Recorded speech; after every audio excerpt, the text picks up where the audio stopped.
It is I, KingdomAce. Oh, forgot.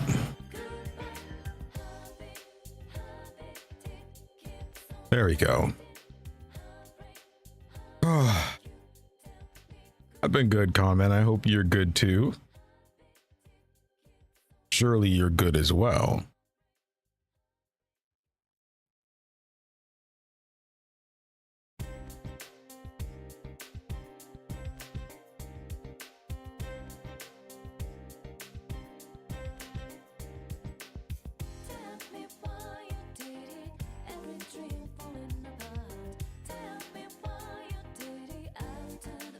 Hello, everyone. I don't know why it's acting a little different.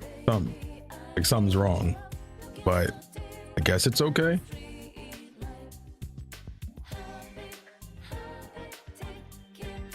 Like, I guess it's okay. Why is that FPS counter? Oh, that was the first time I noticed that. I believe we are good. Ow.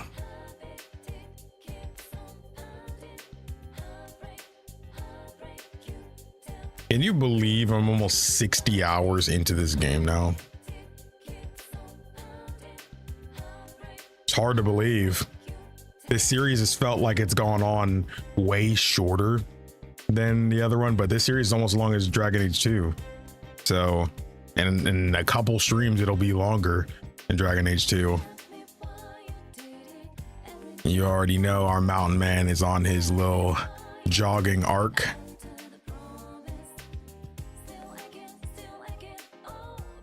Seems good to me. Okay, that's all that matters. Well, I'm sure the game is, but I'm mostly thinking about our series. But I guess in terms of that, like Dragon Age Origins is a special case on the channel because like the hours of the episodes are on average like lower than this, but I still played longer, you know, if that makes sense. Like if I recorded for 6 hours, the episode was only like 3 hours long, you know. I did stuff like that during that series and cut a lot of the nonsense out. Oh, my inventory is full.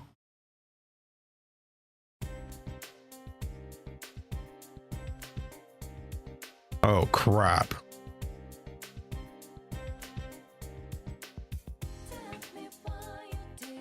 I hate that you can't teleport to the Undercroft. I feel like that's such a common place for you to go. You might as well put one in there. I get why they didn't. There's one right here. So I gotta judge somebody too. Yeah, let's talk about that. I mean, for those that were there in the last episode, I highly recommend, you know, you go check it out. There was quite a bit there. That was pretty awesome. Seeing Morrigan again was awesome.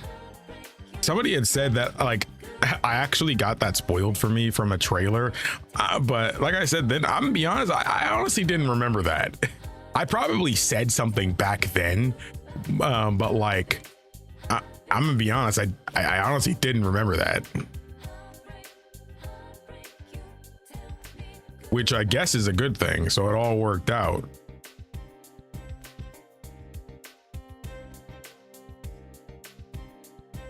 Sometimes it all works out. There's so much crap, just crap. This game gives me the vibe of like Stranger of Paradise sometimes, and like Neo. I haven't like beaten Neo, but Stranger of Paradise was made by the same people.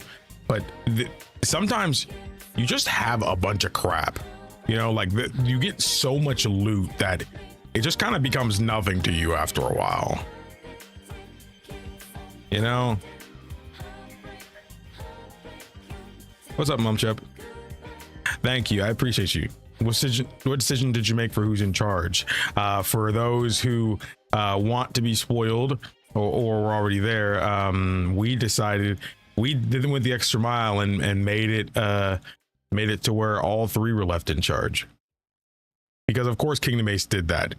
because that's what he always tries to do in these kind of games. If it's possible, he'll try to make it happen.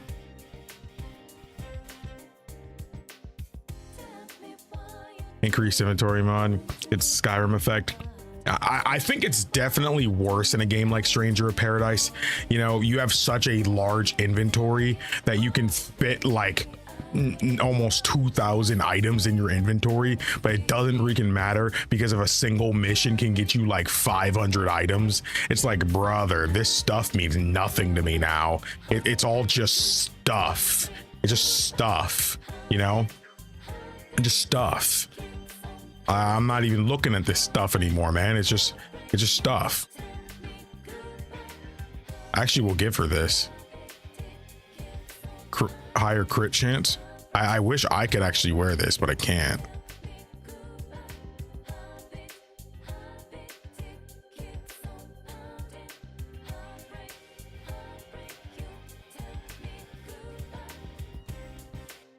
Yapping engaged, I see. Assuming I didn't miss.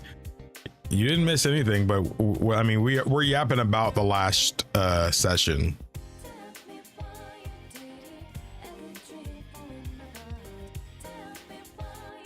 Man, it's always nice kind of like starting a stream off with some it's always nice starting a stream off with some Persona 4 Golden music. Always feels cozy.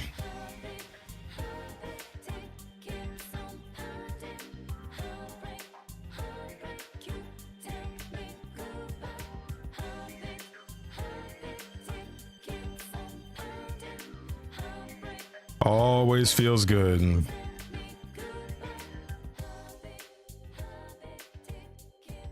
These joints are the same thing. Why not? Willpower? Why not? Vivian?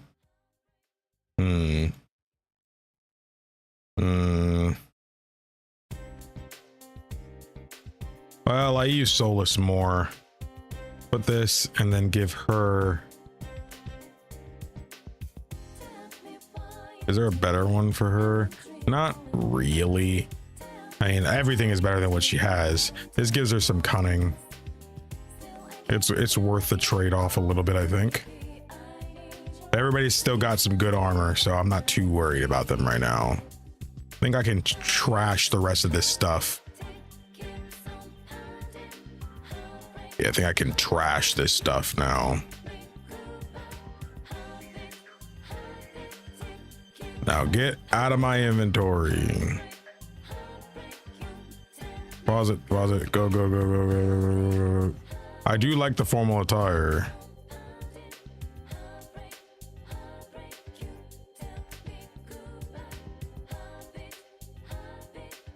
There, get everything out of my inventory.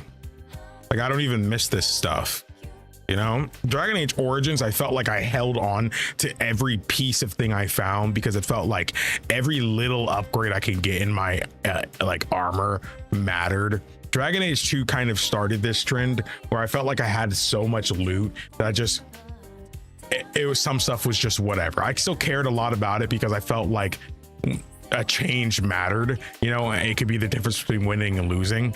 But there was also just a lot of junk in my inventory. It was so much to the point where when I would use my inventory storage box as like a garbage can, you know, like I'm not coming back to this stuff. It's there because it's my stuff, you know?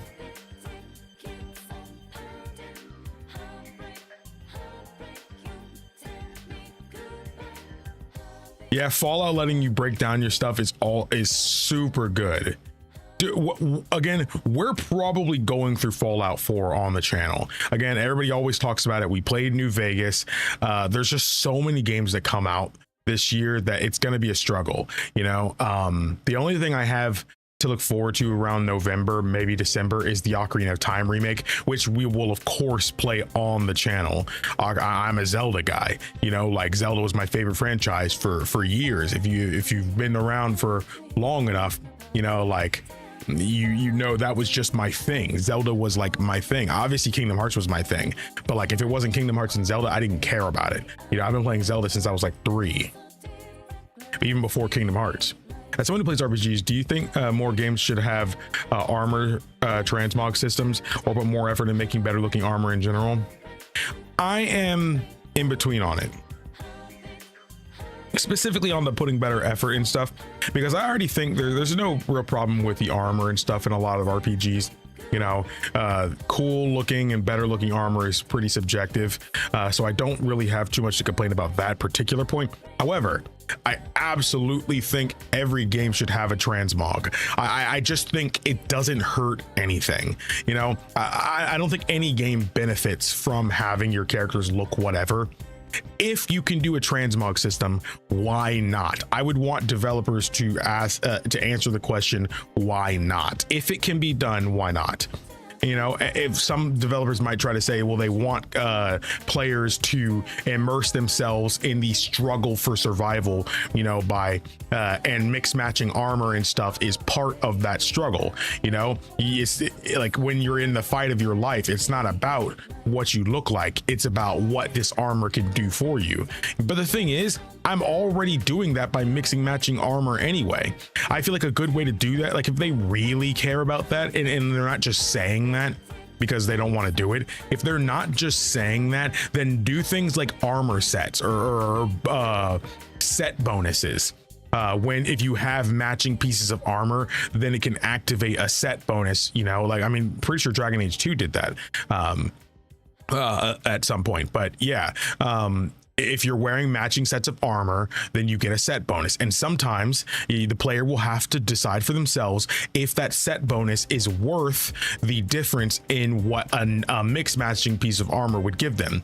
If I pair these armors together, then I get +4 cunning and +4 dex. However, the other one comes with +6 dex, but I lose out on the +4 cunning. You know, so if I would have to choose, do I care more about the extra dex than the balance of lesser of the two? It would just depend, you know, and I think that's a really good way to balance it. That makes me feel like as a player, the developers really wanted me to think about what I'm wearing, you know, and at that point, you can just use the transmog on top, because at that point, the main thing, oh, there's 3 people in here, I just realized, that the main thing that developers are asking me about, or the main reason developers are saying they're not putting transmog in the game, that would solve it. That would give them the reason for not including transmog while allowing them to still do it, if that makes sense.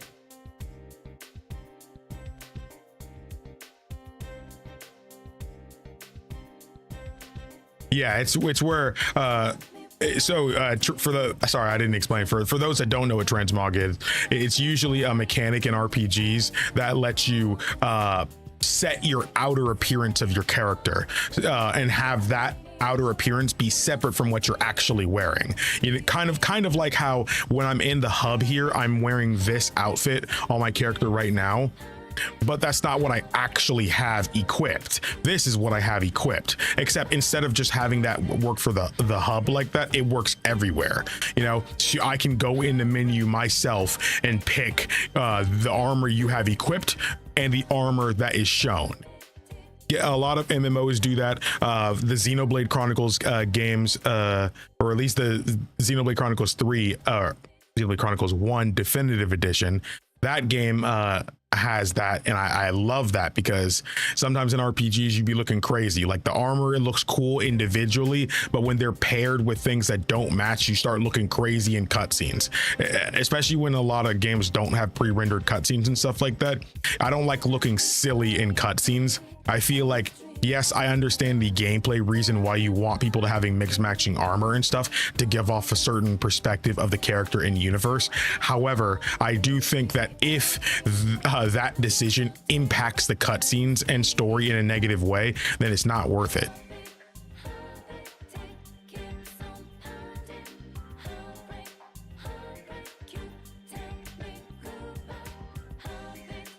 I feel like if a game has major differences in how medium, heavy, and armor works mechanically, just heavy armor slowing you down, there shouldn't be transmog.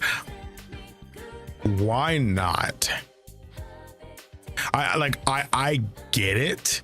Like, you don't want to give off the impression that I'm wearing this big bulky heavy armor, yet I'm running around like I'm wearing a bikini. You know, it's like I get what you're saying, but at the same time, I also think it doesn't matter that much. Like realistically, if that effect needed to matter, then it shouldn't be in the game in the first place.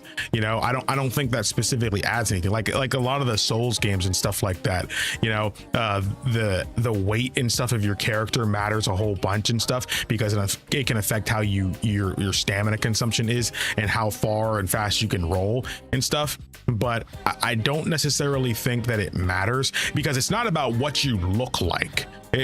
Souls doesn't really care what you look like. It matters on the weight. The weight is what matters anyway for the actual gameplay. Like, because at that point, it's just an accessibility option. Because if we're talking about immersion, then it wouldn't matter how much or what I'm wearing looks like anyway, because there's a lot of armors that don't make sense in a lot of games anyway. Like they're like, for those that don't play horror games, something that they do in horror games is that you can unlock a lot of goofy outfits and stuff like that. Like you could be playing Fatal Frame and you're dressed as Mario and Luigi. You know, that doesn't make the game not scary, but it's just a goofy outfit. You know, some would say, why include that, because it kind of hurts the horror theme and stuff like that. But sometimes it's okay to just have fun. You know, like we have to remember that we can't be so lost in the plot, you know, or so lost in the sauce with this kind of thing that we forget that these are video games. You know, the bikini armor in general doesn't make sense anyway. That's not. No one would wear bikini armor into battle anyway, because what are you covering, you know? But like, it doesn't matter, because if a character thinks it looks nice, they still get to keep that on and look how they want, while still having the benefit of whatever armor they actually have on. You're right. Less supportive for transmog in single player. I mean, that feels like such a strange thing to think. I feel transmog isn't about how you appear with friends. That's why transmog kind of started in single player games. Again, it just feels like a weird hill to be on. Again, like in Xenoblade Chronicles, there's a lot of different kinds of armor sets and stuff for Shulk and for the other characters.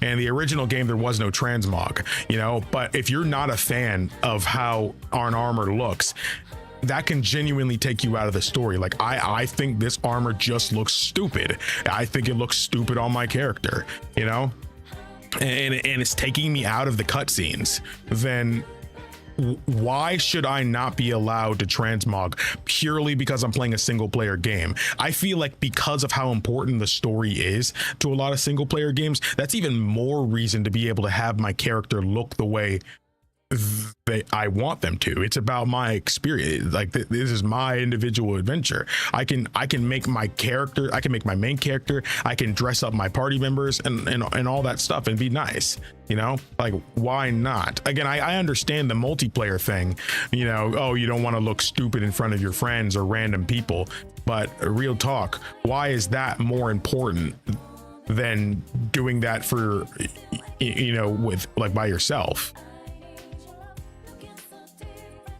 To a certain point, it just becomes eye candy situation. It feels like that's the point.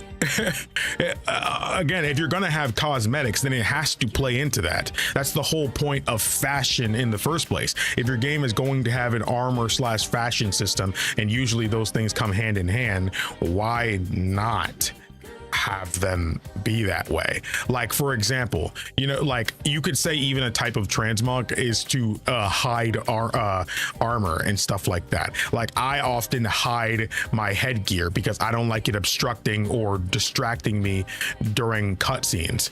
If I couldn't if I couldn't hide my thing, and again, you guys didn't, I mean, if those that might have watched the Dragon Age Origins playthrough, you knew that I installed a mod on that playthrough that lets me take off the headgear or to have it equipped but it just be hidden. Again, that's a type of transmog, because if my character looked like this in every cutscene, I'm gonna be honest, I'm never taking this joint seriously, and I think it would genuinely hurt my experience.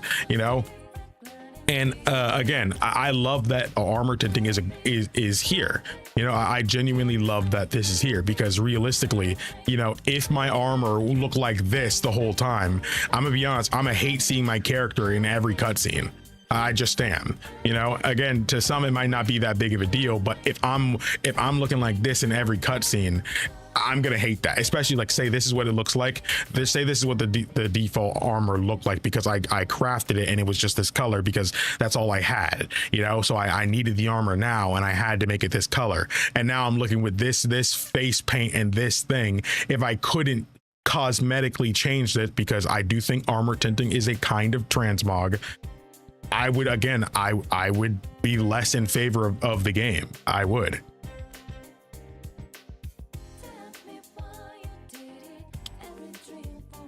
I mean, obviously, I think having good looking armor is important. I didn't actually tint that just then, right? Yeah, I didn't.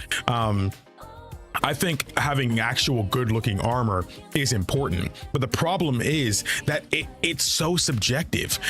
Like one of my favorite armor sets in Xenoblade Chronicles is my friend's least favorite, and he genuinely doesn't know how I can have that on. And I'm like, bro, this looks cool to me. He's like, no, it looks stupid and out of the setting, and I'm just like, no, man, because like we're in these like errant jungles and stuff like that, and I'm like, I'm really enjoying myself, and he sees me in this like silver chrome futuristic looking armor, and he's like, bro, this I don't know how you're able to like stay in universe with that. Like, bro, you're in a jungle and you're wearing some kind of silvery looking armor, and I'm like, bro, this just looks cool on my character, and I like it. I like how he looks in cutscenes, but you just can't take that seriously. That's what I mean, where it's like, it's so subjective. They just have to do their best. I mean, obviously they have to screen these things to a bunch of people, and they have to get their consensus. So I do believe developers do try, but again, there's nobody's ever gonna like everything,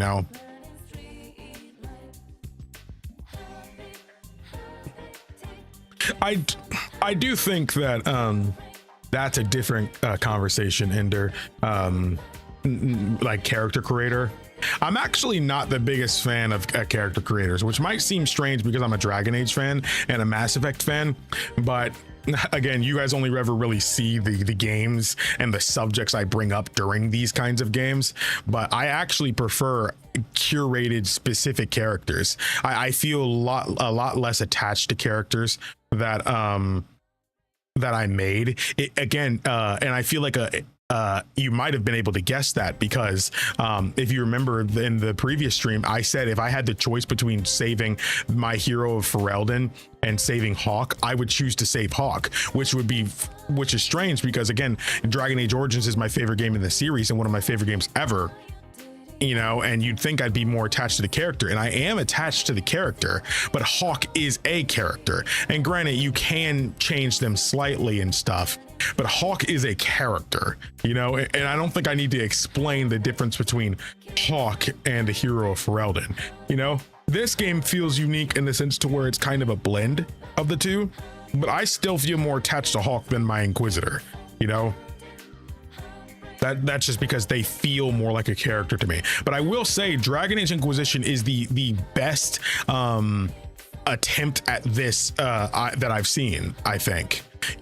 I would even say it's better than Mass Effect in that regard, because in Mass Effect you can make your shepherd look like anything, but I think it's because he only has like you have two separate voices you can make in this game, but you have multiple different species and perspectives and stuff you can choose in it, and I think that overall strangely makes me attached to him more than I would someone like the hero of Ferelden who didn't talk. Why are you not playing the game and just running up and down? I just joined. Have you been hearing me speak at all? I think it's a little hard to talk with my audience a bit when I'm talking to NPCs and stuff. So I think instead of talking over NPC dialogue and story, I think it's better I run around in circles and yap with my audience than, you know, potentially skip dialogue. Because it might not seem like it, but I actually consider engaging with my audience to be more important than, you know, the actual game sometimes in these streams. Because at the end of the day, if I want to play the game and get its story, I can do that whenever I want. I could boot the game out when I'm not streaming, you know. So if I'm streaming the game, interacting with you guys and yapping about what we've experienced and stuff is really important. This is not an open world game. It is not an open world game, despite what it may seem like. I also don't need to explain myself. I don't need to explain myself. If someone needs to be visual, like, this isn't to be disrespectful to anybody in chat, of course, but if any viewer needs to be visually stimulated, you know, every second of a 6-hour live stream, then I'm gonna be honest, that's not really my problem. You know, I think standing around here and talking with the audience about something I feel is engaging to talk about the game, especially overall my experience with this series, is more important than, you know, running around doing whatever because I'm not thinking about what I'm doing. What's the difference between running around in this room than running around, you know, in the hinterlands for the 200th time this series? We've seen all this before, you know. I can at least change my storage, sell stuff, and talk about the different armors. And plus, I'm in here because we've been talking about transmog, which the game's central transmog concept is in this room, which is why I was going through this menu and explaining my perspective on it, though.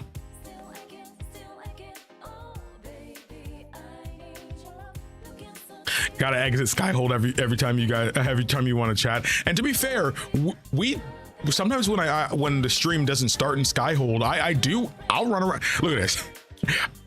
You guys should know by now, it doesn't matter where I'm at. If the stream is starting, I'll run around in circles wherever I am. We could be in a volcano or in a forest and I'll still run around in circles. That's just where we are. But maybe that's some viewers' way to let me know, get on with the game. You're wasting my time. But at the end of the day, you know, it's kind of whatever. I care about people's perspective of me. I do. I mean, it's my job to care. But at the same time, I also feel like there is a way to go about stuff. And it's the easiest way to get me to not care, you know, is to kind of approach things the wrong way.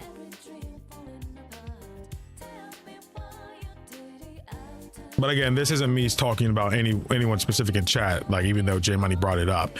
This is something I brought up before. For those of you that have been around for a while, I have brought that specific thing up before. But I guess with that, hold up, no, there actually is still more to do. Kind of low on elf fruit. Oh, we don't need any more. So I think specifically, oh yeah, we have her here, which I can't talk to for some reason. I actually can't talk to you for some reason. Maybe it's bugged, but I actually can't talk to her. Where's she going? None of the others ones walked around. What is she? Wait. Oh, wait, she doesn't have any. Oh, wait, I have something now? Whoa. Okay, every time I interacted with that, I never got anything.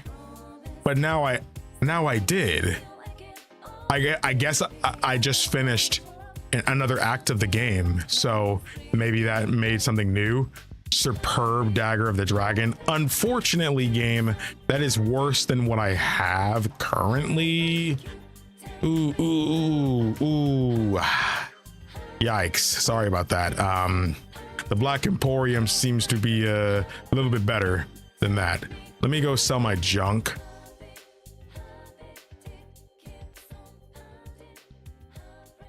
I'm not a self-insert player. either, but way much prefer making my own characters and established ones. Really interesting. Which if it was between my Warden or Hawk, I adore Hawk. I would say my Warden. I enjoy the yap sessions. I appreciate that. I do appreciate that. How you feel about the war table stuff? Do you like how it works? I'm in between. I'm in between. I like it conceptually. I just don't always like I feel like the mod was needed for me. Because some of the timings y'all are telling me is kind of nuts. I do think I should be talking to my characters a lot this time. What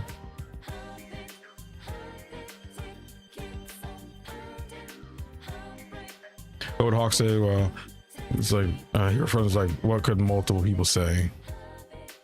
I also just don't like the dialogue in BioWare games outside of basically Dragon Age Origins. It's basically the only game I liked it. If you watch the Mass Effect series, I also complain constantly about that. I don't like it. I don't like it. I don't like how they do the dialogue choices and stuff. I don't like it. I don't. And if I could mod it, I would.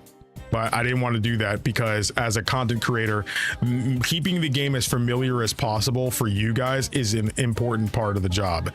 And I learned that lesson with Fallout New Vegas, which is funny because Fallout New Vegas is known for being one of those games everyone mods, but like I had some quality of life mods and I made the and honestly it wasn't even just that, I made the UI different and stuff like that, you know, with different colors and stuff like that, and people were really upset about that. I was shocked that people were that mad. If I had to say any of my playthroughs that had the worst first episode, it was definitely New Vegas. And I think that New Vegas first episode not going the way people wanted is exactly why that series didn't do as good as I wanted, because for all intents and purposes, New Vegas' series should have did as well as Skyrim's, but it didn't.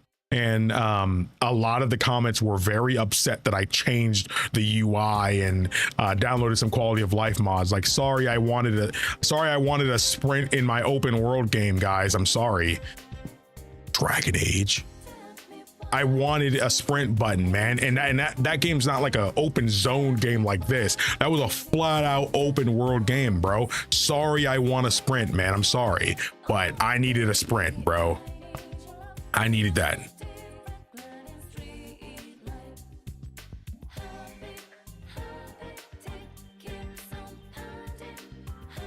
I'm okay with every game having a hide helmet on, mainly because I feel like most games fail having good looking helmets. Some games I don't mind, like a game where the main character doesn't talk, you know, I don't mind that much. But I feel like facial expressions and stuff are really important in some games, even where a character doesn't talk. So that's why, you know, I think it could work. Quality life mods for old school RPGs are always good. See, they are, but if it's your first playthrough, some dudes just don't like that, man. I'm honestly shocked people were that mad at me for that. I was like, sorry, I don't want my game crashing. Sorry, I wanted a sprint. You know, like, is that really so bad?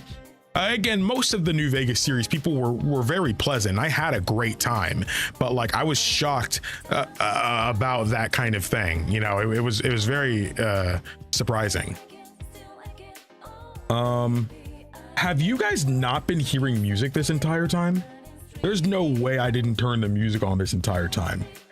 There's no way I didn't turn that on this entire time. No, I'm hearing it, but I think it's because I'm also streaming on TikTok and I have it on that tab. Has it literally been silent but me talking this entire time?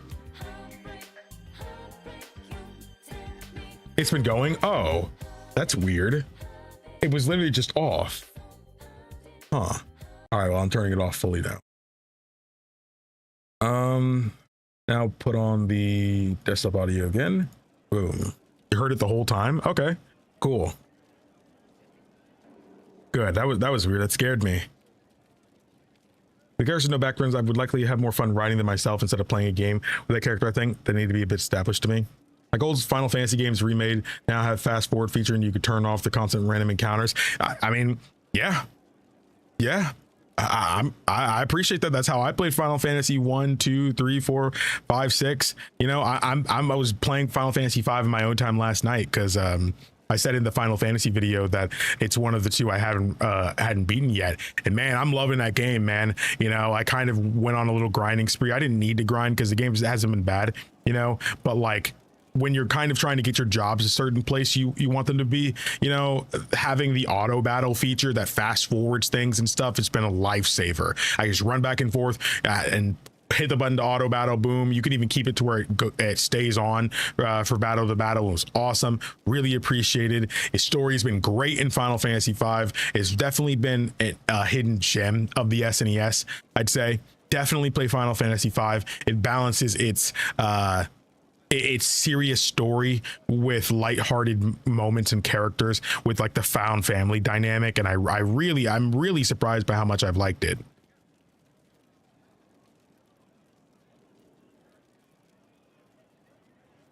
How bracing to be in the thick of the game again. The last time I was at Alam Shiral was Countess Letienne's wedding. There were a dozen affairs, 5 secret alliances, and a duel between 2 chevaliers over the vintage of an Antivan port. But until the Duchess was unmasked, I've never seen the Winter Palace in shock. At least they weren't bored. No one can say the evening wasn't memorable. They've already begun composing songs about it in Val Royale, no doubt. The game's become increasingly insular in the past few years. Corypheus skillfully took advantage. It's disturbing so few people in the Orlesian court were aware of the Duchess's machinations. You guys were saying in like the VOD comments that like everybody was so surprised we got to 100% reputation during the thing, and I was shocked because like, I mean, as long as you're doing everything, I feel like you can probably get there, or at least really close. I know I'm sure some of it had to do with picking the right dialogue options, but like they did say play the game, you know, and whatever sounded the coolest or made you look the best, that's just what you had to pick. You know, don't give away too much detail and sound as cool as possible, you know, sound suave, make it sound like you're in control. As long as you played it safe like that, I feel like you could basically do it fine. I mean, I was stressed the entire time, of course, as we all saw, but still, I was shocked that people were that surprised about it. I never played a Final Fantasy game. What order would you suggest to play? Well, I'm glad you asked. Now, the YouTuber in me says, oh, well, you can always just watch my video that I recently made about that exact thing. And then I would go and paste it into the stream where you can always check it out at your leisure. However, why would I do such a thing? And I certainly didn't just do that, of course. I would say, guys, you know, you can't ask me questions like this because I don't know how to stop, but I'll rein it in. It would depend on what kind of gamer you are. If you are someone who doesn't mind old games, you know, and just to know, all old Final Fantasy has good quality of life, like turning off random encounters and, you know, fast forwards and all that stuff, auto saves. It has the works. I'll be back at 7 p.m. after the Final Fantasy chat. I'm sorry. If you're a person who doesn't mind like 2D games and stuff, if you're a person who doesn't like 2D, but you're okay with older like PS1 era, or if you need voice acting and it to be somewhat modern, etc. If you don't like turn-based, there's a lot we can do here. There's a lot I can say, but I would say let's break it down a little bit. If you're okay with 2D games, I will always recommend Final Fantasy VI, because even though it's 2D and doesn't have voice acting and stuff like some of the later games and stuff, has easily one of the best stories and best cast of characters in the series. It is genuinely one of the most consistent games, despite having a second half that is extremely different from anything else in the series. If you are okay with PS1 era, where it doesn't have voice acting, but it's still 3D and stuff, I would always recommend Final Fantasy IX. It is my personal second favorite in the series, first favorite if we're not including MMOs, because some people are just against MMOs. They don't care how great a game is. Like, most people are aware Final Fantasy 14 is like the best in the series, but some people just aren't into MMOs and don't want to get into it, so it doesn't matter. So if we're excluding Final Fantasy 14, Final Fantasy IX is my favorite Final Fantasy. I will always recommend it. It doesn't have voice acting, but it is 3D. It's the best looking on the PS1. I think it's much better than a game like Final Fantasy VII, which I already also think is an incredible game. But yeah, if you are okay with turn-based, but you need voice acting, then obviously we don't really have that much of a choice anymore. Final Fantasy X would be the next game, because it is the only one of that kind, because after Final Fantasy X, none of them are traditionally turn-based anymore, you know, and it does have voice acting. It's sometimes the voice acting, I mean, it was still PS2 era. It's sometimes a lot of people want to make fun of the voice acting Final Fantasy X, but the only people who make fun of the voice acting in Final Fantasy X honestly just haven't played it, because the one meme they try to do with Final Fantasy X makes perfect sense in context, so much so that even the Japanese version does the exact same thing. They're meant to sound insane when they're doing that, so don't let memes and the internet fool you. It's still it's an incredible game, and next to Final Fantasy VII, which is the most popular game, Final Fantasy X is the one a lot of people my age grew up with and most identify with. And if you love games like Expedition 33, then Final Fantasy X was one of the biggest inspirations for Expedition 33. So if you liked that game, then you're definitely going to like Final Fantasy X. You think 14 is better than 7? Absolutely. And I've played 7, you know, and I played all the remakes and stuff too. And I'm just telling you, I genuinely think 14 is better. But again, this is every time I joined, hey, yapping nice. I'm sorry. Somebody asked the Final Fantasy question. You know how it gets. Yeah, I know that might be surprising, especially coming from a guy who doesn't like MMOs. I don't play MMOs. I'm not an MMO guy, never have been. I ain't even grew up with RuneScape. You know, a lot of dudes and their mama was on RuneScape back in the day. I ain't even play that. The biggest MMO I ever played back then was like Free Realms and Club Penguin. So yeah, I don't have much experience with MMOs. But the fact that, again, they made Final Fantasy 14 to work like a single player game. You know, if you want to play 99% of this game by yourself, you know, with all the party members from the story, you can do that. Like, it wasn't originally like that when I played it, but they've added that to the game. It's called Trusts, and you could do the dungeons and do the story and all literally by yourself. When I played the game, I still played it like it was a single player game. I didn't do any of the multiplayer content. I just did the story, and it's one of the few MMOs that have story first. You can't even do all these raids and all this other stuff with friends unless you do the story. All of it is locked behind story, because in Final Fantasy 14, the thing that matters most is the story, the characters. All of that matters more than anything else, you know, which to some MMO fans, they don't like that.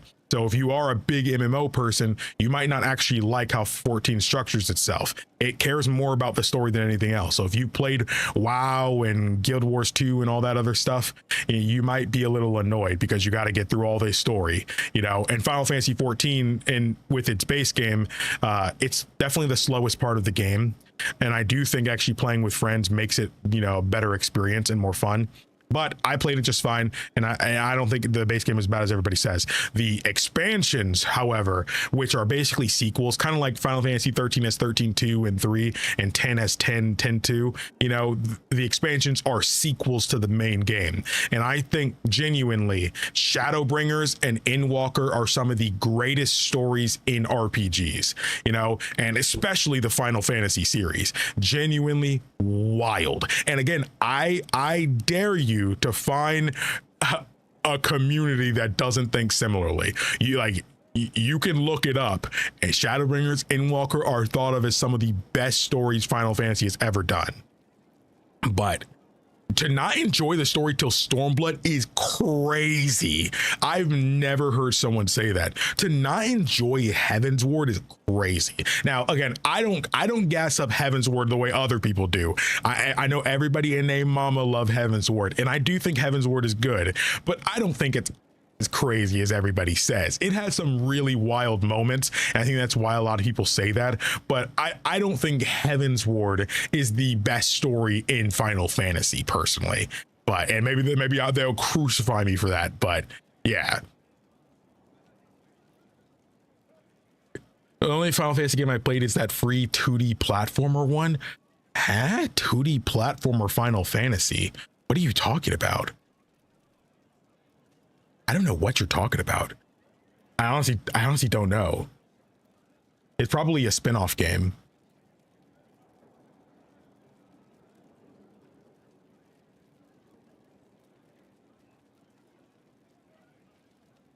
Who dared to bring a Final Fantasy? Does Final Fantasy 14 have a monthly charge to pay? Yes, but wait, hear me out. If you actually do, Final Fantasy 14 has a free trial, and with that free trial, you basically get 80% of the game. You get the A Realm Reborn, Heaven's Ward, Stormblood, and Shadowbringers all for free. That's probably, if you really want to do all the content, that's like 1,000 hours. But if you're playing just the story, you're basically getting 4 games for free, and the rest you'd have to pay for. That was when the free trial goes up. You also can just catch up to the free trial and then choose to just put the game down until the next expansion, where they'll make the next the previous expansion free. You know, that's what some people do, you know, and they even encourage that if that's what you're into. But yeah, and it's about $12 a month, and I honestly think that's perfectly fine for me personally, because $12 to play a game as much as I want for 30 days is it's just worth it. You know, if $18 a month is okay for Netflix to watch whatever movies I want, I get more out of playing a game in that time, because I can play with friends, I can play the story, I can do raids and all that I can do whatever I want for less than what Netflix offers me. So I think that's personally worth it. But if you haven't played the game before, do the free trial. Don't buy the game. Don't buy the game. If you do, it will invalidate you from having the free trial. Do not sleep on the free trial. I can't do the free trial because I bought the game without knowing that back in the day on PS4, and it will invalidate you forever from having the free trial. So don't buy the game. If you want to try it, do the free trial, and there's no time limit on the free trial. You could try the free trial, drop the game for multiple years, and then come back and you still can do the free trial. The free trial only ends when you catch up to the free trial story. Do that. Don't buy the game.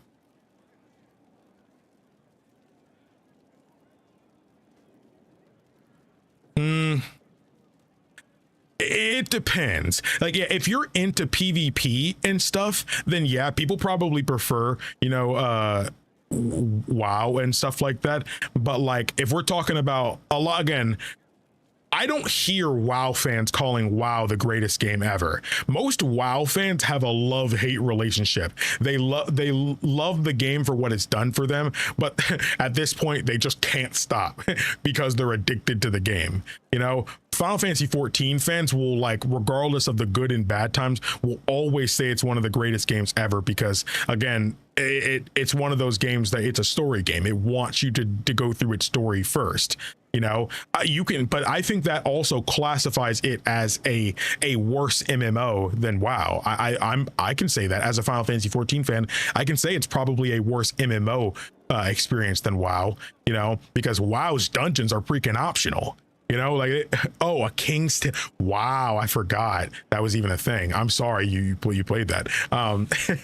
But yeah, WoW is dungeons for its story and stuff. They're all freaking optional. I was streaming through the game for the first time, and I was so shocked as a Final Fantasy 14 fan. It was shocking to see that, you know, because they just don't care. But in 14, story happens in the dungeons and stuff even then. So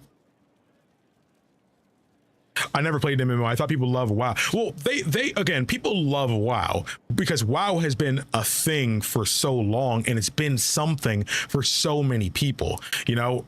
And again, it always deliberates. The best MMO on the market is always changing because it depends on who's having an on and off season. You know, when WoW's dropping an expansion, Final Fantasy 14's not dropping an expansion, you know. So when a new expansion for WoW is there, people ain't on 14 as much. When 14 is dropping a new expansion, ain't nobody on WoW as much because the new expansion 14 dropped. You know, it just, a lot of people play both, especially these days. There was a big thing where people were hating WoW so much, a bunch of WoW players migrated to Final Fantasy 14. And if you look, some of these Final Fantasy 14 YouTubers and stuff and these MMO streamers, a lot of them started with WoW and are on Final Fantasy 14 now.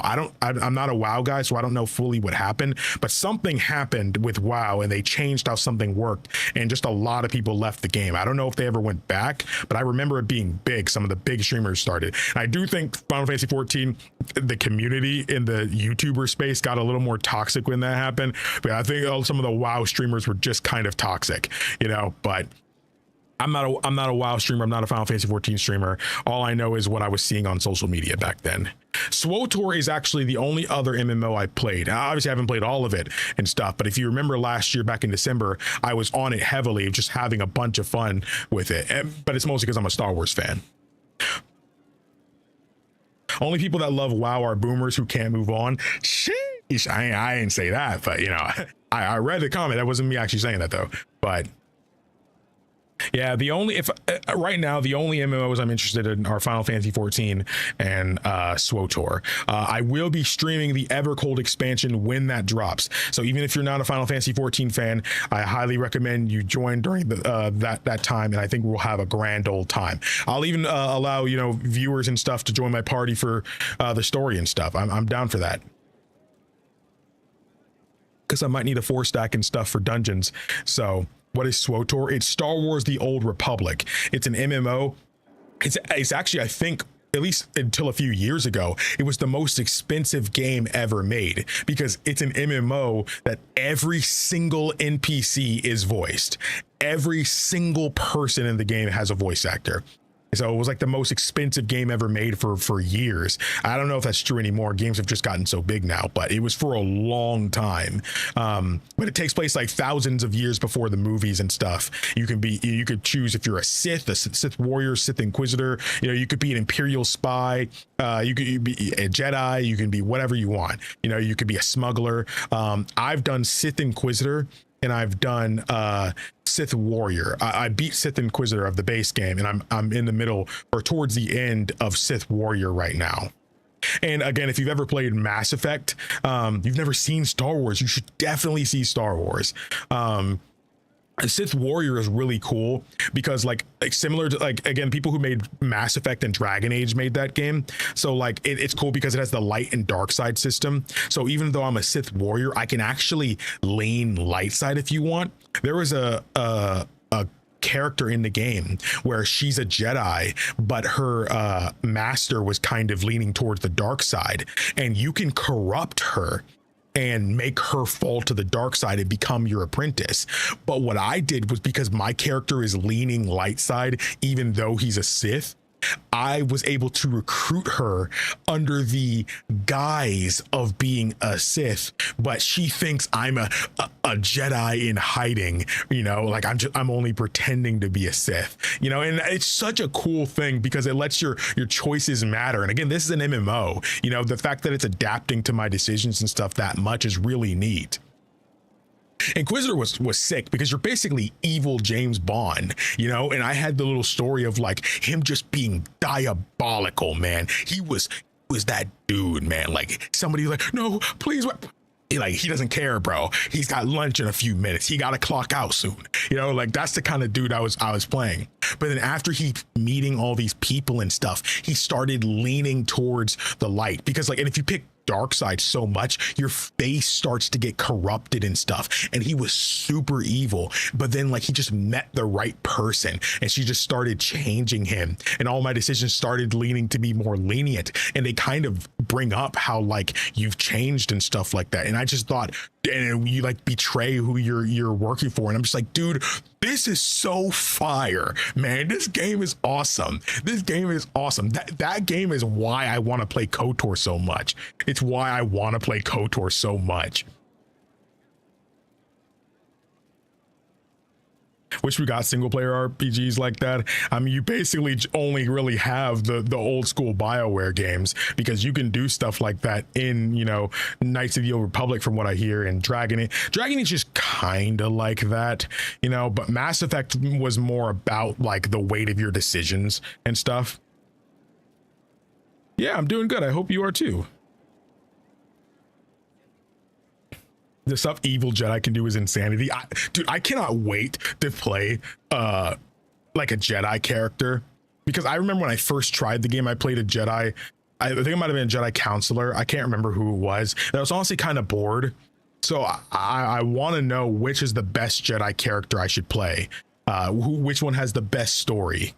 Because your classes, they make you find different party members and stuff. The party members I got and the story I had for Sith Inquisitor was completely different from the one during Sith Warrior or Imperial Agent. Imperial Agent was awesome, man. I couldn't believe how good that one was. Knight 100%. Bet. Dude, maybe we gotta stream some KOTOR. The only problem with streaming KOTOR, because I actually did stream a little bit of it back then, is the copyright is insane, man. So much Star Wars music from the movies is used in that game. That's why I didn't want to do KOTOR on the channel. But you guys told me it's actually different, and they only use like remixes and like reorchestrations and stuff, so it should be fine. But I flat out was having my SWOTOR streams banned on YouTube because of the Star Wars music, so I probably couldn't stream that. But console picks up like on like third planet. Division. Okay, so I've played some of Divinity Original Sin 2. Before I played Baldur's Gate 3 on the channel, I played a little bit of that on my own time. And I only got to like the first island, so a lot of people told me that's not really far in. But I really liked how the decisions mattered and stuff, even in the first few hours. I thought that was really cool. The game was just really hard. Excuse me. The game was just really hard, so I didn't beat it. But maybe if I ever went back to that game, I'd restart it for the channel.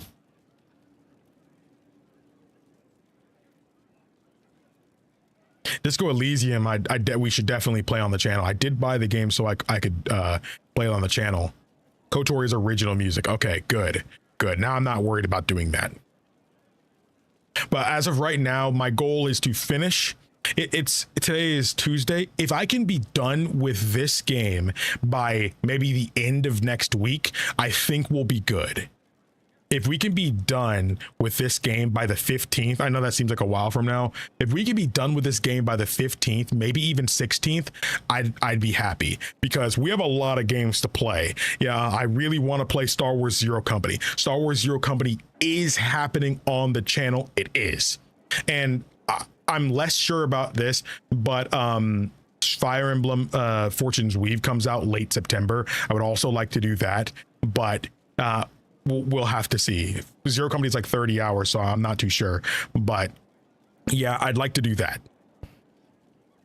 At the rate of the yapping, no, we're getting in right now. We're going back in. We going in right now. Celine knew. The Empress realized she was in danger. She's always in danger. Those loyal to her should have practiced more vigilance. I need y'all to like support that series. That'd be great. Your actions at the ball have secured us allies and favors alike. I hear for Zero Company, you don't even have to know anything about Star Wars. They kind of tailored that story to be like, if you don't know anything about Star Wars, you can really enjoy this game. And I love the approach to that, because the Star Wars Jedi games are just like that too. And the lead writer and director from the Star Wars Jedi games are on Zero Company. So we know we're going to have a good time.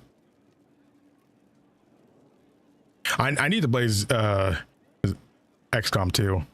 I thought that place. It was very exciting. Playing the game was thrilling. We did just make history. Make history? Persona 4? Tales of this affair have begun circulating in Val Royeaux. All right, let's lock in, guys. Let's lock in. Barrack would show a bit more restraint in his accounts of the evening. Let's Yes? Let's speak later. let's lock in a little bit. Let's lock in. There's some characters we need to talk to. Let's talk to them. Actually, we need to judge somebody real quick. F5, what a time to be alive. Now let's see what this seat is like with our big boy. You guys told me to change my throne because it was way too small for how big my mountain man is. And you're right. So our mountain man has a new throne now. That joint still looked tiny on him, bro. I do not believe a reminder is necessary for this accused. I mean, it fits him a bit better. And disgrace could not have been more public. Grand Duchess Floriane de Chalon, although her titles are among the dignities already at risk of forfeiture. They're giving her to us? You spared her life despite her treachery. What becomes of it now falls to you. Oh, shoot.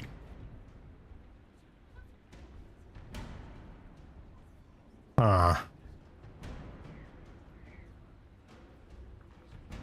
Empress sent her here. Empress Celine left her fate to me. Interesting. Despite her posture, Meowdy. Lady Floriane has acknowledged your authority. Should I curse you on behalf of the Elder One?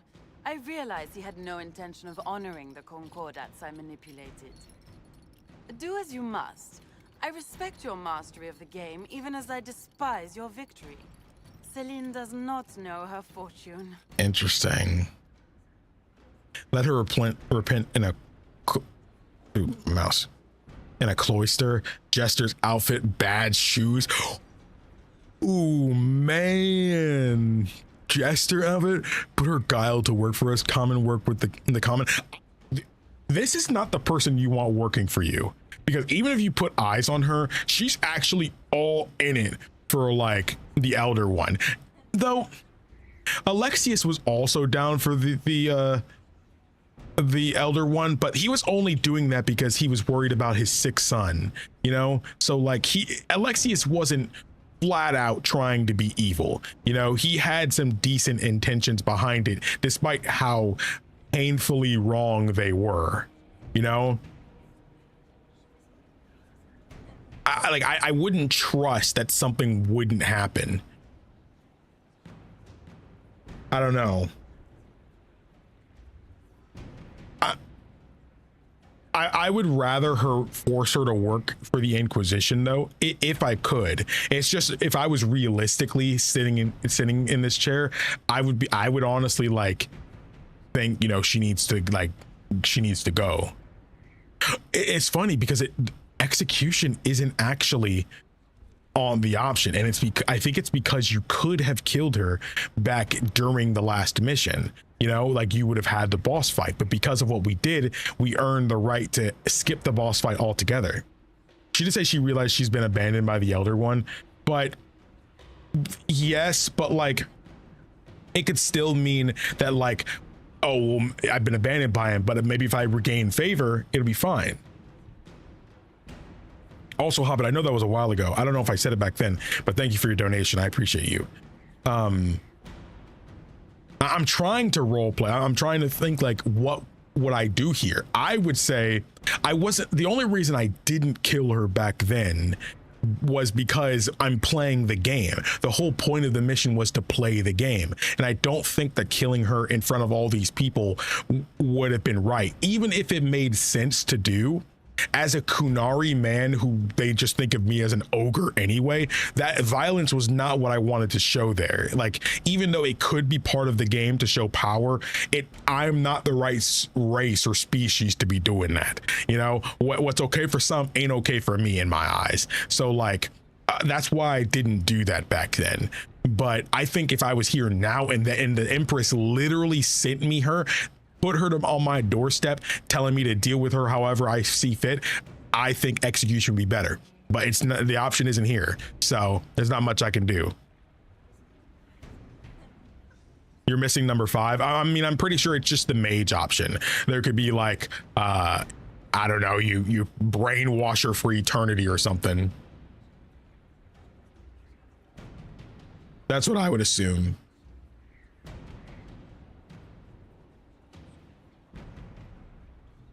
But I think I'm going to actually make her work for us. Jester is really funny, but I don't want people to think of me as, you know, the type of dude to do that, because there's no benefit to having her be a jester. There's just no benefit. There's no benefit. I mean, sometimes you don't always need benefits. But my character is someone that, as the Inquisitor, every decision he makes is for the Inquisition.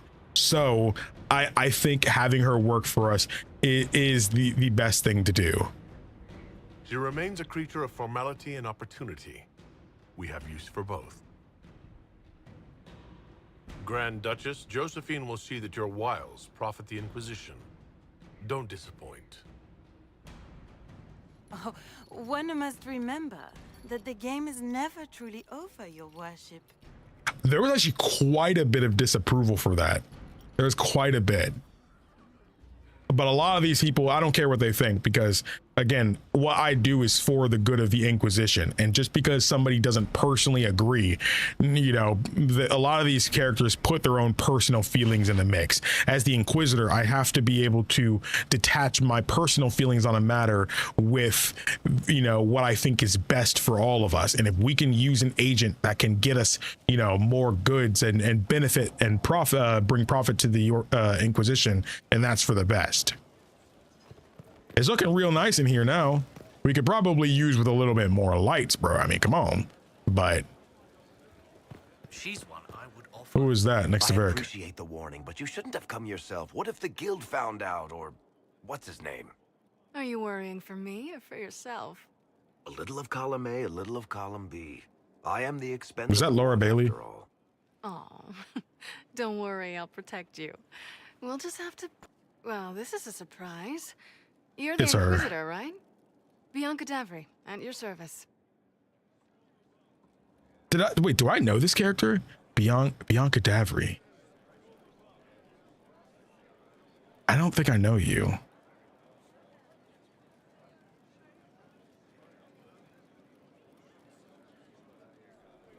You get to judge her remains. That's kind of funny.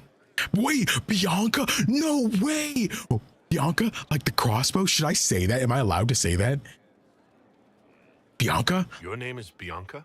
It's a common name. Half the girls in the Merchants Guild are named Bianca. The other half are named Helga. I lucked out. You're a friend of Varric? I take it you're a friend of Varric's. Who isn't a friend of Varric's? You have met him before, right? You two look nervous. It's a pleasure. Any friend of Varric's is welcome here. Be careful saying things like that. Some of his friends you don't want to meet. Ancestors, you're tall. If this Inquisitor gig doesn't work out, you could make a killing getting things off high shelves. Bianca's got a lead on where Corypheus got his red lyrium. The site of Bartran's Folly, the tag Varric found, has been leaked. There's a deep roads entrance crawling with strange humans carting out red lyrium by the handful. Oh, shoot. Wasn't the Tig in Kirkwall? You can get there from Orlais? It's a long way to the free marches. The deep roads are all connected, or they used to be. Collapses and such, some of them on purpose. They really are roads. They spanned the Dwarven Empire, went to every corner of the continent, maybe further. In theory, you could get to any Tig using the deep roads, but in practice, there's a reason nobody uses them anymore. I'm liking this game a lot in comparison to Dragon Age 2. I do think I like Dragon Age 2 more so far. I do think that the story is better in this game though, but the characters in 2 are much better than this game, because as try as I might, I honestly just don't care about some characters. As bad as that sounds, I mean, like Iron Bull is cool, but like, I mean, if he accidentally died in a cutscene because of one of my decisions, I probably wouldn't reload to try to save him. I would be more willing to accept it, you know. But if Cassandra died, for example, I'm reloading. If Eric died, I'm reloading, you know, if that makes sense. Yeah, the tight knit group of Dragon Age 2, almost like a found family, I really appreciated. I just don't feel that way about all of them, and I feel like the game doesn't necessarily care if I do or don't, if that makes sense. Dragon Age Origins, it kind of forced you to care about everybody, you know, and the only reason you ever wouldn't care about someone is you just quite frankly couldn't bring them, you know, like Zevran for me. Like, I like Zevran quite a bit, but he does fall in the Iron Bull category. But I would, even despite that, I still care more about Zevran than Iron Bull, for example. And that's even though I barely use Zevran because I was a rogue. But again, the only reason Zevran wasn't in my party more was because I already had a rogue. It was me, my character. It was the same thing for Leliana. I still used Leliana a decent bit earlier on, but the biggest reason I kind of stopped using her as much was, again, because I was, you know, a rogue. But I still had more reason to use her over Zevran because she used bows and Zevran didn't, you know, so like she was better with them. So it just made more sense that if I needed some ranged DPS like that, it was going to be her, you know. Are you doing the Descent DLC before the end of the game? We need to talk about that. You guys said that I could do both DLCs. What DLC should I do first? Because I know the one I should do first is one that I can do before I beat the game. Is that the Descent? Cass and Dorian are definitely some of the best characters. Varric doesn't feel like he belongs to this cast, by the way. And a lot of the times when people ask me about the characters in this game, I usually don't include Varric because to me, Varric is a Dragon Age 2 character. So he kind of just stands above everybody else. So if I ever talk about characters, just assume I'm not including Varric because I like him more than everybody else, including my main character. So that being known, but I do think Cassandra, I count more as Inquisition because I'm actually playing as her in this game, but she's my favorite character. But then I'd say next is probably Dorian. I'd say Dorian and then Solus. Jaw. Descent is hard. Descent is good. I like Bull because Freddy Prinze that's canon. Jaws of Hakon is level 20. Level 20 requirement. I'm not even level 20. How am I supposed to do that? How am I supposed to do that? Descent, you can do it earlier at level 16. Okay, so Descent first. Someone said Jaws, then Descent. This is the same thing with Dragon Age 2. Nobody agreed. Nobody agreed. How do we know they're not using multiple entrances to get to the Tig? Navigating the deep roads isn't like the surface. There's no accurate maps of the whole system, and there are cave-ins, darkspawn, lava floods. If you find a route that gets where you're going, you don't deviate. Trying to find another way could be deadly. I love Cass and Dorian too. David Gator's characters end up my fave. He also wrote Zevran, Fenris, Morrigan, and Alistair. Okay, well that makes sense. I didn't even know that, but like, yeah, that makes sense. they do feel just better. Cole is somebody I wanted to like, you know, and I do like Cole, but I feel like he's also in the I don't care territory. But I do feel out of the characters I don't use frequently, Cole is the best. Cole is the best of the people I don't frequently use. So right after Solus is where I would put Cole. The only characters I just flat out don't care about is kind of Vivian, Sarah, and Iron Bull. They're the ones I just don't care. If any of them happen to just die, I'd be like, dang, I wish I would have known. I would have tried to keep them alive, but because I don't want anybody to die. But it was the same thing with Isabella. You know, Isabella was cool and all that stuff, but like I didn't reload when trying to you know, do that. You know, go talk to her. Hey, that's my wife. Wait, hold up. Morrigan is here. I do have to talk with her.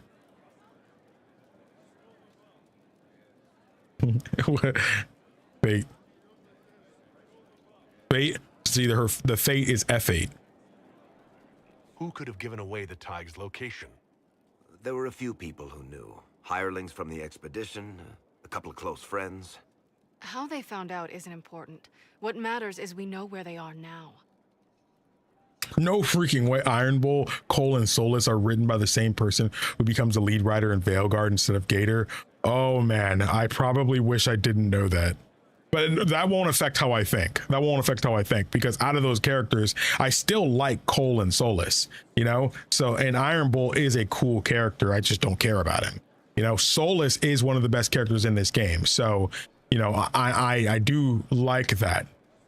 I don't think I'll hate Veilguard. Again, you guys know me by now. I am willing I'm willing to take anything as it is. I'm open-minded to where anything can become my new favorite. I don't care what anybody says. I wouldn't care if I was the only person on the planet who liked Veilguard. Literally every single one of you in chat could tell me Veilguard's bad. And if I still ended up liking Veilguard, I will champion that opinion. Because at the end of the day, I don't got to explain myself to nobody. If I like something, I like something. If I don't, I don't. But what I won't do is I won't hate on anything. Because realistically, hating is not how anything gets better. Proper constructive criticism is how we make our favorite games get better. That is what we do. So regardless, I hope people don't expect me to have big, large rants explaining why all the devs are dumb and all the writers are stupid and don't know how to write. I'm not doing none of that. I'm not doing none of that. No matter the games I hate the most, I don't do that for. Because at the end of the day, that doesn't help anybody.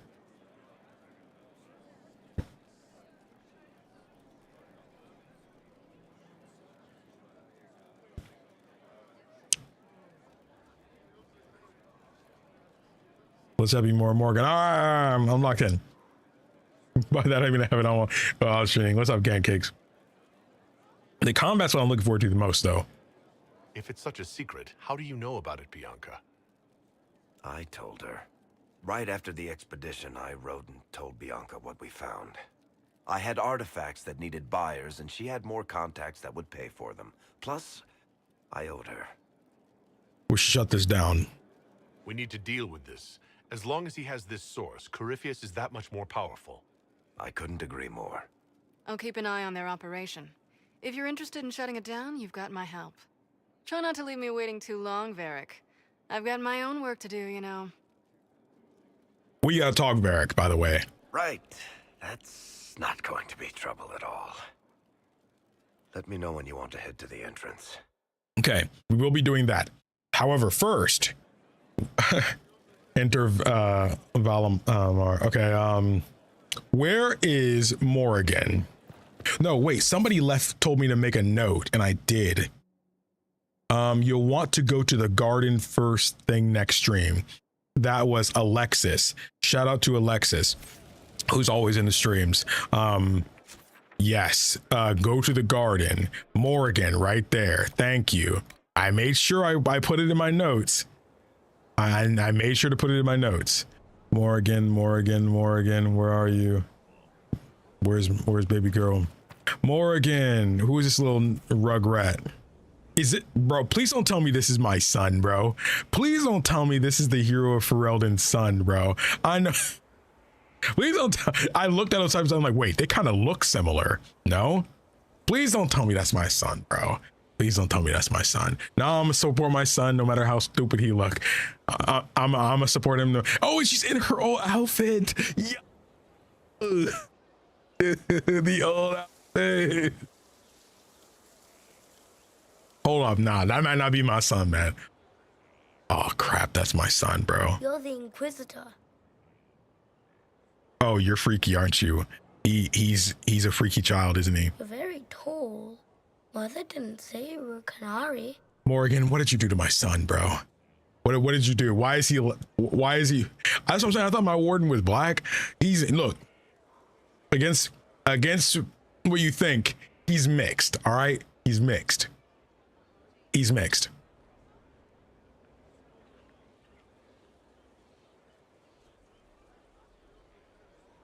Definitely takes after his mom. I mean, he didn't get the blackness from my hero of Ferelden. He didn't get the ears from my hero of Ferelden. He didn't get the hair color from my hero of Ferelden.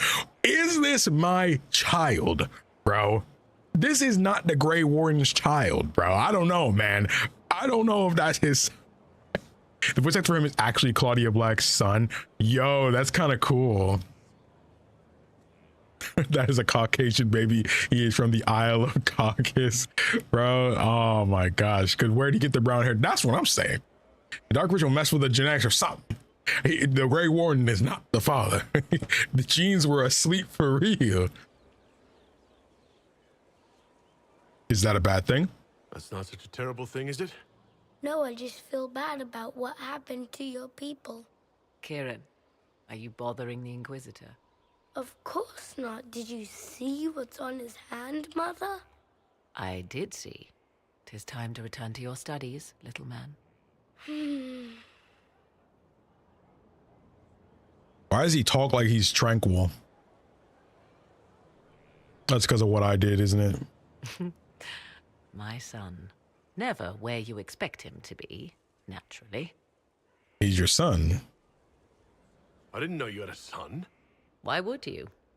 I take great pains to not let my own reputation affect him in any way.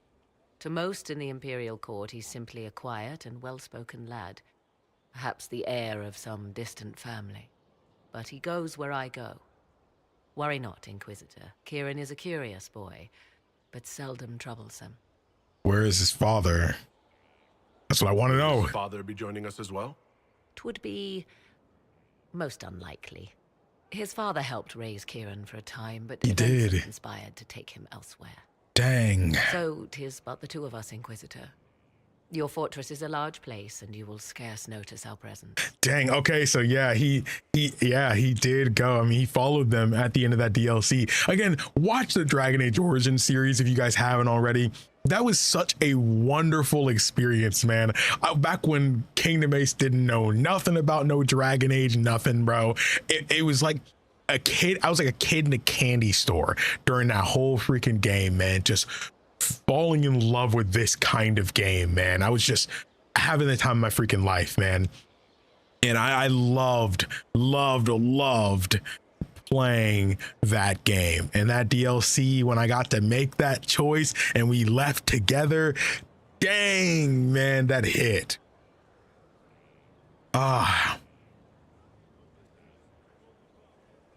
ain't your son, you. Oh man. He looked like one of them kids that write scary stuff in a notebook and say he's my friend.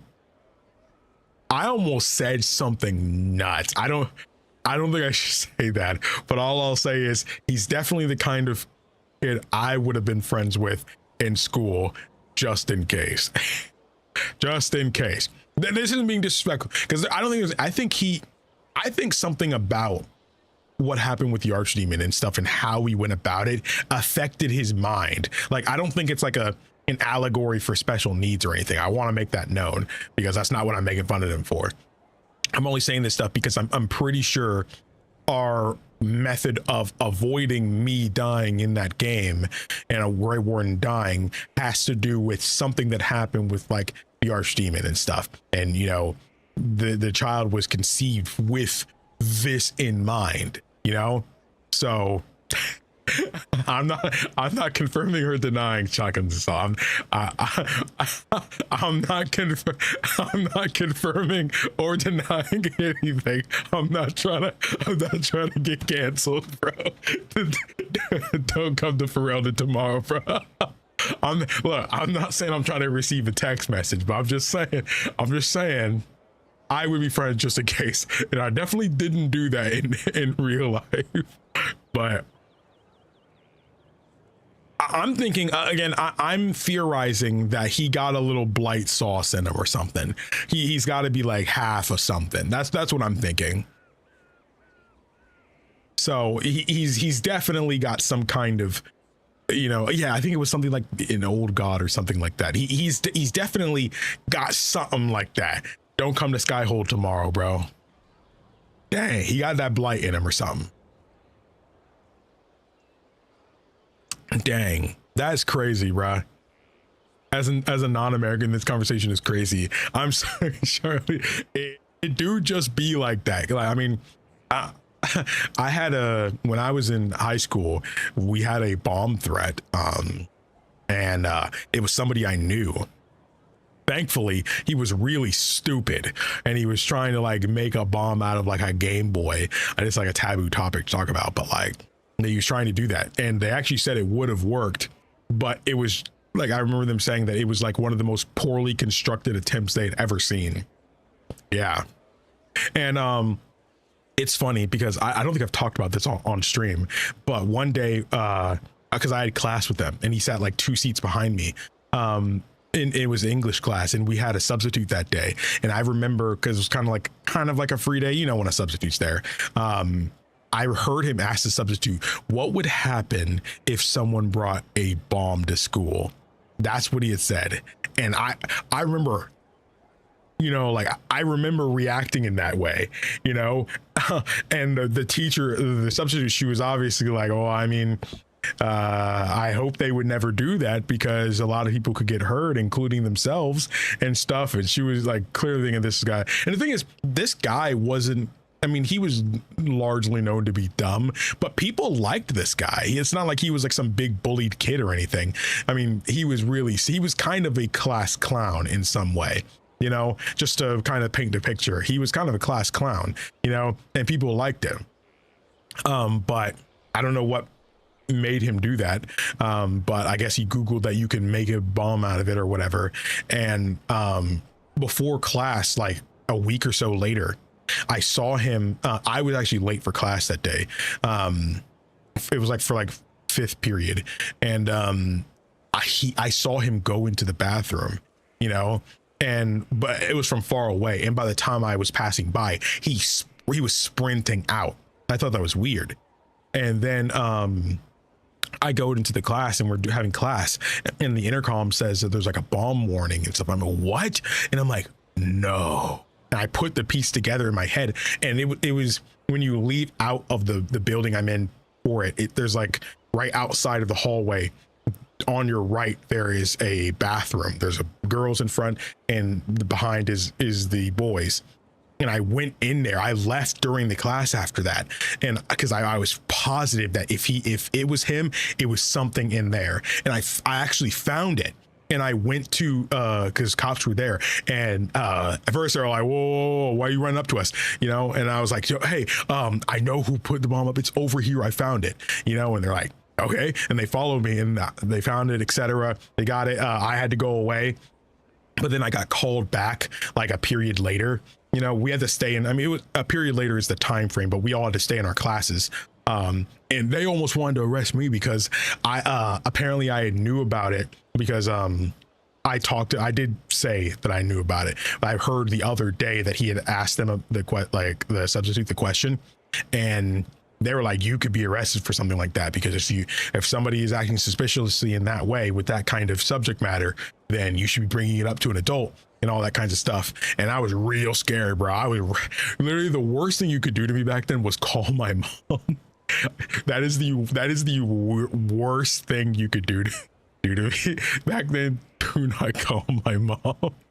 That would be the worst thing you could do to me, bro. Like, if I gotta get arrested, just don't call my mom, bro. Please, man. But yeah, in the end, I saw him get arrested. And it's funny because he ended up coming back a year later. You know, in my senior year, he came back during the 2nd semester of senior year. And the thing is, everybody was cool with him still, and everybody knew he did it and everything. And there was this joke. I'm not going to say what his name was, but I'll just say Kieran, for example, here. You know, people would be like, yo, Kieran, you know, and they'd like do this, like the trigger and stuff. And he would play into it too. He's like, click, you know, like, oh my gosh, that's so messed up. What is wrong with these people, bro? But again, I mean, it all worked out. I guess he came back, but they made him have to be in ROTC. That was like, he said that was part of like the thing. And he was also a minor, so I guess that was also why he didn't actually like stay in jail. And maybe just his work was so bad on it that it wasn't a serious threat. But yeah, never saw him again after I graduated. But wherever he is, I wonder if he's still laughing about this. Using Kieran's name, suspicious behavior, Ace. Look, man, high school KingdomAce was a different guy.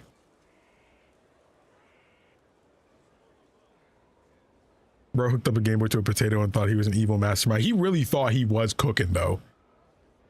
Aster is also elf blooded, apparently. You are right, apparently.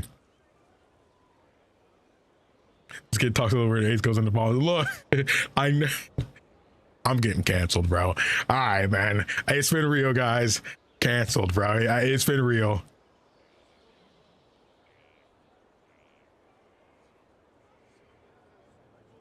want to talk to you. You must be proud. He seems like a fine young man. But not the sort one might expect a woman like me to raise. No son of mine would be raised in a marsh, bereft of contact with the outside world. His future will be difficult enough without my adding to his burden. To think, until recently, this place stood decrepit, occupied only by the desperate and the lost. Now it is party to events that threaten to shake the world. I wonder if it is pleased. You know about Skyhold? It sounds like you've heard of Skyhold before. It's a class for people to get to learn about the military and stuff. They called it Terra Salan, the place where the sky is kept. It is said that from here, they reached up to the heavens to bring them down to rest. They abandoned it, as did the humans who came after them. Bones laid upon bones, silent until your arrival. Yeah, I was also in ROTC back then. Wanted to teach him to deactivate bombs for the military after high school, making him take ROTC. I think I heard that he actually did end up going to the military. I didn't end up going. Back then, it was definitely an option because I was in ROTC for years. And he didn't end up in my platoon, though. But that was mostly just because I don't know which one he went into. But around then, second semester, I ended up leaving ROTC because they offered me a tutoring thing and to help with a scholarship. So I ended up doing that instead for the second semester. But yeah, you take ROTC if you want to get out of gym class. But the mandatory gym class you only have to do for like 1 year. But if you do ROTC, you have to take ROTC for 2 years. Well, in high school, it's JROTC. But yeah, it's how you learn about the military. And if you choose to take ROTC in college, then it can fast track you to taking a lot of people that join the military, that if you do 4 years of the military service, then your kids basically get free access to college for like and stuff, which is a really cool deal. But not everybody wants to join the military for years, but they shave it off by half if you do all of college and the ROTC, which is a bargain for some people if they plan to go anyway. Could have been KingdomAce fighter pilot. I mean, which could have came full circle because both parents wanted to do the Air Force, but most family was more involved with space rather than the air. So just reminiscing, bro. What's going on with me, man? Oh, I had no idea about the ROTC thing. Yeah, it's a pretty good deal. Again, most people just ain't gonna do that though. Most people ain't gonna do that.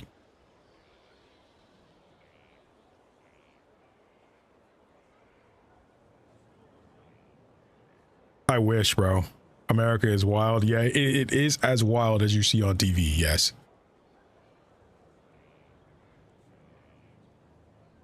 I like this place. I've made it mine. The magic in this place has seeped into the stones, protecting it from darkness. Those who let it fall to ruin did not know what they possessed. You, I think, shall do it justice. You were kind to welcome my aid, Inquisitor, even knowing as little of me as you do. I will do my best to aid your cause with all the knowledge at my disposal. This I swear to you. Thank you. I appreciate whatever help you can give us. Some might think Corypheus a madman for seeking godhood. Yet one must ask, what were the old gods? What secrets of theirs did the ancient magisters know? What I fear, what all should fear, is not that Corypheus believes he can succeed. 'Tis that he actually may.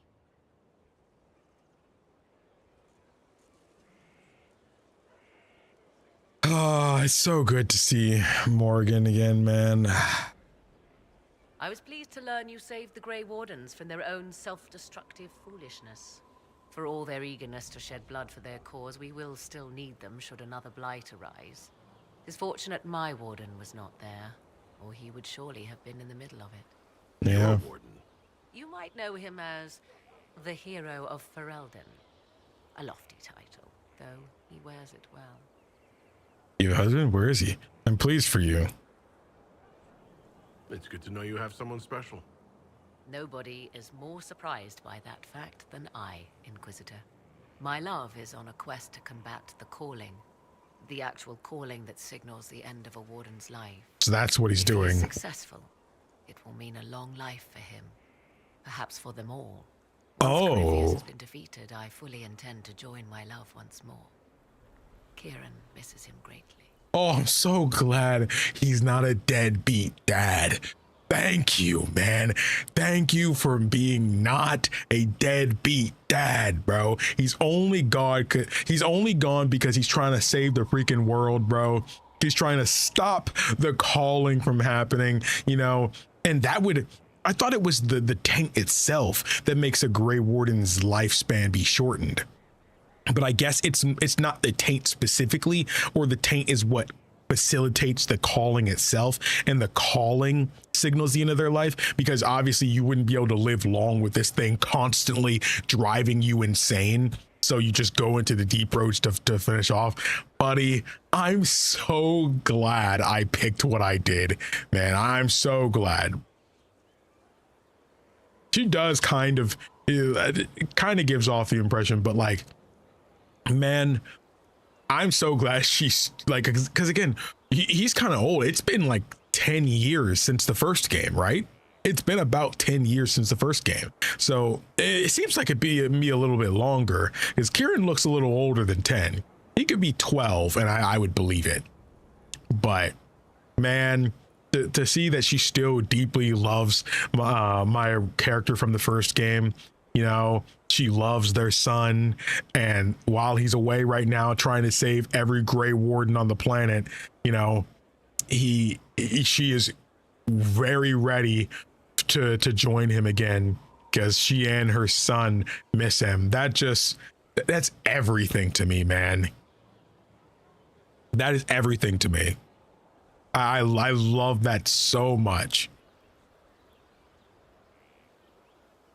Of her warden, yes, that makes me so happy, man. So happy that I needed that to happen. I needed that. Are you happy? Are the two of you happy together? The three of us, and it is little business of yours. But Fair yes, enough. I never thought to find someone in this world I could trust as an equal. He has been a good partner and a good father. And now I pray we discuss something else, lest these honeyed words make me vomit. She is still Morrigan at the end of the day. She doesn't like all that touchy-feely stuff. Oh, man. How can the calling be stopped? Is that actually possible? Grand Enchanter Fiona was once a Grey Warden, but something removed the blight from her blood. Similarly, a warden mage named Avernus performed experiments that prolonged his life to unnatural lengths. So yeah, we know it is possible. Indeed, 'twas I who found the lead my love now follows in the Western lands. Success is not guaranteed, of course, but he has never lacked for determination. This feels like it could set up like a spin-off game with the Grey Warden, man. Interesting. Funny enough, in theory, you could have canon an Inquisitor who was a kid during Origins, who would be an adult in this game, which is fun. Yeah, I mean, I guess you technically could. It's not like they give a canon age for how old your Inquisitor is here. Final game you play as Kieran, that'd be fire, man. That'd be fire. Could he help us? Is there any way the hero of Ferelden could help us against Corypheus?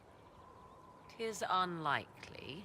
Corypheus uses the blight, but he is not controlled by it like a true Darkspawn. Still, my love has ever been resourceful.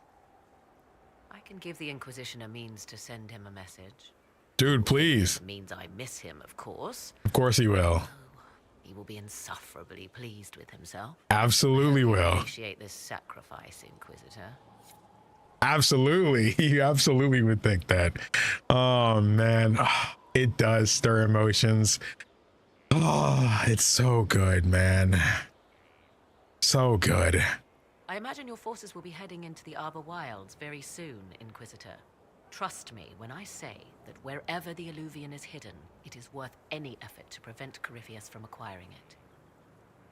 Tell you more about you. I'd like to know more about you. Ah, yes. Whence comes the mystery woman slinking her way into the Inquisition's ranks? Once I was an apostate, living well away from the banal influence of the Chantry in the Kukari wilds. Then came the Fifth Blight with its darkspawn, and I left Ferelden for the Empress's court. 'Tis certain the nobles of Orlais breathe a collective sigh of relief that I am now here. You kind of skipped a little bit. You were in the Fifth Blight. You were in Ferelden during the Blight? The Blight began in the Kukari wilds, so yes, I experienced it firsthand. Indeed, I fought at the hero of Ferelden's side for a time. He is the reason the Blight was defeated. We became close. Closer than I even thought possible. When I left, he pursued me. Yeah. After that, I came to Orlais. The last place one would look for me, or such was my hope. Oh man, freak.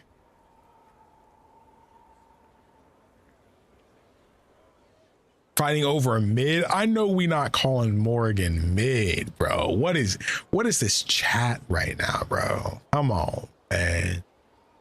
Come on, man. And the thing is, this couldn't really happen with Leliana, you know?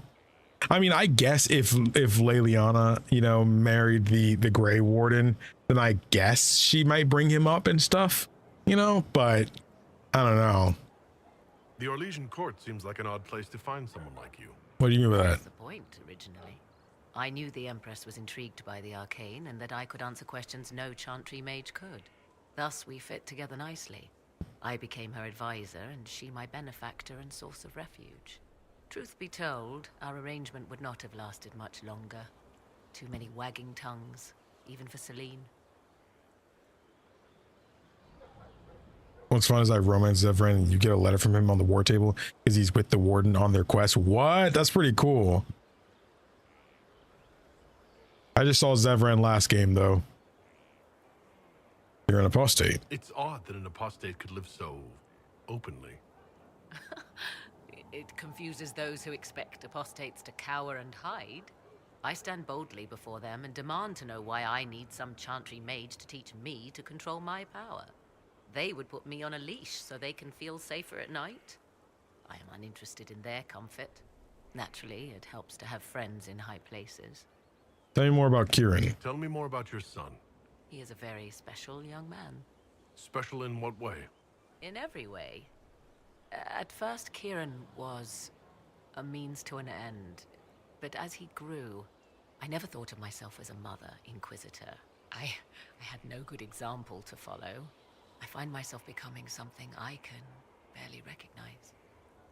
That's sweet. I leave you to the garden. As you like. That's sweet, man. I needed that. I needed that. Dude, we have not been live for almost 2 hours, bro. I refuse to believe it. I refuse to believe it. I refuse to believe that.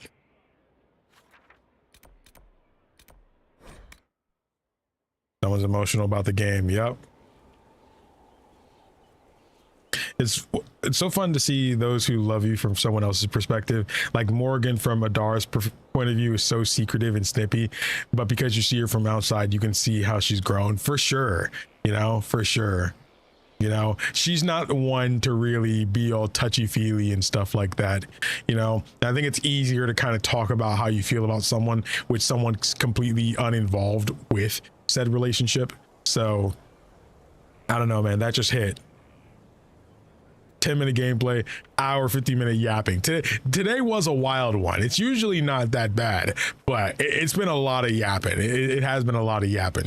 To be fair though, whenever I don't come and yap with the characters and stuff in this game, people get mad.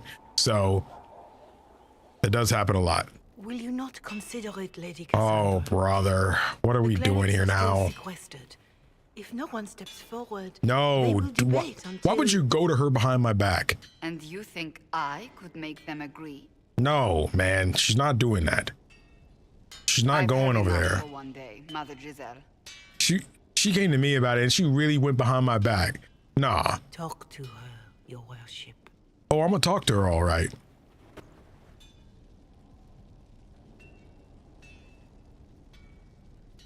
Is she bothering you? Is there a problem? It seems like she's bothering you. Mother Giselle is kind, and she means well. So, yes, she was. I assume you've heard that Leliana and I are both candidates to be the next Divine. Because of what happened at Halam Shiral, of course, the Empire favors you. Thus, everyone close to you. So now the Chantry bandies our names about without even asking us first. You'd be perfect. Who cares about the Chantry? Is that even possible? How can you and Liliana be candidates? You're not even priests. It's not without precedent. Amar III was sister to the Emperor, and Galatea a commoner. Liliana and I were, at least, part of the Chantry hierarchy. It would be accepted. Why am I not a candidate? Duh.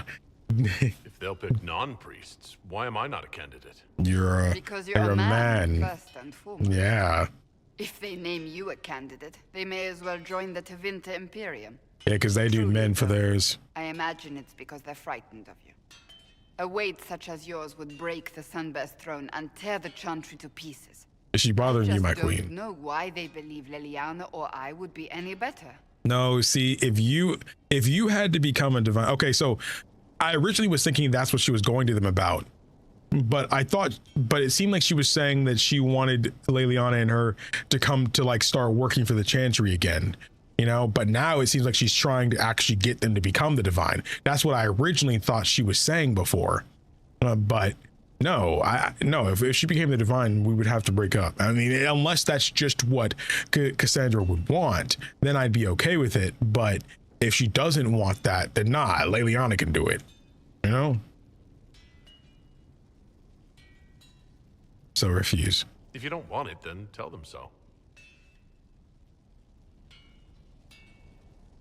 Surely it was never meant to be like this. The Chantry, the Circle of Magi, the Templars, this cannot be what they intended when it all began. The Chantry should provide faith, hope. Instead, it cannot veer from its course, even in the face of certain death. The thing is, I actually think she would be really good as divine. You know, I think she would, because she has like the perfect grasp of what she feels, what it should represent, and what the Chantry should, the way the Chantry should go. The problem is, I don't feel like she needs to be that in order to have that happen. I feel like while the Inquisition is a thing, because the Inquisition won't always be around, it only comes around when it's needed, you know. And when all things are all well and good, I think realistically we can make it to where, you know, you just put good people by the divine side. She's already divine in my heart. You're right. You really feel that way? I'm surprised to hear you, of all people, say that. Why? Oh? Am I not the same woman who declared the Inquisition against the Chantry's wishes? In all my years as a Seeker, I did what I was told. My faith demanded it. But now my faith demands something else. That I see with better eyes. So do better. The Chantry has failed. The Chantry has failed, Cassandra. It is disheartening that a believer would say that. I'm reloading. Did you know Beric is Andrastian? I'm reloading. Oh, he I'm reloading. blasphemes I'm with every reloading. second breath, but deep down he believes. His heart is virtuous. But he would never step foot in a Chantry. I'm reloading. It should be the first place to which the virtuous I'm turn. reloading. I'm reloading. I'll alt F4 right now. I'll alt F4 right now. To change it. I'll alt F4 right now. I'll alt F4 right now. I promise you I will. I don't know, where will my save be though? No, I'm alt F4. I don't care. Yeah, get me out of here. Yeah, nah. My girl greatly disapproved of what I just said. Nah, never mind. Nah, we're not doing that.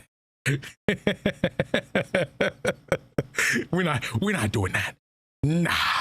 Go ahead and put that back. Go ahead and reload that. I didn't think he was gonna say it like that. You dang near spit in her face, bro. Dang. I wasn't about to do that. This game is not that decision. I don't care, bro. You're missing the point.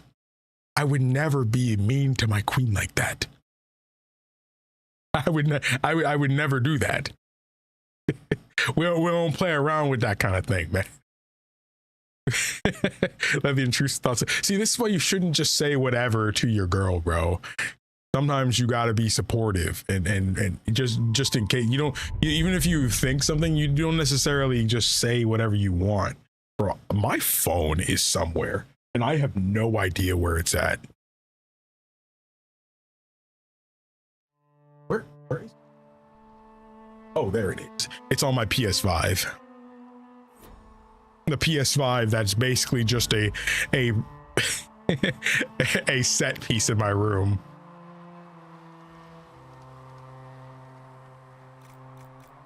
So what, autosave right here? Okay, so that's not that far away. I think we still have to go through all that talk with Morrigan, but we can just click through it.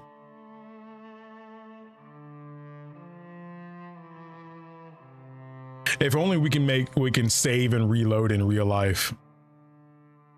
So where am I? Oh, right before we talk to Cassandra. Okay, that's good. Right here. Okay. Consider it, Lady Cassandra. The clerics. Skip. She's bothering you, my queen. So now the Chantry bandies our names about without. Is that even possible? Liliana and I were. Why am I not a candidate? I just don't know why they believe Liliana or I would be any So better. refuse. The Chantry should provide. You really feel that way? But now my faith demands something else. That I see with better eyes. So do better. These are extreme times.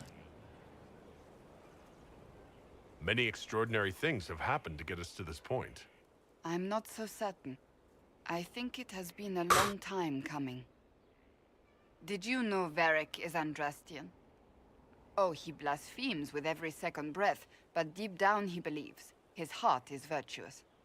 But he would never step foot in a Chantry. It should be the first place to which the virtuous turn. It needs to change. Perhaps I must be the one to change it. Special. Oh, shoot. I like your determination. I can help you. I like your determination. I can help you become divine.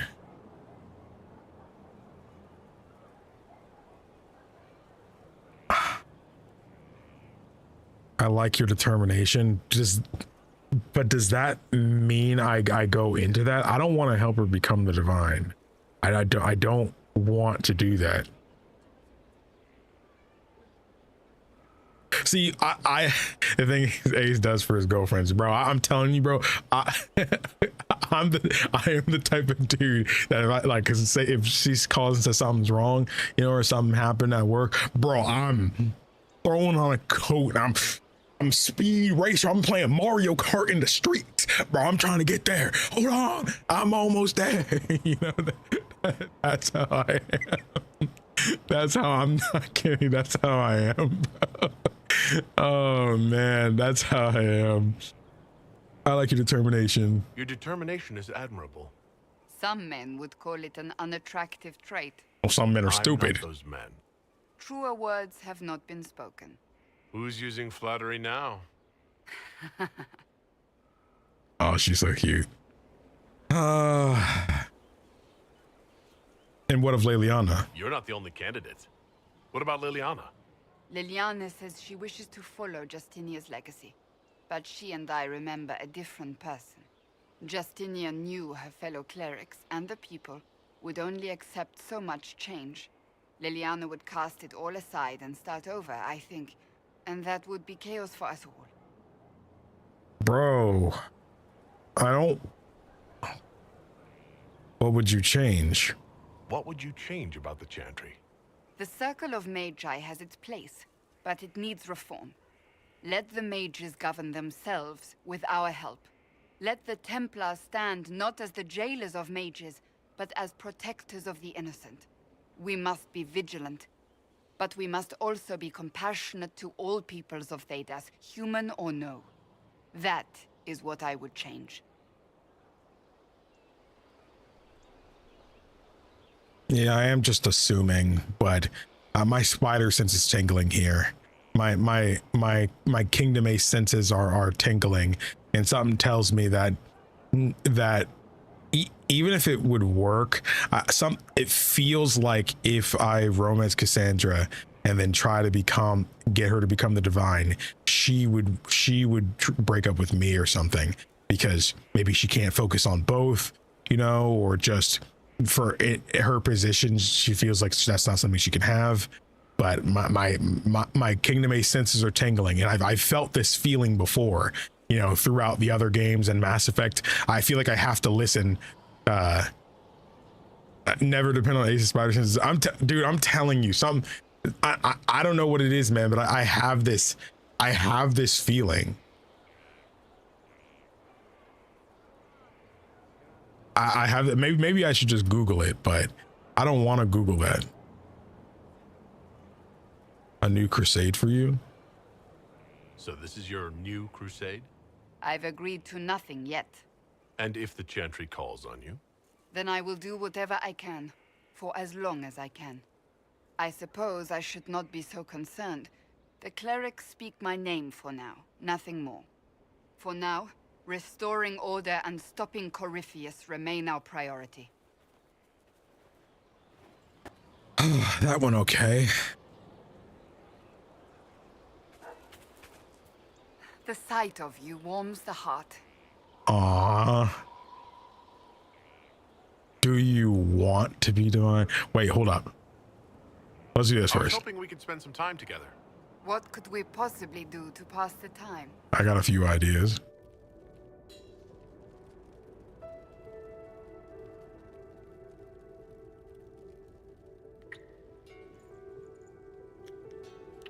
Bro, I can't see her past this beefcake, bro. I feel like being a dwarf would be really funny in that cutscene. I feel like that's really funny.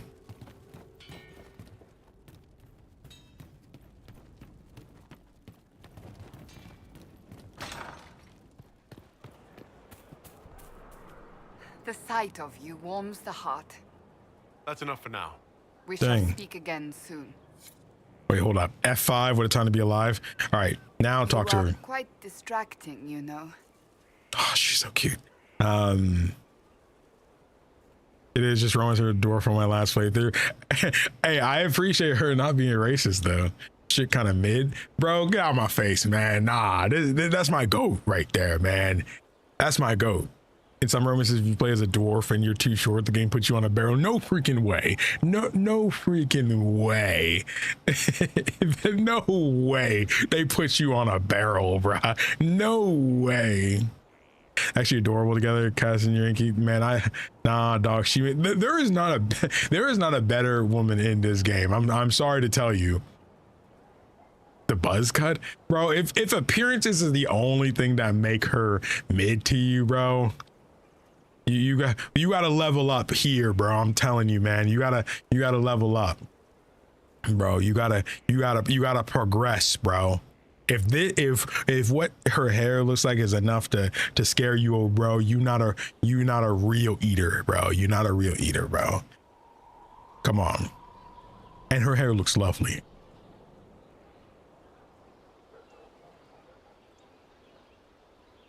To see and experience her story and just to call her mid, I literally couldn't imagine. You know, Josie was really cute, but I feel like outside of her just being nervous around you, you know, and not being able to handle your flirting, that's really it. You know, she's cute, you know, and I'm sure the relationship is cute, you know, but I'm gonna be honest, it just ain't like this one. There's so much more to Cassandra's character, it felt like, you know, and it was good, man.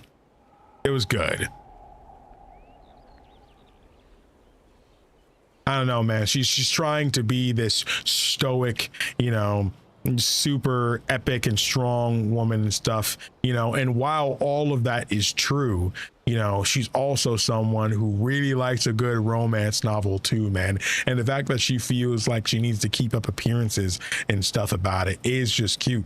Seeing her be able to be vulnerable with you and not have to, you know, be scared about being herself around you is what makes her so great. Because some stories fail in this aspect because they make the true character what we found out about Cassandra, and they just kind of forego what we knew about her. You know, oh, this stoic, you know, strong-willed person is not her. She's actually shy, you know, and loves romance novels. They replace their character with something else you discover later on. But this is great because it doesn't do that. She still is that strong, bash your brains in, stoic soldier, you know, with an extremely big passion and love for basically everything around her. And a lot of her strong will comes from how much she cares about people as a whole, you know. And granted, she's not exactly, you know, she can be kind of strict and such, but again, a lot of this comes from her wanting this land and these people and stuff in it to have better lives. You know, that's what she wants. You know, she wants to affect your life in ways that you know, you wouldn't even be able to guess, even if you don't even know her, you know. But at the same time, she also wants to let loose and read a romance novel in her time, and both things can be true. I've fallen for mid women in real life because they personality hook me. I've been in love before. How, out of curiosity, how old are you? I'm just curious. I'm very curious. How old are you? I am very curious. No disrespect. I am curious though. I am very curious. I'm very curious about this.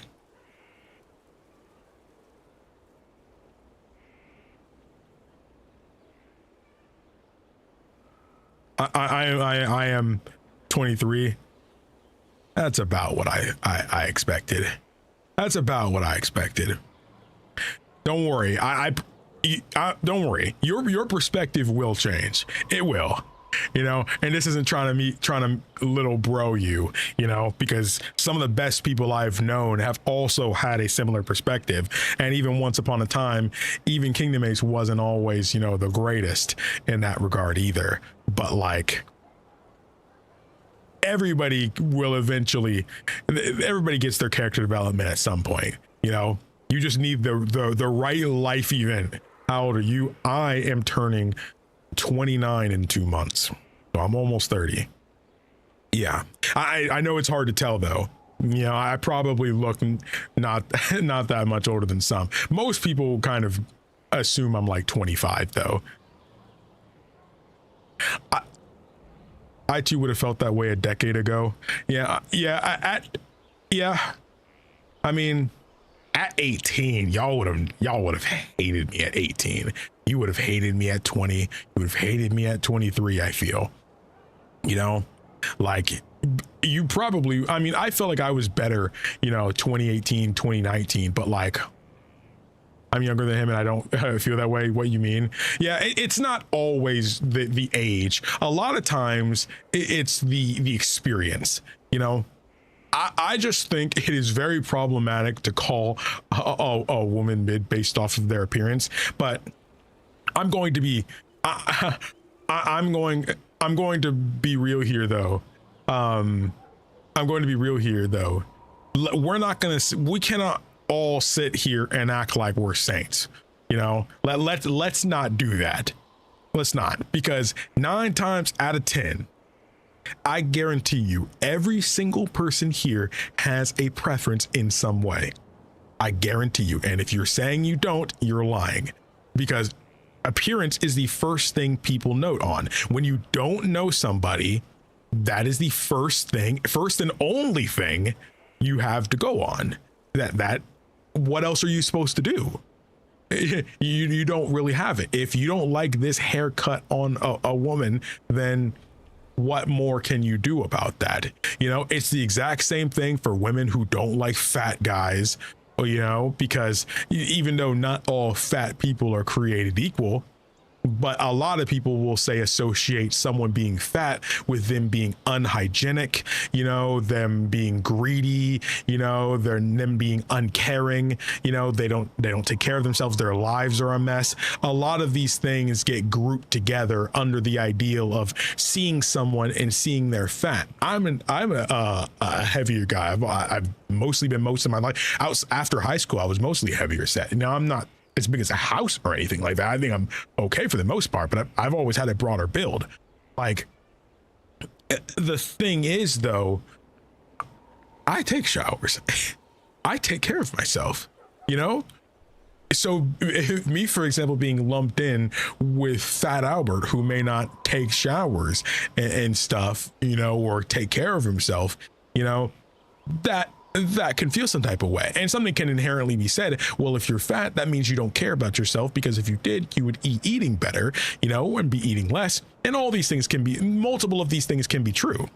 But again, the moral of it is me saying that calling someone mid based off appearance, preferences are a thing, but we can't act like that's all about somebody, or it should be the end all be all, you know? I think certain aspects of somebody's visual appearance being a dead giveaway. Personally, I also don't like either. I'm not going to say any names here, but there's somebody I know who wouldn't date specific races. And it's not because they're racist. You know, some of their best friends are that race, you know, and I talk to him every day, and he's basically the only black around, you know, and so he obviously loves, you know, that people in their culture and stuff, but he would never date a black woman, for example. You know, that's just not his preference. And to me, that's weird still. I'm sorry. I think that's weird. I think that's weird, because personally, to me, how does that work? I don't understand. I cannot like your haircut. I cannot like that you always love to have these super long nails. I have an ex who she liked to keep her nails like real long. And I'm gonna be honest, I don't like that personally. You know, that makes sense to me, but skin color is something completely different. You know, I don't know if I'm tripping here. Some of my best friends are black. I mean, again, I think it's weird personally. I mean, and again, I don't want people to think he's a bad guy, because he's actually a great dude. He's just really ignorant. He's just really ignorant. And trust me, all of our friends get on him, and we put him through the ringer. Trust me, we do. Because the thing is, he's changed so much after meeting us, and he's just gotten so much better with a lot of things, you know? But like, he still has a way to go with some things, you know? So it's like, I understand that I personally wouldn't want to be called mid. Just say you don't like them romantically. Like what? Yeah, it's about how you go about it. You know, I think saying she's not my type, you know, I think that comes off way better. And people don't really think about how they go about saying these things, because you got to remember, these are people. They're not numbers, bro. A lot of young people like to think in numbers, bro. You know, they like to think, you know, like she's just another broad, you know, that's a hoe, all these things. They like to think that they're just one of a number, you know. That is not how you should be approaching things, man. These are people, bro. They are people. Granted, this is a video game character, so that may not apply.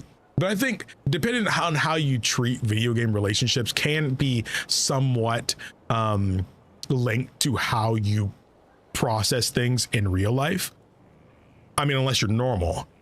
I'm not normal, but you know, again, it's still the fact that it's about physical attraction. That's what I'm talking about. You can say, like, instead of saying this woman is mid, why would you say that when you could just say she's not my type? Because if beauty is in the eye of the beholder, which it quite literally is, I feel like calling someone mid is just it's so disrespectful, man. Because again, no matter who you are, woman, man, you know, anything in between, you know, like being called mid never feels good. You know, if a man is called mid, they're going to more often than not get antagonistic, because that's just how men are. Because when we feel slighted, you want to clap back. And unfortunately, I am a man, so I do feel that way sometimes. I'm not gonna lie, bro. You even seen me, you've seen me in games too. You know, when somebody disrespect me or talk to me sideways, if you come at me sideways, I'm gonna look at you like, who is this guy? You know, I can't hide it. I know how I am, you know? So if somebody were to call me mid, you know, especially like referring to my physical appearance, I'm probably going to be antagonistic, because realistically, that just does not come off well. It's not about what being true or not. It's not about that. Physical attraction is obvious a thing. It's how you go about saying these things, man. That is something you have to grow into understanding. That's something you have to grow into understanding. If somebody calls me mid, yeah, I'm gonna feel some type of way. But that's because is why I would never call someone else like saying, oh, she's mid. Bro, who are you? Like, again, unless you are perfect, you should not be disrespectful towards anyone, because as soon as you are, you open yourself up to being disrespected by anybody else around you, bro. That's what I'm saying. But I feel like this is really simple, and there's no way J Money don't understand this. You never dated a woman. And when you brought her around your friends, and the only thing they say is, as long as you happy, bro. No, that hasn't happened to me, because quite frankly, I only really surround myself by people who wouldn't do that. Now, this isn't to say that all my friends are smart. I just told you about a friend of mine who probably would never date a black woman, you know, but like, unless she had something else mixed in with her, you know. But even he wouldn't do that, because quite frankly, I surround myself with people who know that if I'm happy, then none of their opinions matter. You know, I don't need my friends to think my girl is attractive. I don't need them to think that. You can think my girl is the ugliest woman on the planet, and I quite frankly would not care. I couldn't care less, because as long as I love her and I find her beautiful, and that's all that actually matters. Because even if we're friends, who are you? My guy? I'm trying not to say the N-word. I'm trying to be KingdomAce on my live stream right now. I'm sorry. My guy. Like, because real talk, who are you? That's what I would say. If a friend dared, and I don't care how close of friends I am, and every single one of my friends know this, you can ask them yourselves. You know, I've been very public with who my closest of friends are. They've been on the channel plenty of times. They're in my Discord server. They're mods in there. You can even feel free to ask them. They will all tell you that I would do that. I don't care how long I've known you. Like, quite frankly, when it comes to my relationships, ain't none of their business anyway, so I couldn't care less what they think, because that's a high school mindset. Because what you think of this person it's not the full story. It's not all that matters. It's about what the appearances of you two being a couple matters. And this isn't just a high school thing. Sometimes maybe even in some higher levels of society and stuff like that, you know, maybe if you're a pastor or something, or, you know, in a position of power, you know, in the government or whatever, that thing can matter. But even at the end of the day, it wouldn't matter to me. I could be the president and I'll still marry who I want to be with, rather than care about what the public thinks of who I'm with. And this is not me just saying it for the camera. You know, I think most of us here kind of get an idea of who I am at this point. But again, my friends are very public. I even have family on socials. If you really want to ask them, you know, they're there, you know. So I wouldn't want my friends saying my girl's ugly. If you think that, keep it to yourself. That's what I'm saying. You know, if my friends think my girl is ugly, they know to keep that to themselves. They wouldn't, I would say most of my friends wouldn't dare. And it's not just because they feel like I would get mad. It's because they're smart enough to know their opinion on what my girl looked like don't matter. You know, as long as they are loving who they're with and I'm loving who I'm with, that's all that matters. Then there are friends who think too much that your girl is attractive. That has happened. I did have a situation where a friend of mine did catch feelings for my girlfriend. That did happen. That did happen. And he even wanted to like meet up with her. That wasn't a good situation. I was a little too understanding at that time though. I feel like I would be less understanding of that now, but I think I was just too much of a good guy at that specific point in time. Most people wouldn't have been as friendly in that situation, but I told him it was all right.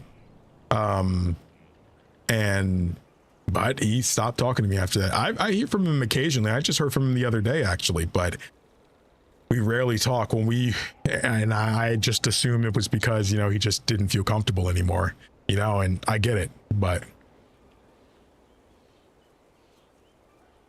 be fair, I'm on the A spectrum. I just can't understand it. Sorry. Wait, did I miss something? I would hope my friends would only care if they were good for me. Well, yeah, I mean, of course, that makes sense. That's the only thing I would want my friends to care about, you know? But like, and like, especially like that kind of thing. But if we're talking physical attraction, then their thoughts don't matter.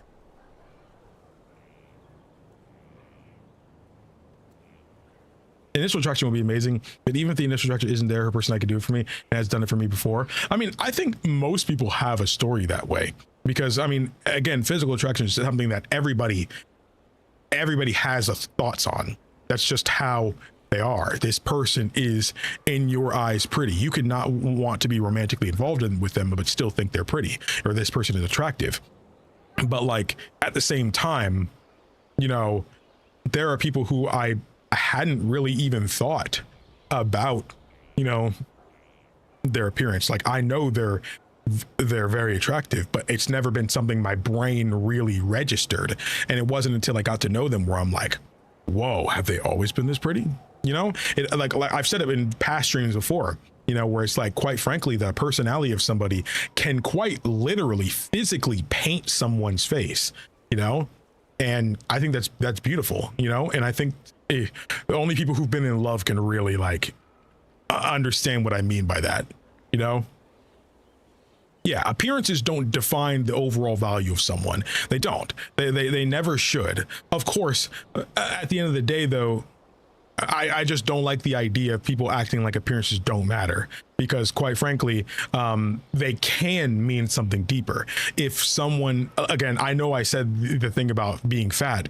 As a heavier set guy myself, a lot of people look at somebody fat and assume they don't take care of themselves. They don't shower frequently. They don't buy new clothes. They're raggedy, things like that. You know, they don't wear deodorant, you know, but sometimes that is just true.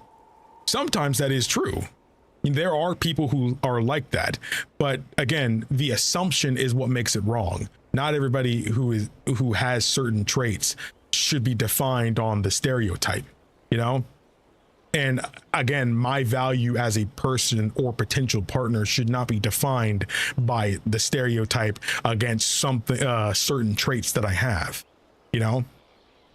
I mean, it's just so dismissive because it feels generally devaluing of like a person. I don't get that. That's what I was saying. Like, it's very, these are people. They're not numbers in a game. You know, there are people. And again, I know some people just say certain things because, you know, that's not what they mean, but for the sake of the conversation, they say certain terms, you know? So I'm not using this to like, I know we're talking about what J Money said, but I'm not using this to define J Money as a person, you know, because quite frankly, I know people who will say certain words, but they don't mean that. They're saying it for the sake of conversation, you know, to get a point across. But I was in love with a mid girl, but I never realized she was mid until after we broke up. And a few years later, I saw her again to realize she's not as pretty as I thought she was. There is a whole lot to unpack there. I mean, I feel like the gray hairs I have right now, I feel like I am not alone in this. I will just say this. It's not an insult to say she was mid. It's just objective. I feel like as a creator, I have to say things a certain way, because if I don't, I will come off the wrong way.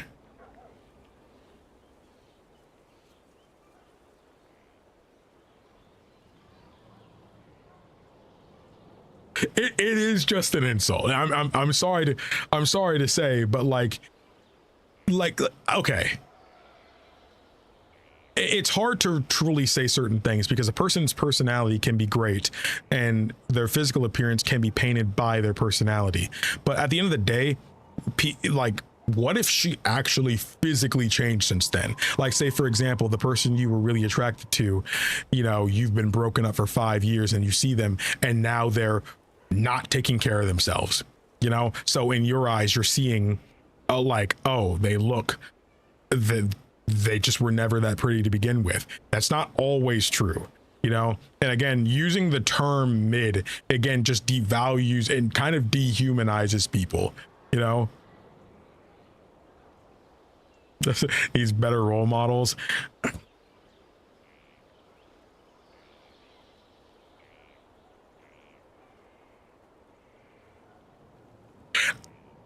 What's wrong with saying she's not my type or she's not my type anymore?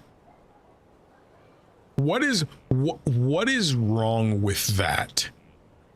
I feel like there is every reason to not like the term she's mid. There's every reason to not say that when you get the exact same point across by saying she's not my type. Yeah, and again, that's what I'm saying. But to somebody who never was in love with her, they might see your ex as someone who still is pretty, you know?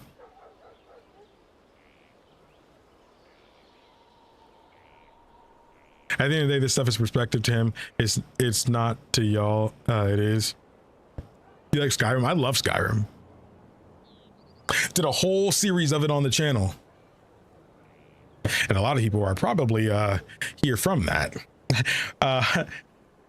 Sorry to yap. You like that? I'm not attracted to her anymore. Done. Because again, I've had my fair share of relationships, you know, and I've been that way too. But to me, like, I don't want to talk about this person because they've quite literally been in these Dragon Age streams, you know. And you remember last time I brought her up, she did appear in this chat, you know, and I had to deal with a little bit of DMs, but I'm on good terms with most of my old partners. I'm on good terms with most. There is one in particular I still regret to this day I wasn't the best to.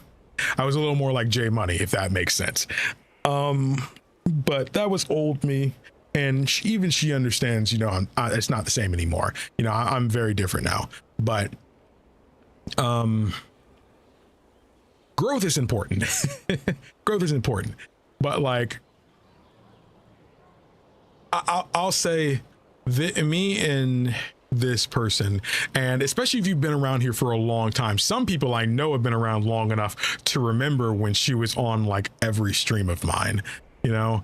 So every stream I did, she was there, you know, whether it was with friends, didn't matter. We were. You got this. I'm not. That's why I'm not as hard on you as some other people in the chat might be. I've been there, you know, and there was a point in time. I hate to say this on the internet, but you know, for the sake of transparency, you know, in the conversation, there was a time when I genuinely didn't understand how someone could get married and be okay with just the one person for the rest of their lives. You know, the rest of your life is a potentially really long time. And I genuinely did not understand that.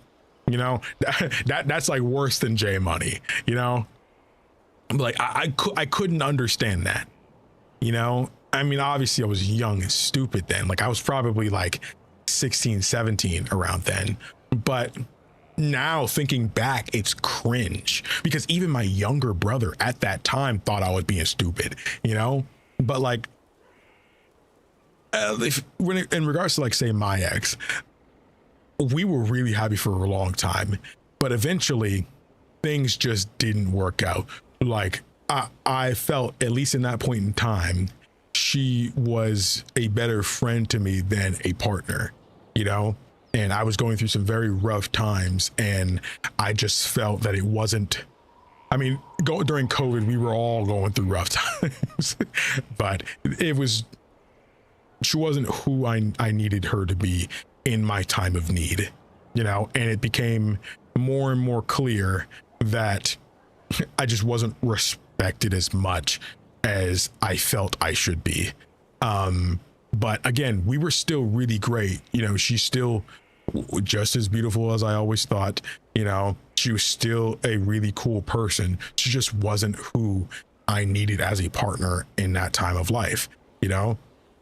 And obviously there's a lot to be said about that relationship as a whole, but like, you know, even after we broke up and I was really hurt by like how I was treated, that didn't actually change, you know, how she looked to me. Like she wasn't the greatest girlfriend on the planet, but she wasn't mid, you know, even though she could have done a lot better. Like, I mean, I'm sure we could have both done a lot better. We've talked about it, but like, not to put all my business out there, we both could have been better, but the relationship did end because of how she was, you know. But that didn't mean I just start calling her mid now, you know. She just wasn't who I needed, you know. And I really didn't appreciate the things she was doing and how she was letting people talk behind my back, you know. Unfortunately, I was, Chris, back, you know, in early high school, and I really regret that. But most of them have moved on, but I unfortunately am left with some regrets. But it was a long time ago, so I'm not really worried about it anymore. I think of it as more motivation to just be a good guy now, you know. And I don't think I was necessarily a bad person back then. I think I was just very ignorant, you know. Yeah, that is true. I mean, that was around 6 years ago now. Hard to believe, you know, COVID started like 6 years ago. I can't believe that. I can't believe it was that long ago. But yeah. We're supposed to be playing Dragon Age, bro. What happened, man? Yeah, J Money, you'll continue to grow and change. There will be times later on when you'll think back to the things you said today and be like, I cannot believe I said that. I cannot believe I just didn't get what they were saying, man. You know, I felt like I wasn't being understood, but I'm telling you, you will think that. And I know you're, you know, getting older. You're already 23. You know, around that time, people start having families of their own. But like, I'm telling you, you will understand one day, like as you continue to experience things, you know, go through hard times, good times, you will grow and change again. And the old version of you is someone you should hold tight to remember, because remembering your old self is how you pave a way to being who you truly should be. This feels like a filler stream, bruh. Holy cow, I've been gone for 30 minutes and you're still standing here? Dragon Age and this Dragon Age stream? Nah, bro. I'm sorry. But to be fair, this yap needed to happen because let's be real here. This was wild. This was a wild conversation. This was wild.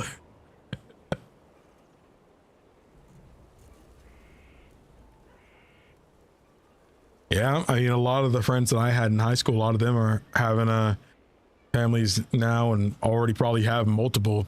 One of my best friends from middle school, she got freaking 4 kids now. I'm like, dang. You seem more distractible today.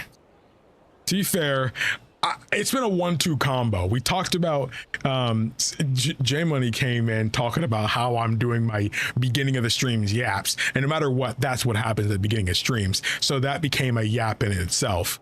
And then you talked about the no, before that you had talked about transmog, and that turned into a whole conversation, then leading into the J Money thing. Then another J Money thing happened where calling women mid and all that kinds of stuff, and specifically about Cassandra, and then the real life, and that inspired another long yap here, you know. And it just, oh no, and then it also, the bomb story also happened. I'm sorry, when Cassandra says I'm quite distracting, maybe she meant you are quite distracted.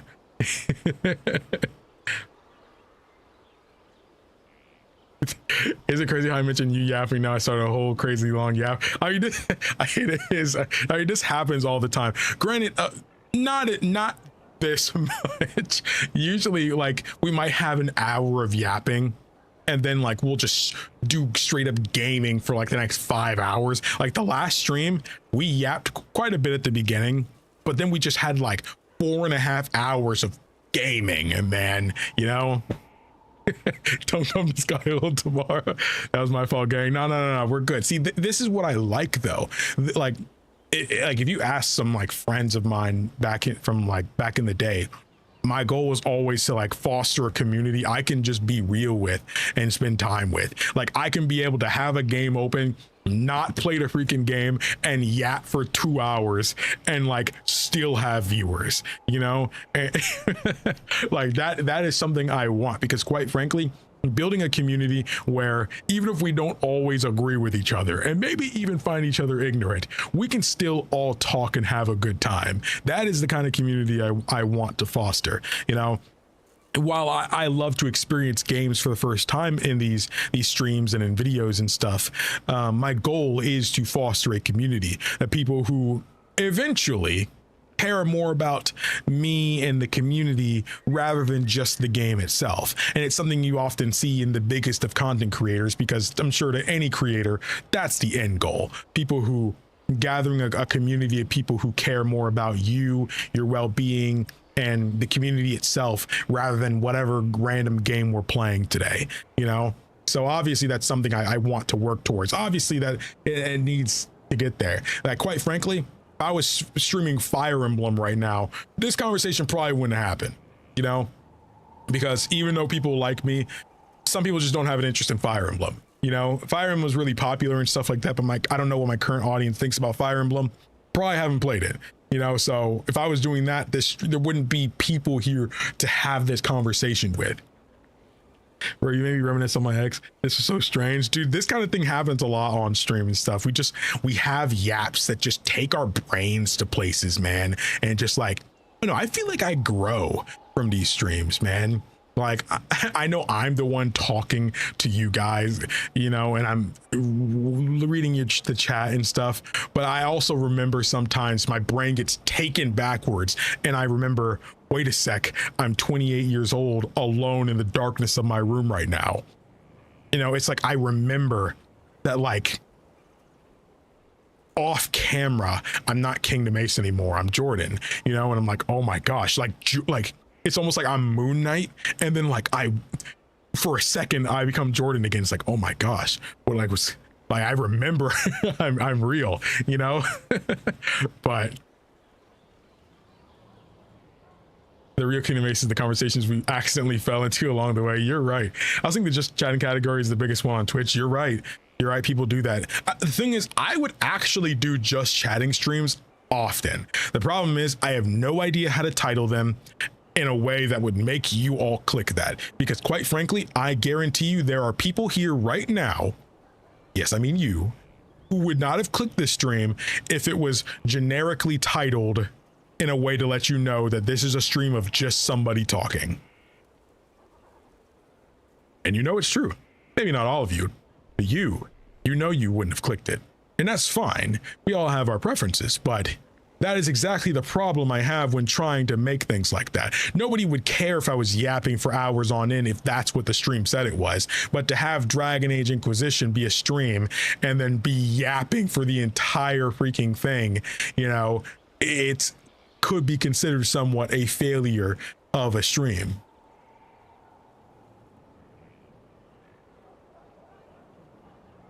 Good thing Cass like staring at you. You're right. I just feel like some people misunderstand what I'm saying because I only have a limited amount of words I can type before the text needs to be sent to the chat. Yeah, I forgot there's like a limit for how many letters you can send.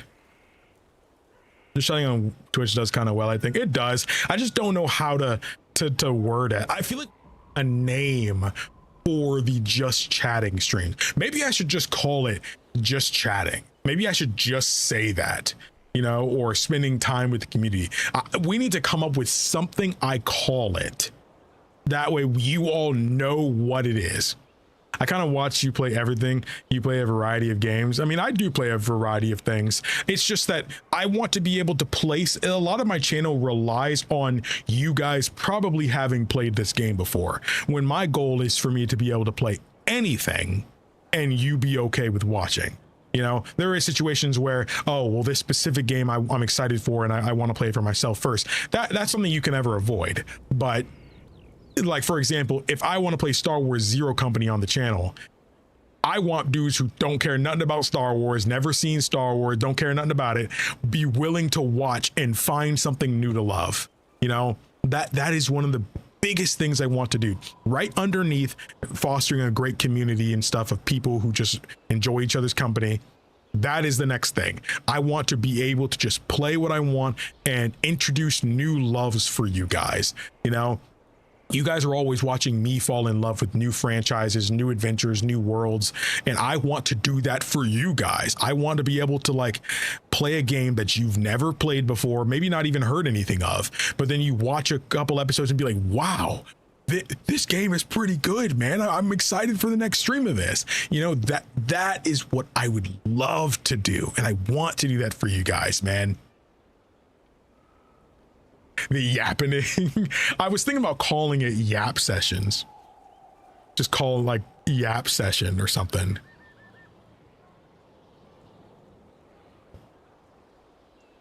Psychor 20 years ago. You might be right. Nah, I would have clicked. I appreciate you. Yeah, I only joined because it said playing Dragon Age. That's why my first text was, why are you not playing it? Yeah, I'm well, fair. The yapper's a symbol, something related to medieval times. I was thinking of like the tavern aesthetic, you know, like, but I feel like if I called a stream Yap Tavern, people might not know what the freak even is that, you know. The average person doesn't know what yapping is. I know it sounds obvious because we say it a lot around here, but there's a lot of people, you need to make things as simple as possible. Hangout session, that would also just work. It's very simple, and basically everyone who can read would understand immediately what the stream is about. Then I also have to think about what the thumbnail would just have. Sometimes when I don't plan to do, or when I plan to do multiple things or just talk back in the day, I would just put a selfie as the stream picture. Like, it just made the most sense to do that. You know, like it would just be the thumbnail picture, but not edited. It'd just be just the thumbnail. Tapsters talk. Funny as from a guy who doesn't drink. WTV, what does that mean? The chat was pretty engaging and welcoming, though. Nobody overly freaked out for my potentially crude statement earlier. Yeah, I don't think people overly freaked out. I think a lot of them were just very surprised and caught off guard. And we still had Cassie. Look, we're gonna game right now. Maybe you should just do a podcast. Yo, shout out to my goat, Mandalorian. Again, subscribe to his channel. I told y'all, podcast is coming. He's there, and it's gonna be goated. I'm telling you. It's gonna be goated. We have been sitting here, right here, like 30 minutes, and the people have still been watching the stream. This happens way too freaking often. Oh my gosh. Rantalorian, that'd be kind of crazy. Yo, we're still coming up with the podcast name, Brandon, bro. We might need to do 45 minutes. Oh my gosh. All right, we need to go. I'm gonna ask her. Wait, hold up. That's enough for now. We shall speak again soon. Cash, y'all did not speak, bro. He stared at you for 45 minutes.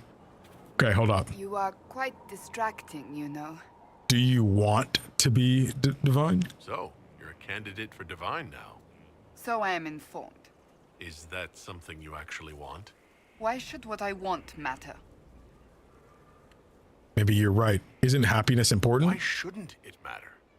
Don't you have the right to be happy? It is very simple.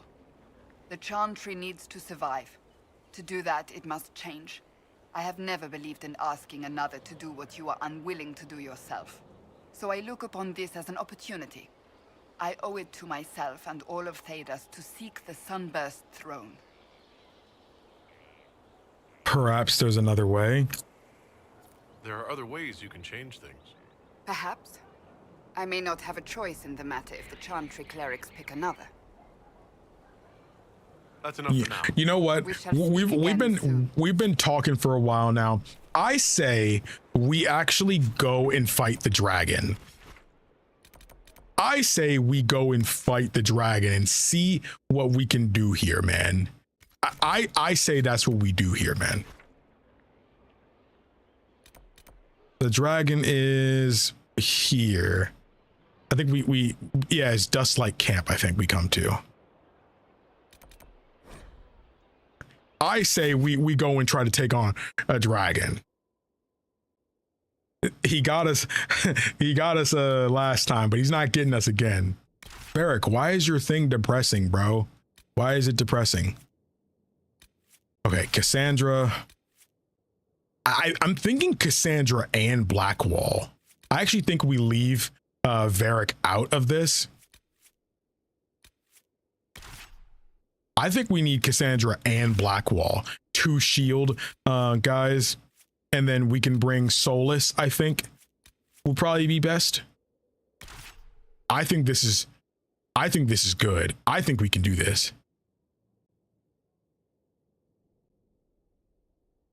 We will talk, but again, we've been streaming for almost 3 hours, and my brain needs a slight detox. We will talk to people, but we need a slight detox. We've already been talking to some.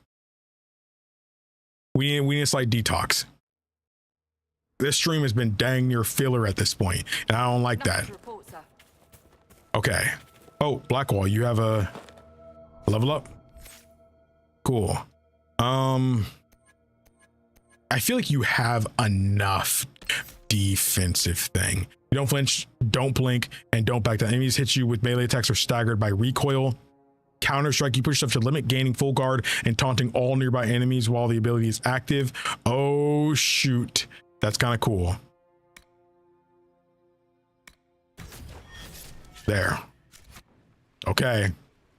I just cracked a 0 sugar monster, so I'm ready. Let's go. All right, y'all. If y'all ain't hit the like button yet, I don't know what else I gotta do, man. I've written about Final Fantasy VII Original and Dragon Age Origins, so I wonder which would win in a fight. I think I like Dragon Age Origins more than Final Fantasy VII. But I think there are many people who would disagree with me because Final Fantasy VII is just a bigger game.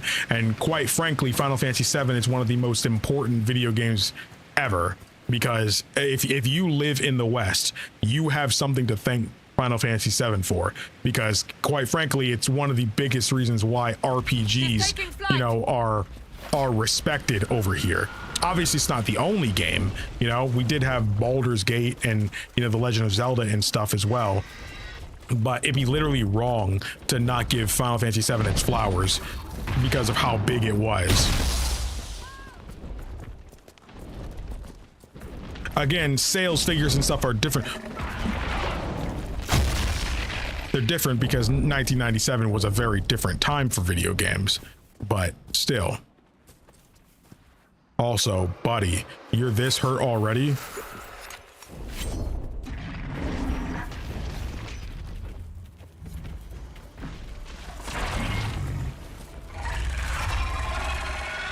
Control, Solus, go ahead and give us what we need.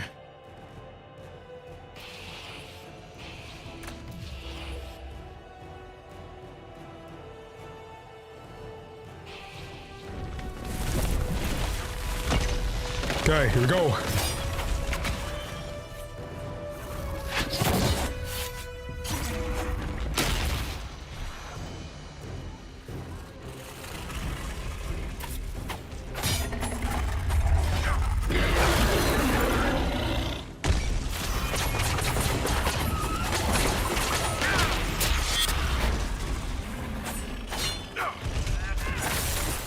The ice. You're immune to ice? Bro, get out of my way.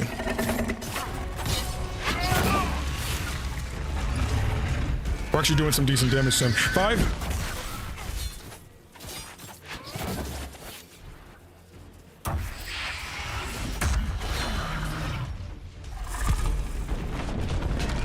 Okay.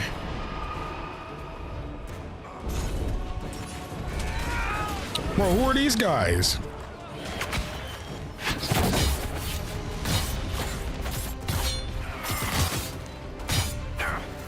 Okay. Where's he at? Go, go, go!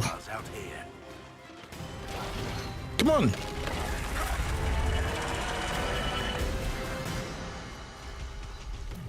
Okay. Use this.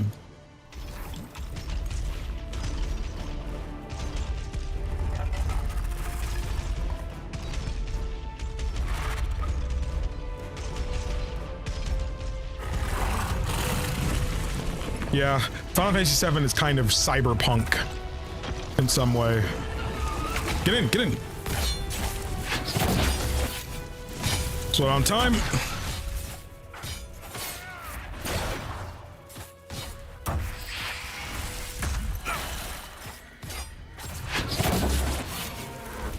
Watch your back, meat. Hold up, watch out.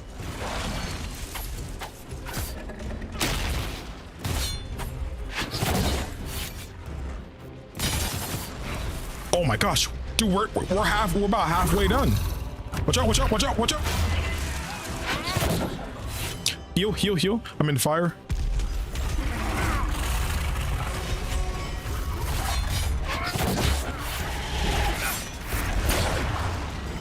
Five. Got him.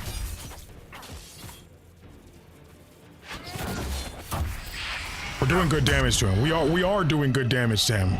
This is when the dragonlings are probably going to start spawning. Watch out!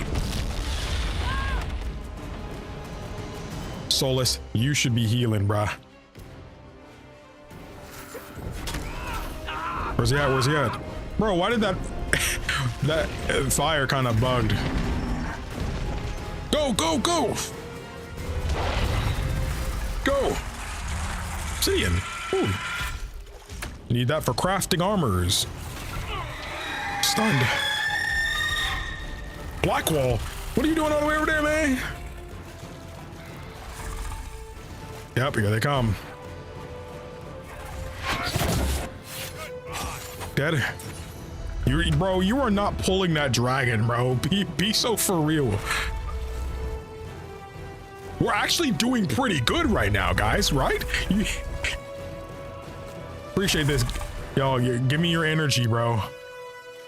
Like the people of Earth giving Goku's energy. Go, go, go. Stay in, stay in, stay in. Okay.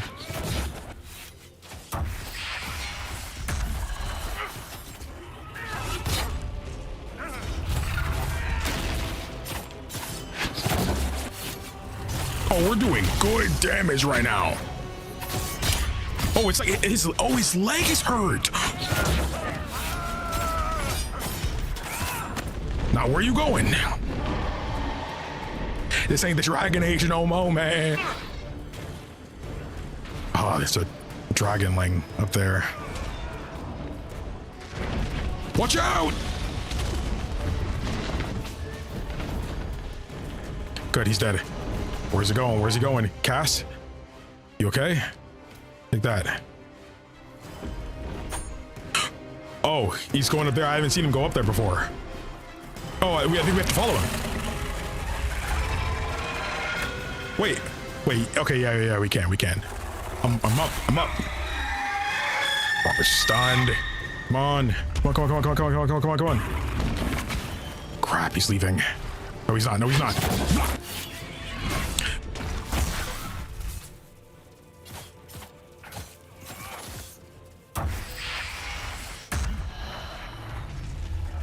He's gonna hit me. Ooh, solid. Pause. Hit one of them. It's gonna hit.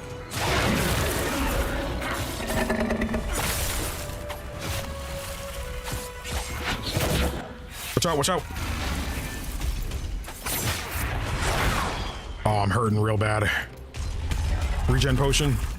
Regen.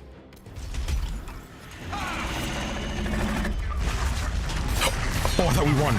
Come on, he's almost dead.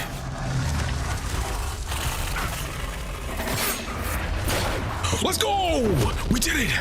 Let's go! Oh. Wait, who was that? Ran in. Worm Slayer. The first blast took a few hairs off my head. Let's go! That flame nearly roasted us. Oh, dude. We did it. We took out our first dragon. Let's go! I mean, worm. Wait, that was a dragon or a worm? That was a dragon.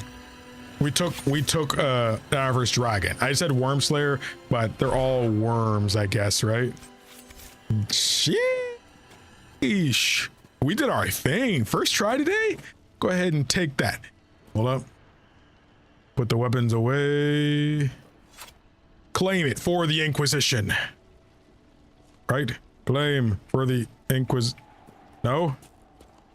No claiming that for the Inquisition. No claiming that for the Inquisition. Okay. There's got to be someone still alive over here.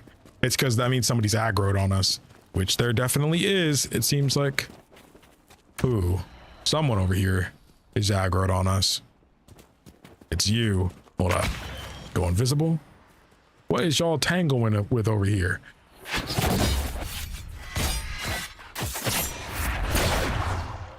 There we go. Looks like those are the only people that were aggroing us. You now. Remind me of someone I used to know. He was fascinated with the Fade and spirits too. A mage?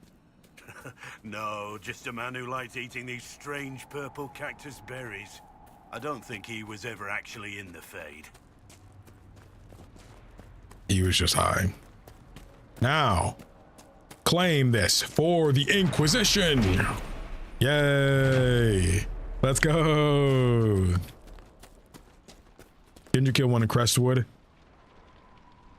No, I didn't win that one.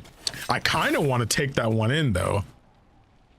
And I know people are mad. Ironbow Games rule with, yeah, I remember, but I'm gonna be honest, man. Ironbow might need to get bent, bro. Like he can get bent, bro. I just don't have. He's not in the cards, bro. Soulless can at least be protected by casting barrier on everyone and staying generally away from the worst of the melee damage they can do. Blackwall has a shield. Cassandra has a shield. I also am a vulnerable person too, but you know, I'm quick. I can go invisible to lose aggro, you know, and I can just go. I'm doing this wonderful dance of gaining and losing aggro. So it works for my particular situation. And more specifically, I just suck with him. Please go home, just your families. Oh, now that somebody's alive, they can actually go and do this part. Your egghead, go ahead and do this. Egghead, no One Piece. The dwarves were clearly up to something. Oh, we can actually loot their boat.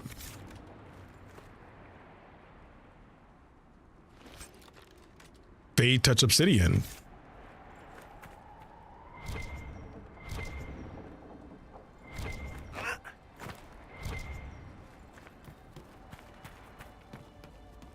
Wyverns like minor dragons, lesser dragons. Yeah, it depends on the the series. Some just take wyverns as, I've seen wyverns as baby dragons.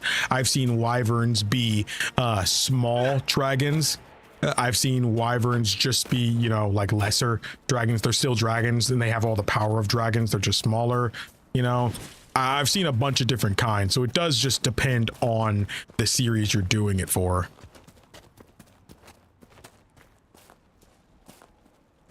A wing thing. Yeah, there were Red Templars over here, but I think they actually were, we fought them already. They came close to us. Yeah, they're not over here this time. And remember when we had to retreat and run all the way over here to try to escape the dragon and stuff like that, trying to like de-aggro him? Man, we took that dude down today, man. I'm so proud of myself. We've come such a long way. And I can actually loot this stuff now. I couldn't loot it before. Well, I ended up dying, but I know I couldn't loot it because they were still aggroed on me.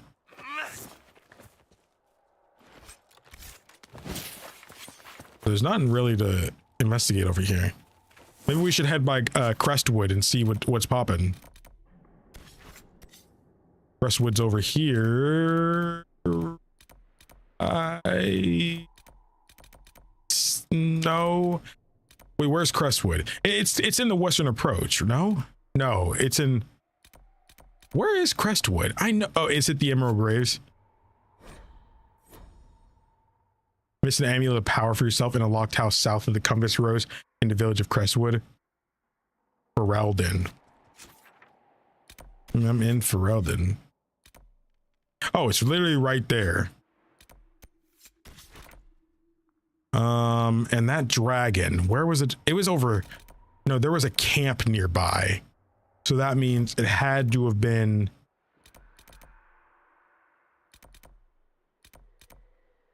There was a camp that we escaped to. I think it's this one. Yeah. I think it's this one. North, south, but no, but there was a camp right there. Remember? There was a house. You remember that? Do you know about Microscape? It's an idle RPG you can add to Twitch and people can use channel points to get energy for it. What? That sounds pretty cool. No, I might have to look into that.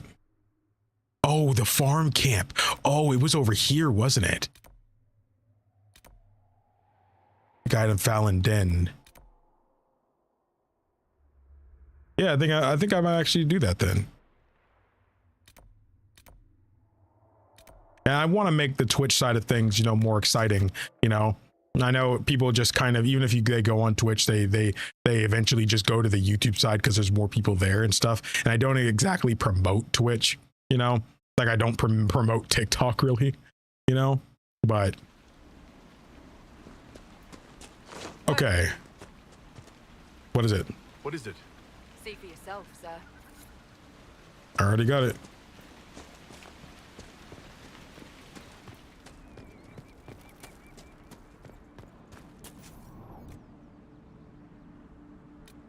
You know, I don't want to do that. Okay.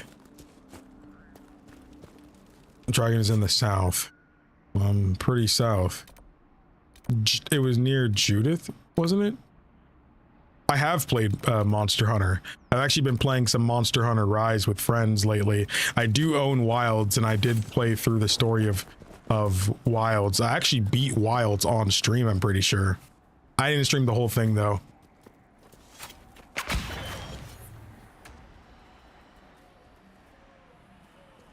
You gotta go first.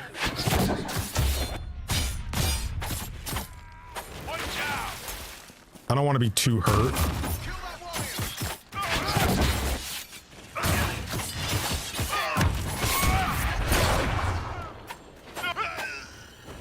Got a little more hurt than I wanted to, but I'll use my own personal regen. Let's try to avoid any more fights because the dragon should be right over here.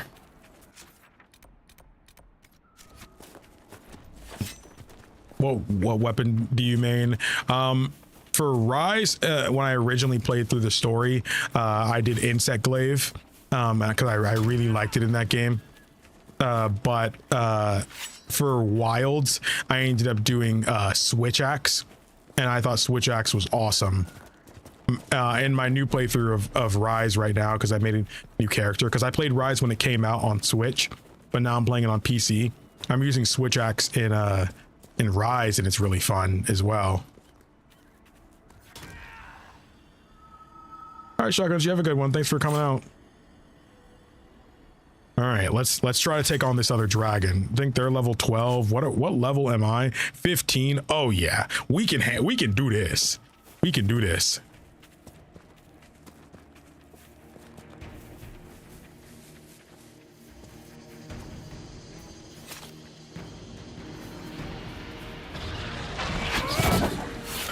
I'm at V1.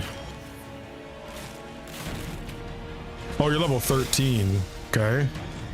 Oh, you totally see me. Bro. Dude, the music.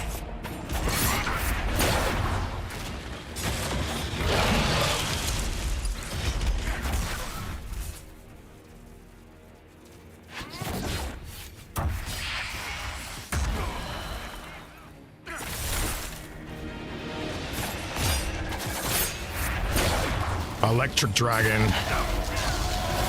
Whoa.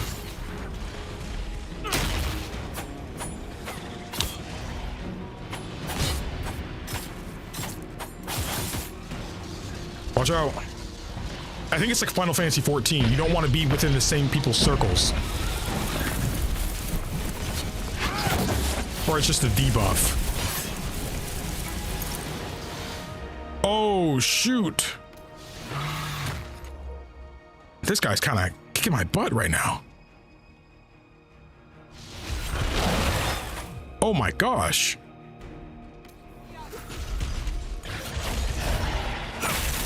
Watch out.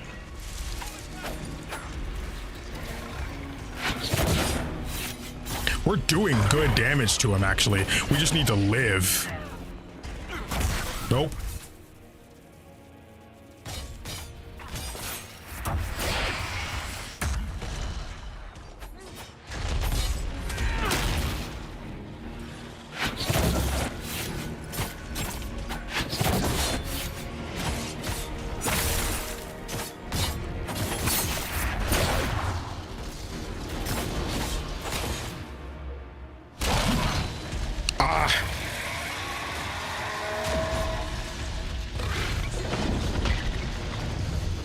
Looks like it kind of works like Final Fantasy 14.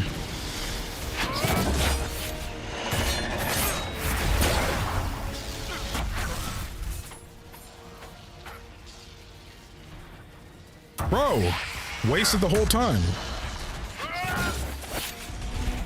Black wall. Use it up, bro. Do what you gotta do. I'm getting hurt. Saw it coming.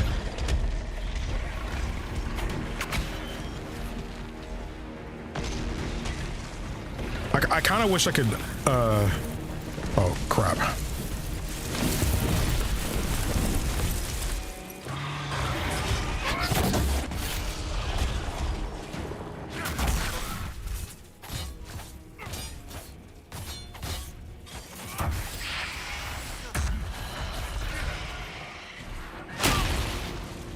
Okay.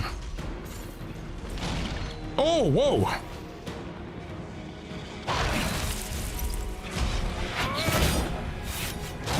I knew I was getting hit there. It's fine.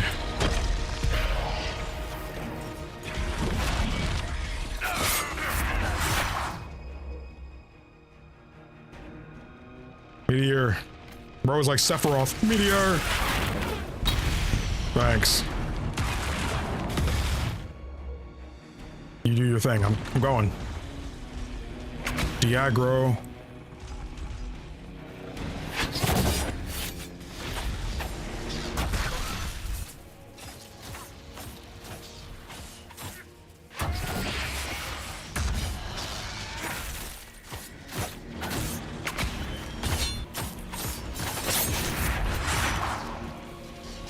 Don't overlap. Don't overlap.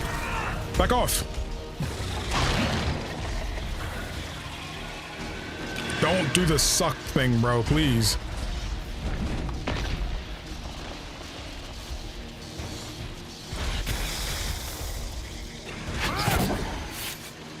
Ciao.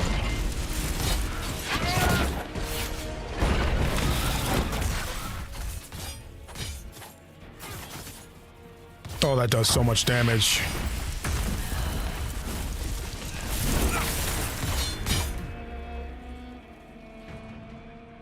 You gotta get out of that corner, man.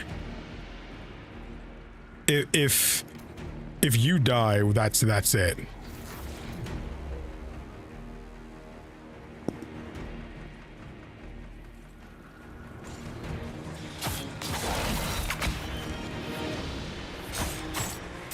Can I hit?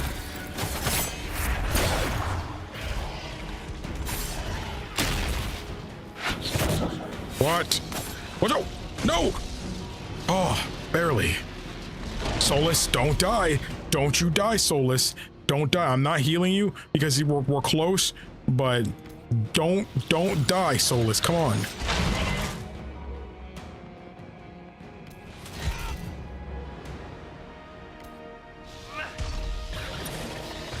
Don't die, Solus. It's gonna be a little bit.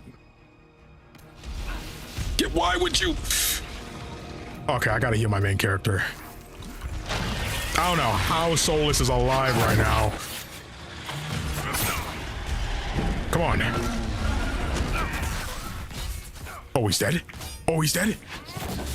He's dead! No, he's still alive.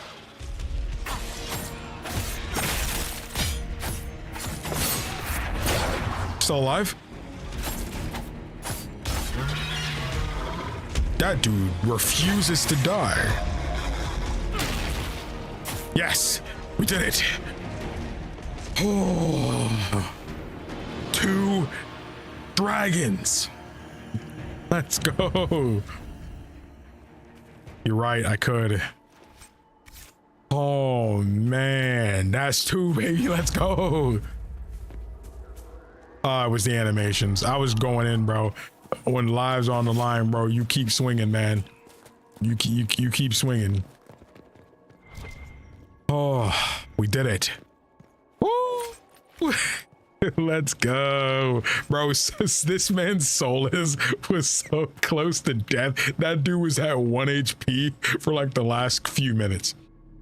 Denzing, don't be so stingy. Give up the last of your rams if you have to. I'll be gone hunting for a week. So remember, bring the dragon 100 pounds each morning. That seems to be that seems to keep the monster full enough. She doesn't wonder what there is to eat inside our homes. Walker. Well, guess who missed out? Guess who slept late? Ace's ability to dragons confirmed. Oh, you bet your bippy. Yep.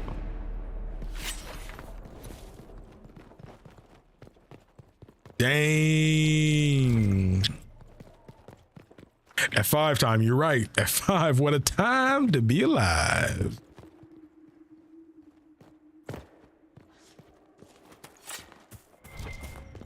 Oh, there's a rift nearby. I'm kind of cooked though, I'm not gonna lie, a little bit. But hold on, we got some level ups to take care of here. Cass, let's see what you got. Righteous fervor inspires the entire party to fight harder against demons. You're right. The protection against the elements, not for you alone. The entire party regains increased resistance. It's awesome. We're already 1 away to get this, but I think we need to kind of get this side. So let's do this. Black wall. Champion. You trained hard and you know how to make the most of whatever you're wearing. Armor bonus plus 20% is awesome.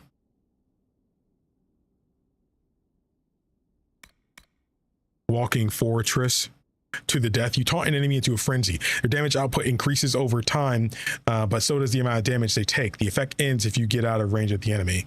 This is a like do or die skill. I did loot the dragon, yes. It just popped up so fast. I think it's a bug with the mod. if I don't physically click it with the mouse and only use F to like do it, it'll just grab it and it won't show it to me. But I did see it there though. And we're gonna look through it in a second. You catch stray magic around weakened enemies and use them to increase damage of your own attacks. Kind of awesome. I don't think you need another attack. Let's take this though. Whew. Okay, let's look at some of this stuff. It's probably stuff I can't really use.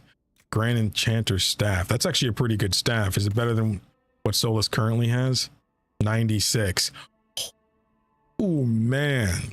So it is good in some areas. It does. Wait, is that say magic plus 25? Okay.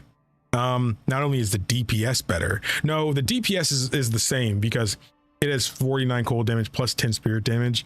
But this ups the crit chance, cunning, magic, and chance to cast. Ooh. I actually think what I have might be better. The magic is so much better though.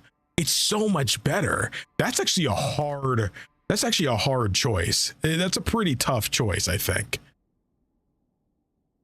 That's a tough choice. And of course, I didn't get any daggers. Hold up, did you get anything? No. Like, well, I didn't get anything either. Not much. No, not much in weapons.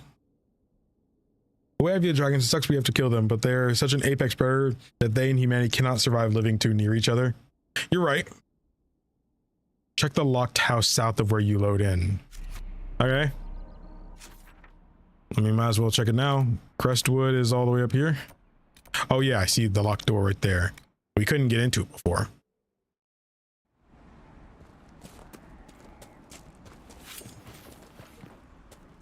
Looks like we have it now. La-da-dee. Seeing death and destruction. Did you fight in a war? There are struggles across Thedas at any given time. I doubt you would have heard of it. An elven skirmish? In a manner of speaking. And you? I was a soldier, and well, you know how it is. I do indeed. I'm not going to use that amulet of power on stream. Shell cameo, belt of staggering. Thank you for telling me. So I would not have thought to come back for that particular thing until now. Let me go to the merchant and sell some of my junk. Oldman battle stories. Is Solus so old? But then again, he is an elf, so he might be older than I think. Elves live a long time in this this universe, right? Maybe not Freeran long, you know, but like old. Its eyes on us if you hadn't stopped it. Thank you. Oh, you're welcome. Nice to be appreciated.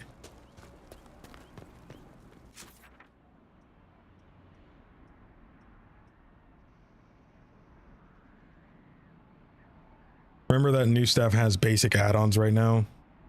Yeah, I could probably change it.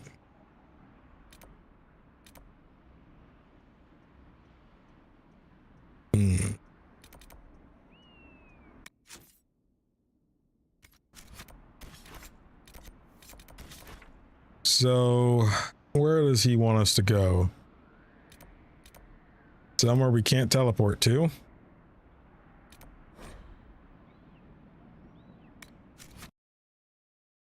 I do need to switch Varric in, though.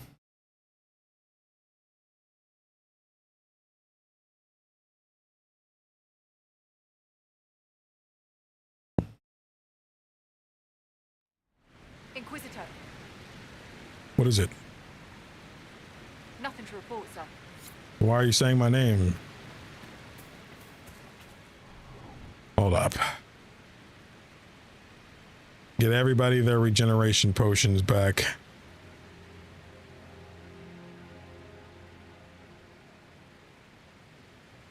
Sure.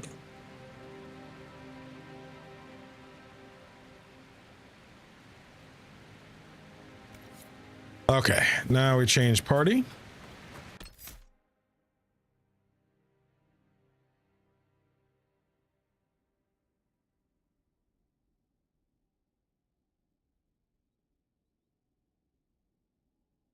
Oh, I remember in Dragon Age Origins, they talked about that, how elves used to have super long lifespans, and they still have longer lifespans than humans, but you know, something in them has kind of changed and they don't live nearly as long as they used to.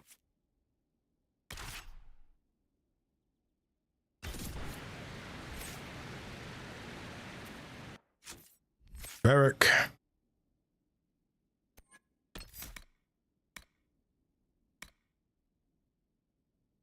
Sure.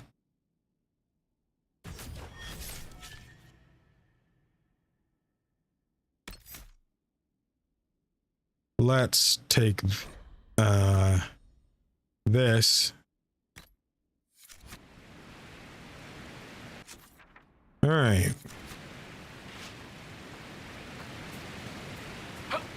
I still don't remember what the proper way to come up here is, but bro, why is that Fennec able to do it so easy?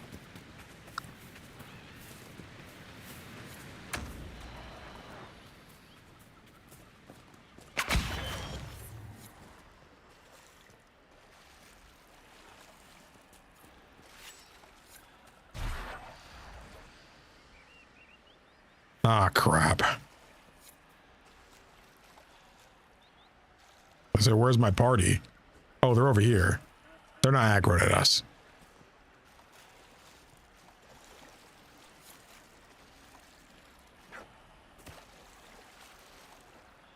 Rocks.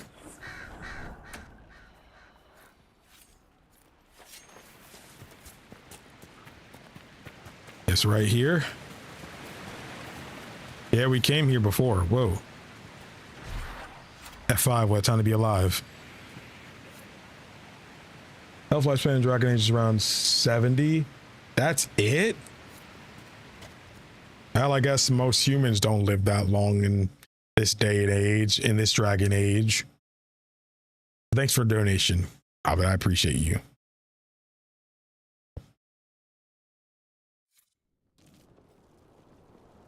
Finally. Started to think you weren't coming. Nobody said you had to hang out in the creepy cave while you waited. Well, I did wait, so let's make this quick. These idiots are carrying the red lyrium out in unprotected containers. We don't want to stick around long enough for it to start talking to us.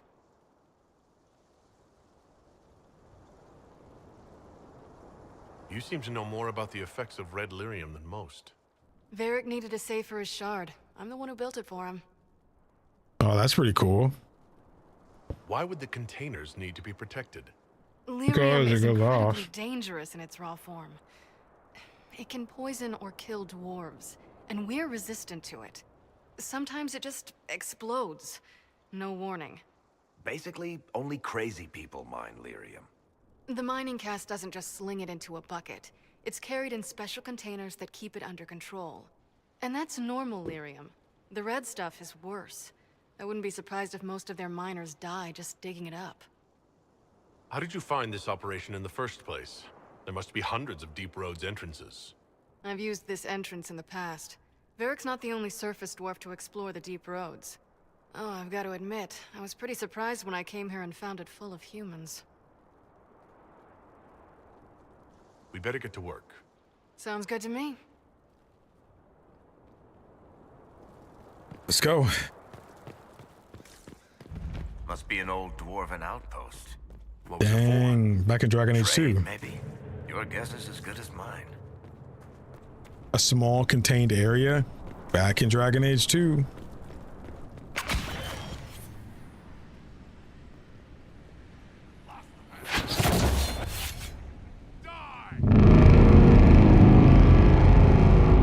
Bro, who's ripping one, bro? Come on. Nice.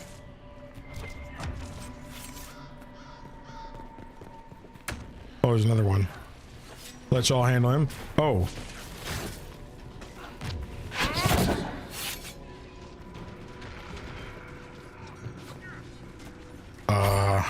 Oh, that's you. Bro, where are they going?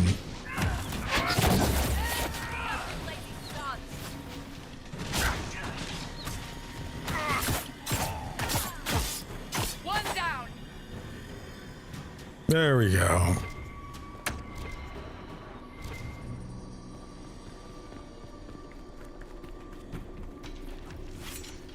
Huh. Oh, there's more?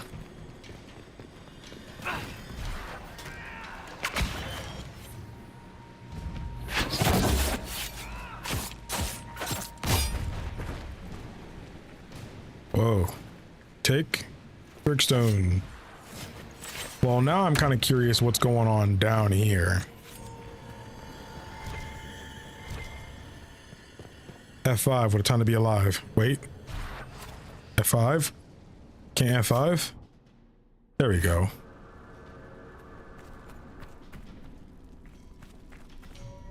It is.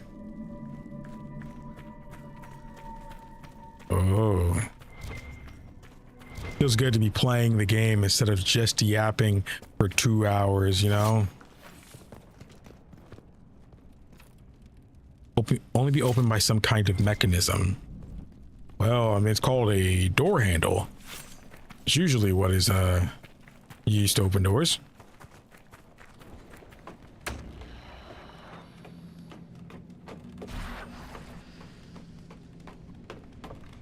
Bro, how did homeboy get back here? Why is he speed walking?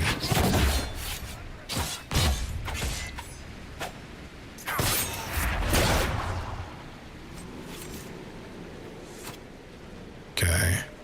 What's over here? Nothing. You know what? Shout out to door handles. Shout out to door handles. We should secure enough from outsiders. I'm more concerned about attracting darkspawn from the lower levels. We don't have the manpower to push them farther in. Keep the product on the upper levels and barricade the bridge.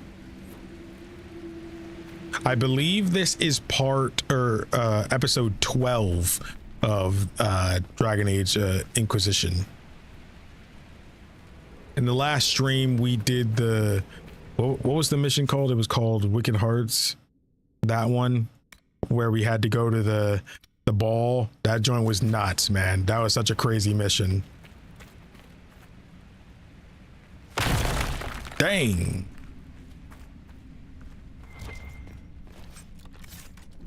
Which grenade recipe? Carving knife, raider, captain blade. And this joint is mid, but you can always sell it. That's it. Wicked eyes and wicked hearts. Yeah. That sounds right.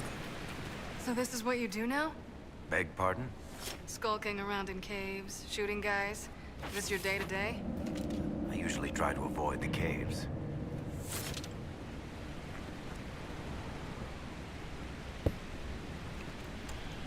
Yeah, that was a quite a long mission, but man, we were doing everything there, man. It was fun. I was stressed the whole time trying to do stuff right. It was a great time. It was a great time. Highly recommend, even if you're watching this stream now, go back to the last stream. It was really good. First, let's get out Brenner. Caught him trying to steal some of the product. Just a little bit, just to keep, he says. Nug.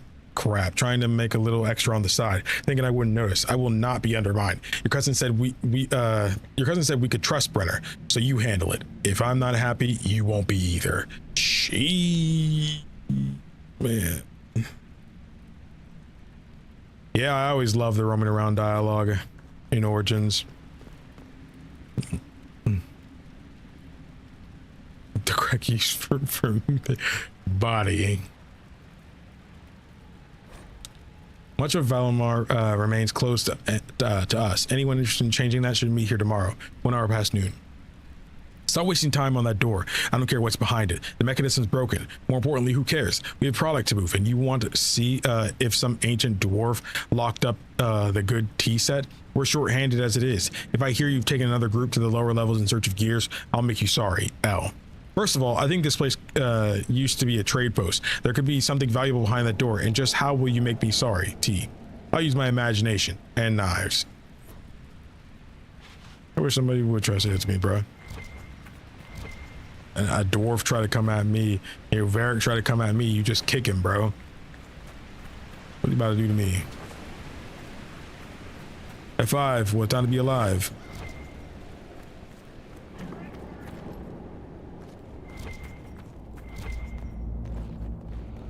Darkspawn. These won't be the last. We may be too close to the surface for these to count as deep roads. But have I mentioned I hate the deep roads? Hold up.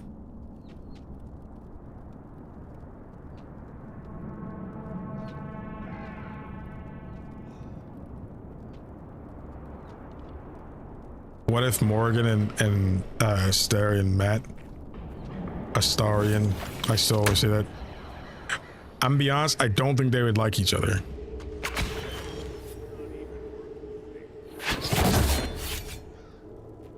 He was the last one left. Who was he trying to get? Oh!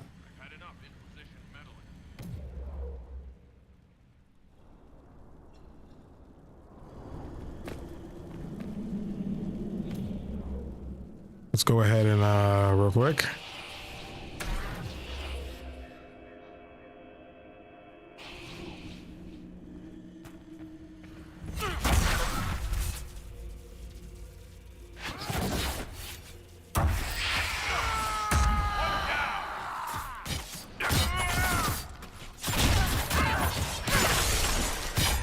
Don't like that, do ya? Shatter. I really hope there wasn't a cutscene with these guys.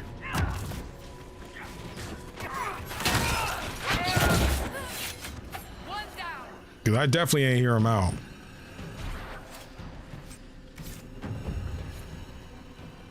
It's good though, Red. With the Templars severing ties with the Chantry, we should find buyers easily enough. It has to be the right buyer though. Don't want anyone who will get ideas. We need to control the distribution. If travel across Lake Calenhad is secure, we're made. Most of the veins have been near the surface. There's enough of it, but if we find a deeper vein, a source, the take could be huge. Once we have a firm grip on the current operation, we can look into expansion.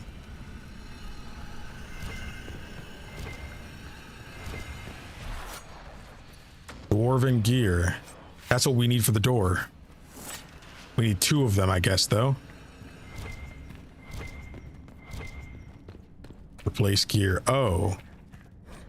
Ask the nobles of Orzammar how their kingdom gets silks and grain and wine from the surface, and they'll tell you trade with the surface occurs. It occurs, as if on its own, with no trader or merchants or human farmers involved. A little miracle of dwarven ingenuity. The reality is a lot messier than their fantasy. Orzammar relies upon the surface not just for its prosperity, but for its survival. Ages of blights have taken thousands of taigs away from the dwarves. These were the places where most of the food was raised.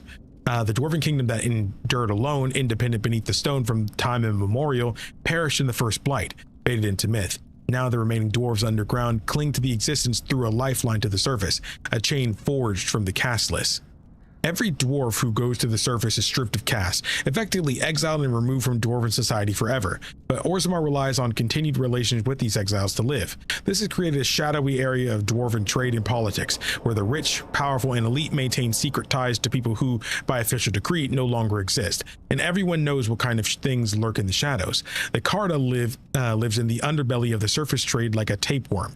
Many surface dwarves maintain ties, not officially recognized, of course, but respectable to their former houses in the noble or merchant castes, and those contacts are their means of trading with Orzammar. Those who have no ties because they were cast off by their families or never had good connections make the trip back underground to trade with Orzammar personally, where they find themselves treated like criminals. A casteless in Orzammar, even a wealthy one from the surface, will be driven away from most merchants, treated like he's carrying a plague at best. So these surface merchants turn to Carta for help. The Carta acts as a contact in Orzammar for surface businesses and sells their goods on the black market.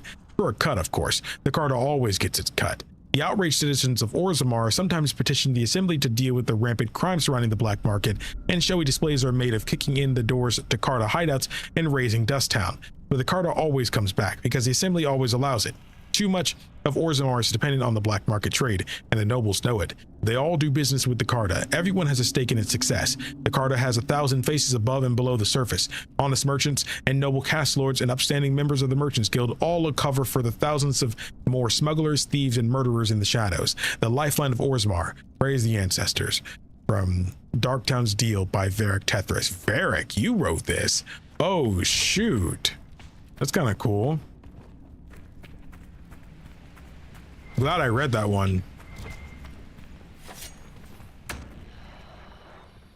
Didn't it say the other one needed some kind of... Oh, crap.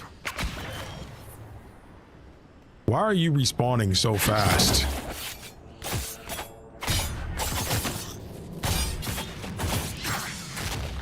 Oh, wait. Yeah, from here. Didn't the other thing need something? Yapping galore, 2 dragons and Varric's. Well, crap. This stream is a treat after the first day back at uni. Thanks, Ace. Hey, I'm glad you've been enjoying it. Because we definitely yapped. We yapped so long, I don't even know what kind of timestamp to put on screen. There's no mechanism to work with. Or maybe that door, once we find both mechanisms, it'll lead back out to this way. I'm not doing that this time. Faster to do this. Volo and Varric writing a book together. I actually think Varric would kind of find Volo annoying, because Volo is like kind of funny, but like he's not charismatic like the way Varric is. Like everybody likes Varric, but I feel like some people just find Volo annoying, you know? He has talent though. Something's still not right. Well, I guess we got to keep going and eventually we'll find it. I appreciate you, Johnny. I appreciate that. I always love it when I hear you guys have feedback about the streams and stuff. This is Varric's world. This is Varric's world and we live in it. I appreciate you, Hobbit, for your donation. And yeah, you're right.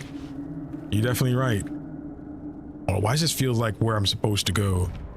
You had me worried, you know. What did I do now? That letter you sent me about the Red Lyrium was the first I'd heard from you since the Chantry explosion. Had it been that long? Seriously, if you died in that mess, I'd have come back to Kirkwall and dug you up just to kick your ass. What would you do if I'd been cremated? Kick your ashes, of course. Is this Varric's girl, bro? Because we actually couldn't ask Varric about why his crossbow was named Bianca. But she said there's a ton of Biancas. So I don't know. Oh, a door.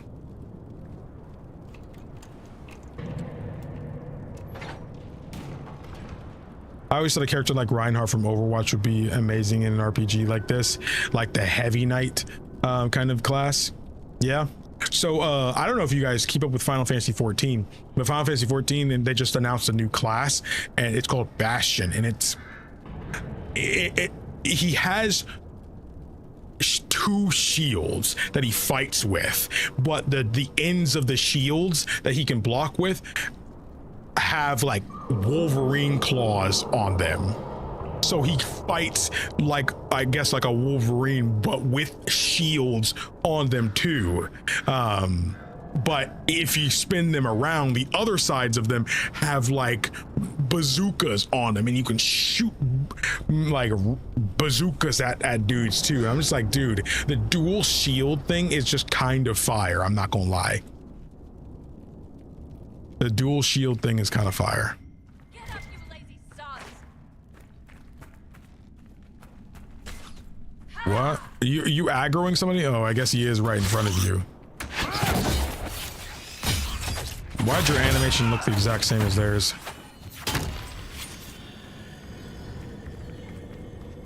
Atom Smasher. Sheesh. Oh, we can open up both sides. How is what's his name? What's his name? He's in Navarra right now, selling my machine to wealthy landowners. Bogdan? I heard some of the guild were trying to get you named a paragon for that contraption. That's not gonna happen, even if I am 10 times the Smith Bronca ever was. A surfacer paragon? Never. Hold on, please don't tell me she's married to him, bro. Well, I guess his son ain't home now and he's in Orlais. Well, hold up. We ain't see him in this game. I ain't hear not one enchantment.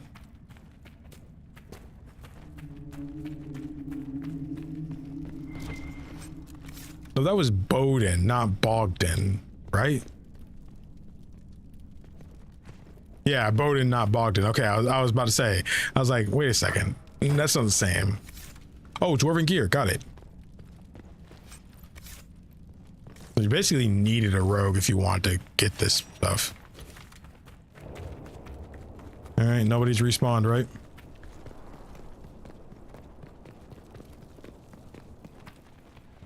All right, now we take this back here. No, but we didn't even see him in Orlais, is what I meant.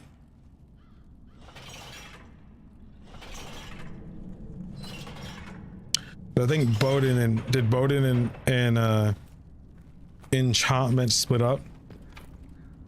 Oh, I gotta turn both. Sandal's stepmom would be crazy, bro. People make their living from valuables they find in the deep roads.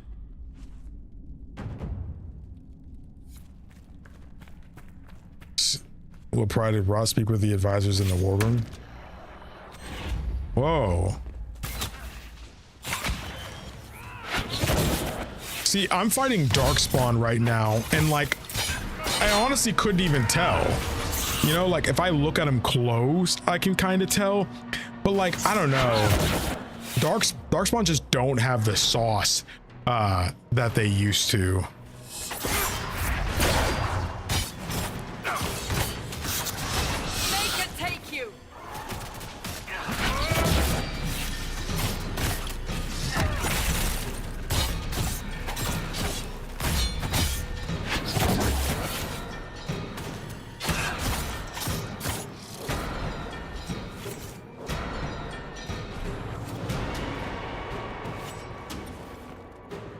Crap. I'm saying there's somebody right here.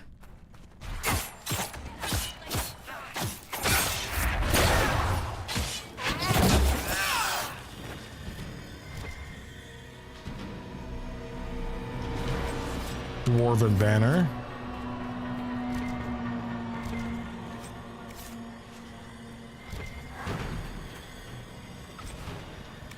Slasher. Mosaic piece. Bianca Arms 3. Yo. Who put that there? Oh. So can we take this off? Not that we need it, I guess. The other one can still be gotten, right? You want to let me get that? Oh, almost. I saw it. Saw the name. Oh. Right. Come on. Right. There. Whew. They ain't want me to have that one. Wait, how am I supposed to get that? Go like this.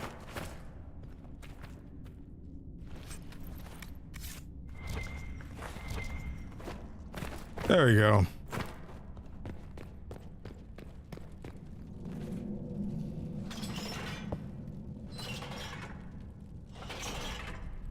Yeah.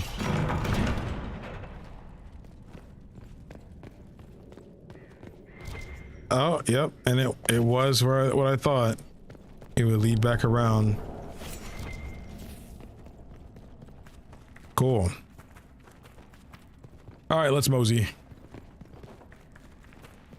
Who respawned out here?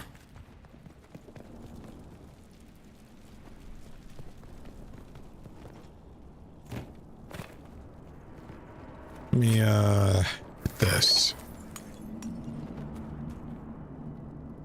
I like how Dragon Age Origins looks. I do think this game obviously looks the best but like still, like if Dragon Age Origins got a remake that looked like this game, I think that'd be cool. Not that I need a remake of that game. I need a competent remaster, which they're saying can't happen. I built these doors. They probably shut this one from the other side when they heard the ruckus we were making. You built this door? Ta-da. You built doors here? You've been here often enough to renovate the cave? You already know I've used this entrance in the past. I don't know if Eric's told you, but the Merchants Guild is cutthroat. Literally. I built the doors to keep rivals from following me down here and arranging accidents. That was handy. I guess it's a good thing you came along then. I get that a lot. After you. But what about above?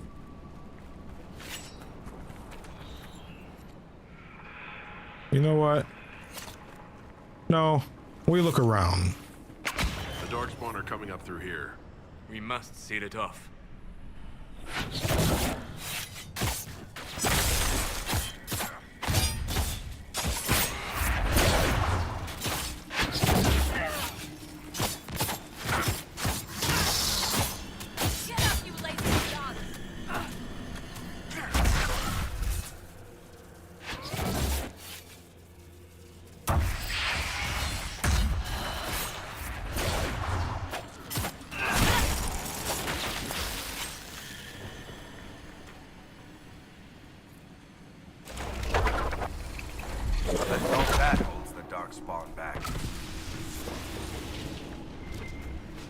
Cool. On rock and roll. I miss Mass Effect. I really miss Mass Effect as well. I know everybody's like, oh, play Andromeda. I'm gonna be honest, I just don't care that much for Andromeda. I think it expanded way too much. It's just not the kind of game I want. Which sucks because like people were seeing me not really talk to the. You think I wasn't talking to the characters in this game? Like in Andromeda, I just flat out didn't want to talk to them. I just did not feel like doing that at all. And I did, and there are some cool characters in there. It's just, man. And it sucks because the gameplay is awesome in that game. Easily it's probably got the best BioWare combat, you know, and I love the combat in like Origins and 2 and even this game. But like Andromeda combat is arguably the best combat BioWare's done. You know, it's just that good. And the fact that you're not locked into jobs and stuff like that is so awesome.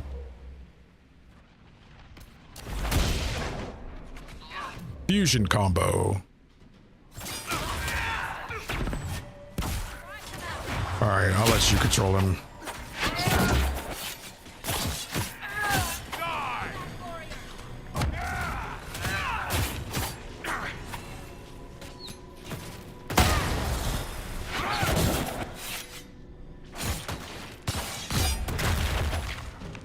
Dang.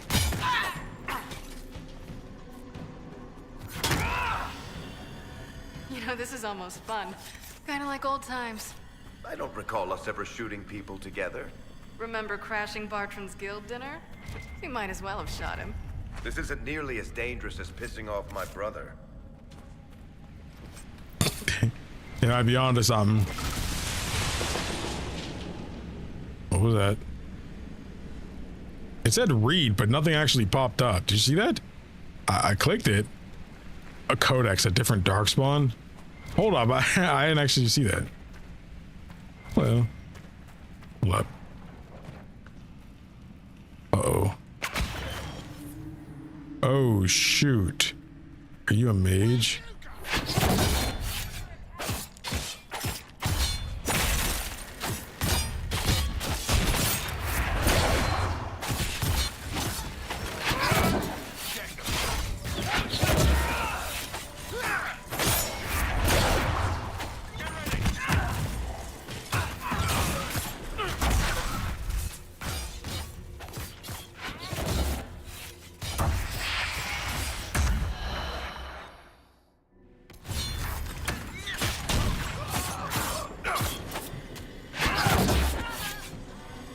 There. How long are you gonna be in Orlais, do you think? As long as this weird shit is going on, at least. Maybe longer. Why? You'll have to stop by before Bogdan gets back. You should see my new workshop. I'll see what I can do. You know your family will kill me if I stop by, right? They're not gonna kill you. You always say that, and they always send assassins. Dang. Why don't they like Varric?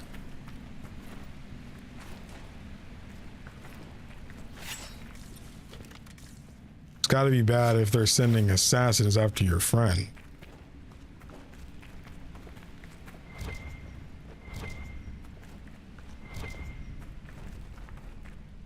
Why would I want to play a Mass Effect game that is barely connected to trilogy is my thing.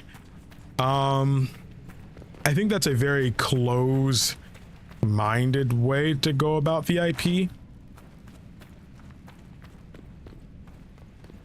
Same reason the same reason I wanted to play Dragon Age 2, even though the hero of Ferelden wasn't in it. It doesn't matter if there's a trilogy ahead of time or not. I think it's kind of like, why would I care about Star Wars if the Skywalkers aren't in it? Brother, I'm gonna be honest, there's so much more Star Wars can be if you make a story that doesn't revolve around the Skywalkers, man. You know, again, the Skywalkers are cool and that story is neat, you know, but like, man, being able to see stories in this grand universe. Mass Effect's a big universe with tons of interesting characters. Shepard is not the reason I played Mass Effect, man. Like, Shepard wasn't even my favorite character, you know. Obviously he was a link between the game and me, but like, he wasn't the end all be all of Mass Effect for me. And just because I didn't like a lot of the characters in Andromeda doesn't necessarily mean that Shepard being there would have made it better or not, you know. Like, all I want is interesting characters and good scenarios. I don't care who's leading the charge with that. I don't. I honestly don't. It could be anybody, as long as it's fun, as long as it's a good watch. That's all I care about.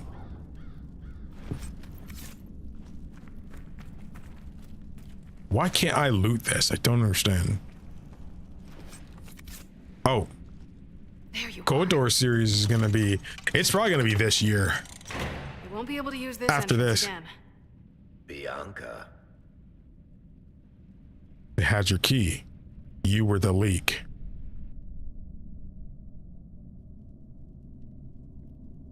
You were the one who leaked the Tig's location. It's not like that. Not entirely. When I got the location, I went and had a look for myself. And I found the red lyrium, and I studied it. You know what it does to people. I was doing you a favor. You've had people studying it for years now, and they've come up with nothing. I just wanted to figure it out. You're not saying everything. How did you go from studying red lyrium to giving the location to Corypheus? I found out that red lyrium, it has the blight, Varric. Do you know what that means? What? The two deadly things combined to form something super awful? Lyrium is alive, or something like it. Blight doesn't infect minerals, only animals. I couldn't get any further on my own, so I looked for a Grey Warden mage. Blight and magical expertise in one, right? And I found this guy, Larius. He seemed really interested in helping my research. So I gave him a key. Larius? He was the Grey Warden we met in Corypheus's... Oh, shit. I knew something seemed off. I didn't realize until you said you found red lyrium at Haven. I came here and, well, then I went to you.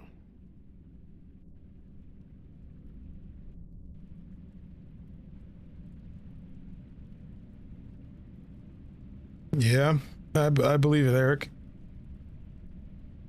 Everybody named Mama loves KOTOR 2, apparently. I think Dragon Age benefits from importing so many choices from Origins, and then 2, and it feels like Mass Effect Trilogy keeps you invested. You lose that when Andromeda having only Shepard genders as a continuation. Yes and no, I feel. Like, high key, Dragon Age's story has to end at some point.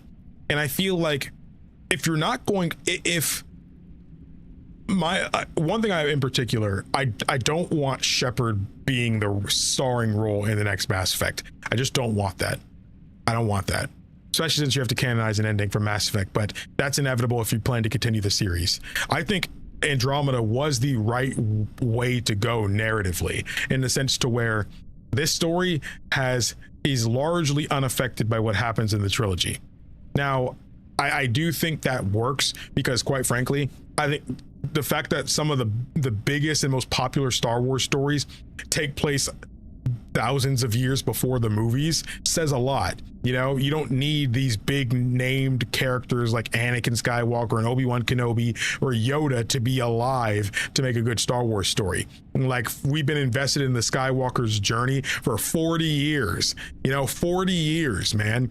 And the fact that like they can still make random Star Wars stories about random character. Andor was one of the biggest Star Wars things ever to happen, and there ain't no Skywalkers in that show.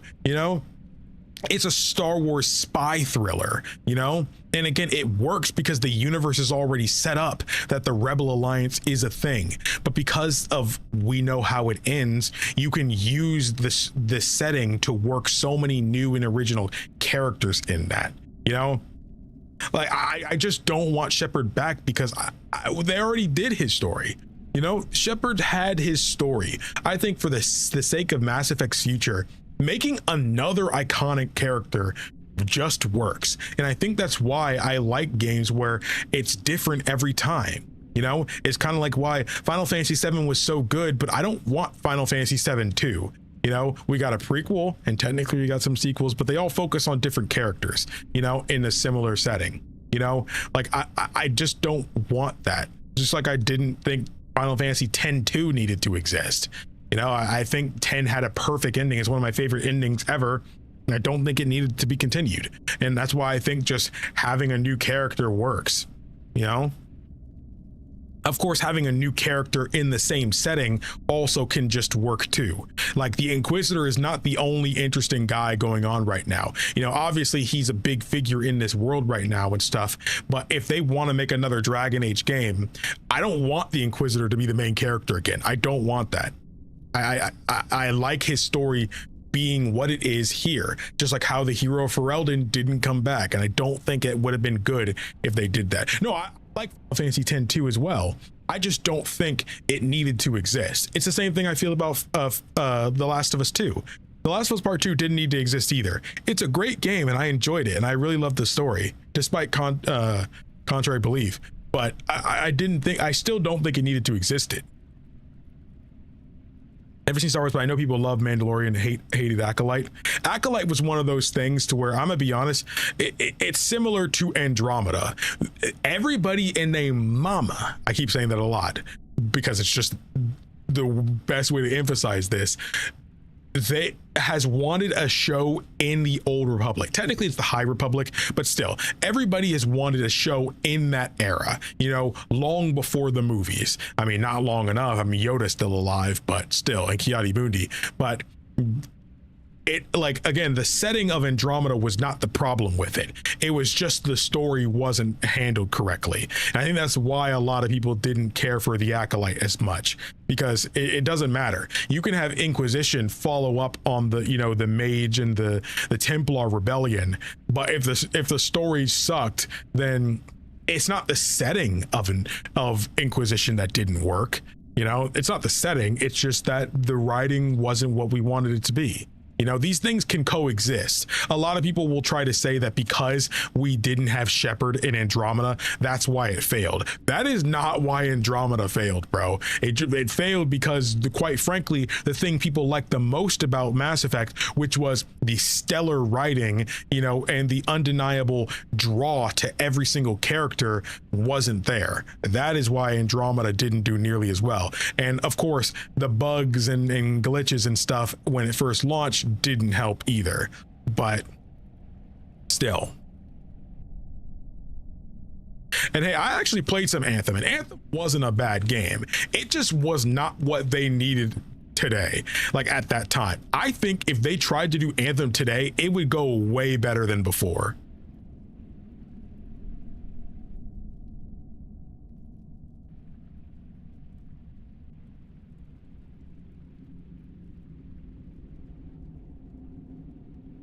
that's why I do think well, a lot of old BioWare I mean have moved on, but I think the writers from Mass Effect are still there. I'm pretty sure they're still there. I'm pretty sure. And the guy behind the Mass Effect trilogy is on the new Mass Effect. Anthem was ahead of its time, hot take. I feel like most people would agree with that.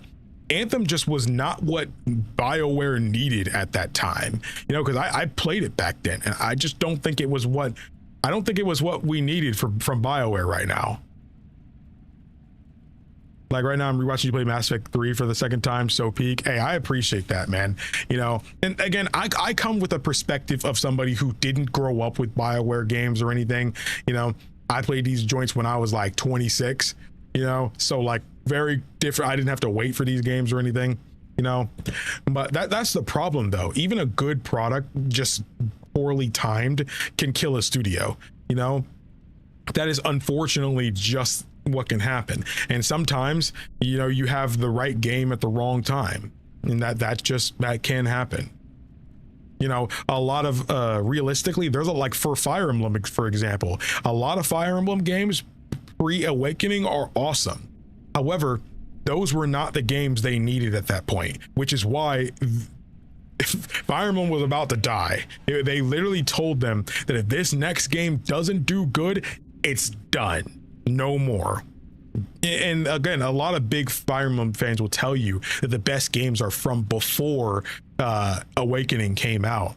But again, those aren't the games that we needed then. I think they could get away with those kind of Fire Emblem games now, but like back then, that's not what we needed. We needed games like Awakening, ones that appealed to a broader type of people than just who they've been catering to before. I need to watch your Mass Effect playthrough. I think you'll enjoy it. If you've enjoyed the Dragon Age playthroughs and stuff, you'll enjoy the Mass Effect playthroughs. They were fun. They were very fun. Since we're on another Yap says, do you think more games could or should branch out or spin off games in their set universes, but new genre of game? Yeah, I love that. And honestly, that's some of my favorite kind of things. And I think non-full committals is usually best at first, but again, one of the easiest ones I can say is Final Fantasy. Final Fantasy started out in the freaking 80s, bro, before video games were known to have stories, you know. But we've had everything from turn-based RPGs, action RPGs, MMOs. We've had racing games, dungeon crawlers.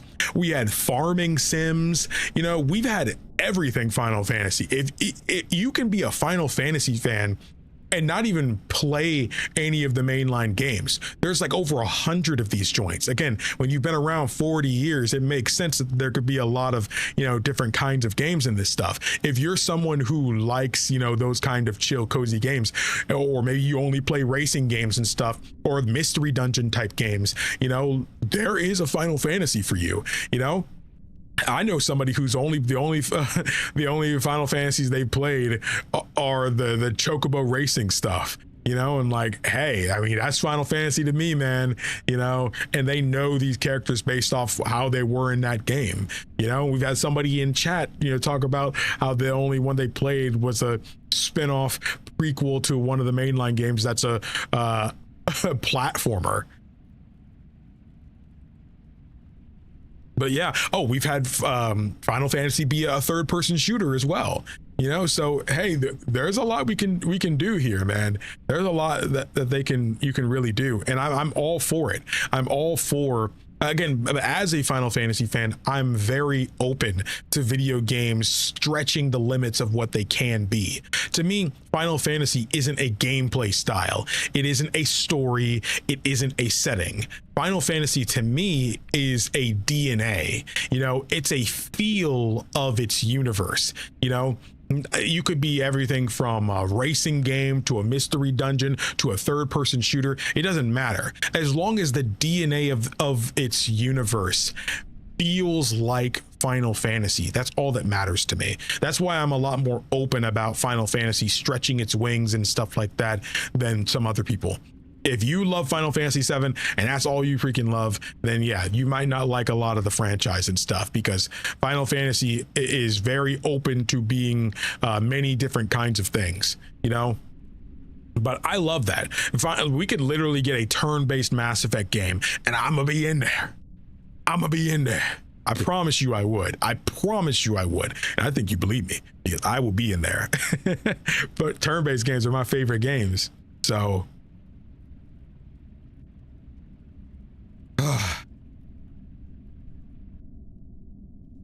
You had to know we'd figure out what happened, Bianca. Why did you insist on coming with us? Varric told me what people were doing with the Red Lyrium. I had to help make this right. who was this warden? That name means something to you, Varric?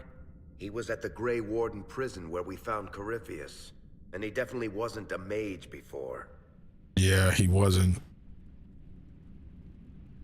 It isn't really your fault. You put this on us. You told Varric you had a lead, so we'd straighten out your mistake. I know I screwed up, but we did fix it. It's as right as I can make it.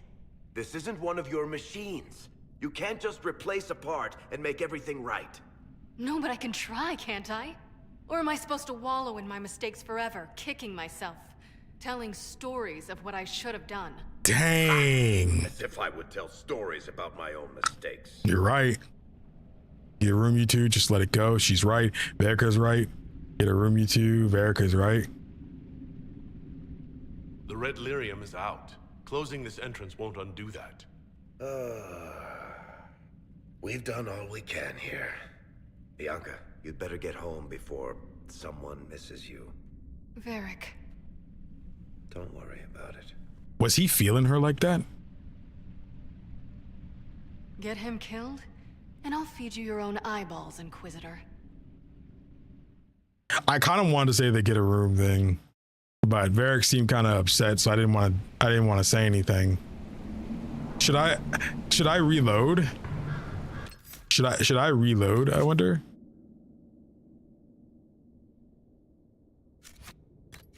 Hold up.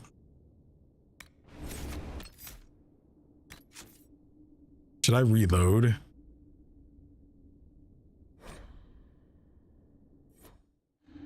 It's not that deep. I am interested in seeing it though. I think oh man, did I really not even fight the guys in here? Oh, you gotta be kidding me, bro.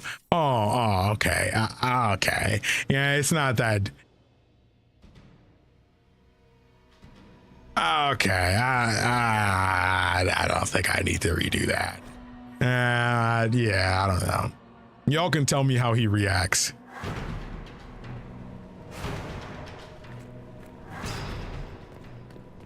Yeah, never mind, bro. I thought I was right outside, but nope.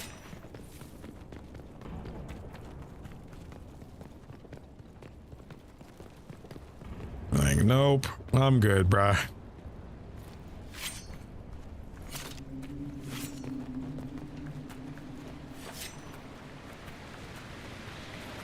Don't worry, Varric. We'll talk once I get out of here.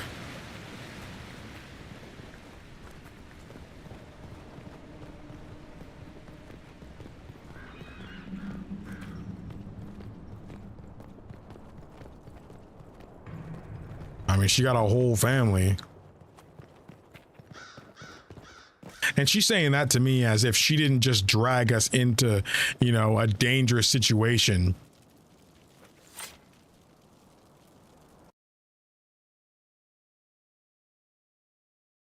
He couldn't end up being with the girl he loved, so he married.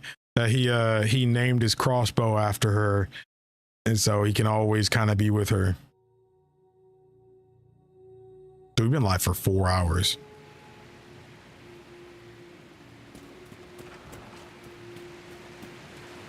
Dang, this is pretty. All right, let's teleport back.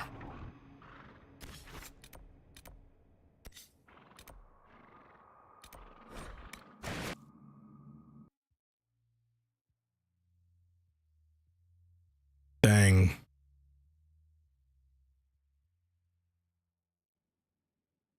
I actually need to end stream shortly. We yapped most of our time away. Derek. I'm glad to have answers, but shit. The second she showed up here, I knew. Yeah, Max, I appreciate you. Mess happened. I gave her the tig. I am not good at dealing with shit like this. Nobody is. Just confront it. Quit being evasive. Tackle it head on. Sure. You know, it took me 3 years to work up the nerve to confront my brother for trying to kill me. And even then, I couldn't make myself do it without somebody to stand there and hold my hand. If Cassandra hadn't dragged me here, I'd be in Kirkwall right now pretending none of this was happening. No, you wouldn't. You know that's not true. You've worked as hard as any of us to stop Corypheus. Is that true? I don't even know anymore. Thank you for your help back there. After all this, do you think you'll see Bianca again? I always do. Dang. There you are. I've been looking all Oh, over. the lighting. You're just in time. We almost had to start without you. Yes, that would be bad. We couldn't have that, could we?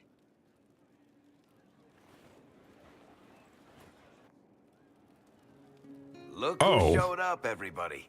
Deal him in, would you, Ruffles? What is this? I do hope I recall the rules. It's been ages since I've played a game of Wicked Grace. Yo, all of us hanging out as friends? Hold up. Playing cards or what? Are 3 drakes better than a pair of swords? Ugh, I can never remember. Seeker, remember how I said, don't show anyone your hand? That rule includes announcing it to the table. There's a crown on his head, but a sword too. His head didn't want either. Don't talk to the face cards, kid. You seem to have enough people. I have 1,000 things to do. Losing money can be both relaxing and habit-forming. Give it a try. Curly, if any man in history ever needed a hobby, it's you. Dealer starts. Oh, I believe I'll start at... Oh, 3 coppers. Do you think that's too daring? Maybe I'll make it 1. No. Boldness. 3 it is. 3. Who starts at 3? This is a fitting end for it. Silver or go home. Sounds good. I'm in. Bolder the better, right? I'm in. Me too. Well, are you in?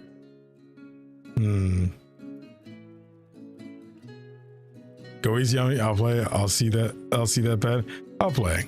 Of course. Deal me in, Josephine. Oh, wonderful. I'm glad you're joining us. Ante up, Inquisitor.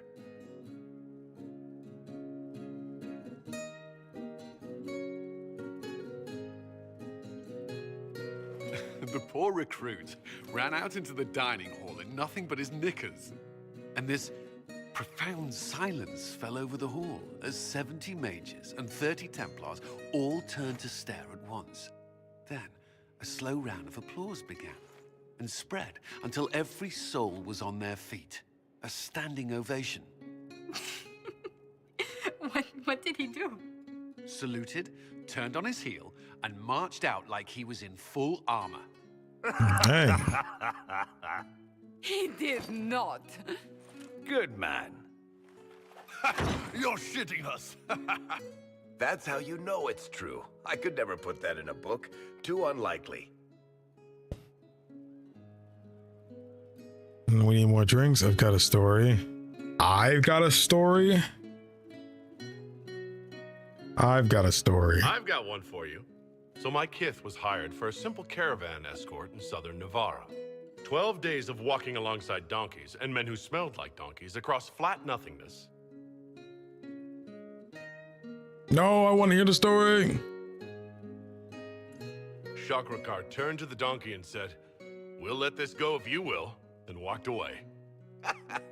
Not bad. You don't mind if I steal that one, do you? Well done. You ought to tell stories Everyone more taking their often. turns to react. I like the part with the rabbit. There should be more rabbits in stories. That was scandalous. It would ruin the Inquisition if anyone found out. Tell it again.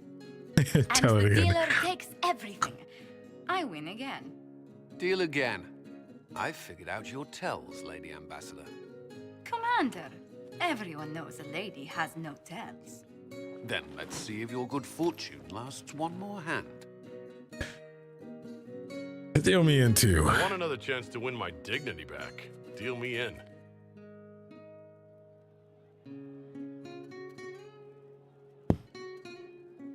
Don't say a word. What? I tried to warn you, Curly. Never bet against an Antivan, Commander. I'm leaving. I don't want to witness our commander's walk of shame back to the barracks. Well, I do. Bruh. Comes off. I didn't know it came off. Brother. Nobody wants to see that walk of shame, bro.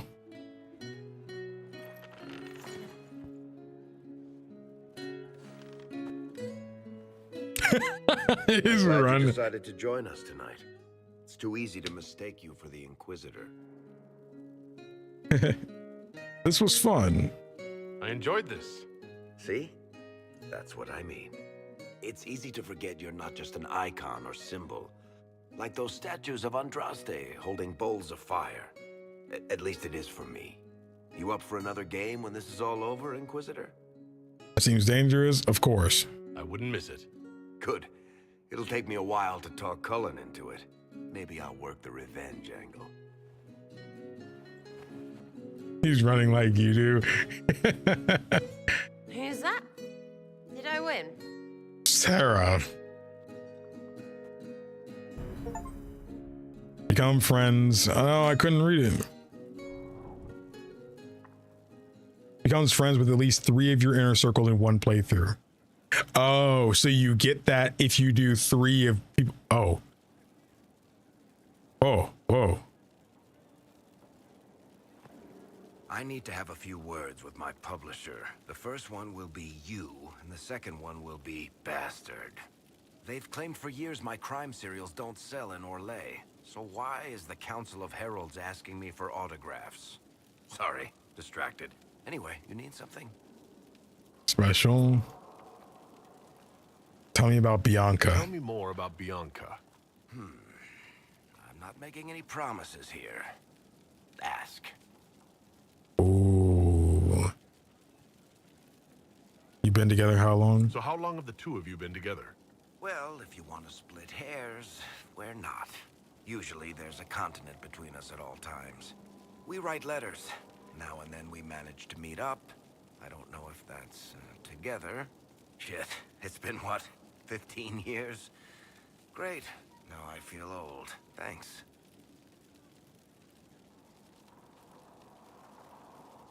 All right, tell me the truth. Bianca made your crossbow, She didn't. I mean, it has her name. It's not that simple. The Carta thinks my Bianca was a freak success by a Carta inventor who could never duplicate it. If they thought anyone else was involved, someone who could make one work, things would be bad. So, I really can't tell the story. Oh. I don't want any more blood on my hands. Okay, I'll actually gonna screenshot that. About the black wall thing, because we probably won't be able to do that in this stream, because I'm actually already supposed to be gone. But I did screenshot your message and I put it in my notes. So he lied in Dragon Age 2 Legacy, or maybe he's lying now. What makes the Merchants Guild such a danger to her? Well, to be fair, it's more of a danger to me. Technically, we're not supposed to be within 300 leagues of one another. If it got back to the guild that we were seen together, they'd freeze my assets and then have me killed. Maybe not in that order. What'd you do? What in the world did you do to cause that? We almost started a clan war. Does it matter? I can't change it now. How do you know Bianca? The lady. I mean, not the crossbow. I met her years ago when she still lived in Kirkwall, and I was looking for someone with, mechanical skills. Bianca is, beyond a doubt, the most brilliant smith you'll ever meet. I haven't seen her since she got married and moved to Orlais. She's married? Bianca is married? Somehow I thought the two of you had a history. Bianca's family are Kalnas. Surface dwarves, so conservative they don't take a piss without asking the ancestors first. They picked out a smith caste boy for her. Wealthy, respected, has a great anvil collection. The perfect husband. I heard the wedding was lovely. The one Bianca actually showed up for, anyway. Dang. That's it for now. Sure. I'll be here. Why is Varric thing still there? There we go. Okay. I think I'm going to end off stream here. I know we didn't get that much done, but I think taking down a couple of dragons is worthy of, it's notable in the series itself. So I think that still is indicative of us getting something done this stream. Yeah, it seems like I should be doing the DLC pretty soon. So yeah, I'll probably, once I talk to more of my party members and stuff, I'll probably go and start the DLC. So maybe the DLC will be next stream. We will see.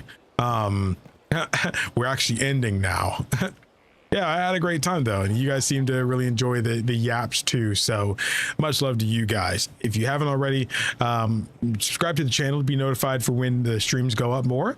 If you'd like to be notified for videos and stuff, that's the easiest way to do so as well. Like the stream, it helps push the video in the algorithm, and if you could, always leaving a hype on the VOD when it's done also means a ton. It helps directly push it in the algorithm. So yeah, it won't be next stream, not with these yaps sesh. We'll try to rein it in next time, but I think most of the yaps were understandable this time. But that's gonna be it for me. Thank you all so much for watching. My name is KingdomAce. Remember everyone to play some games, have some fun, and take care of yourselves. We'll see you guys. Oh, wait, don't forget the Halo series is starting on Thursday. So yes, we're going to be streaming Halo with friends. So keep an eye out for notifications for that. I don't care if you've never played Halo before or have zero interest in it. It's going to be a fun time with some good yaps, some good gaming, and some cool lore, and it's going to be fun. So I will see you there, or else. Post-credit scene. All the people who left already, they missed the post-credit scene. Oh man, I love that.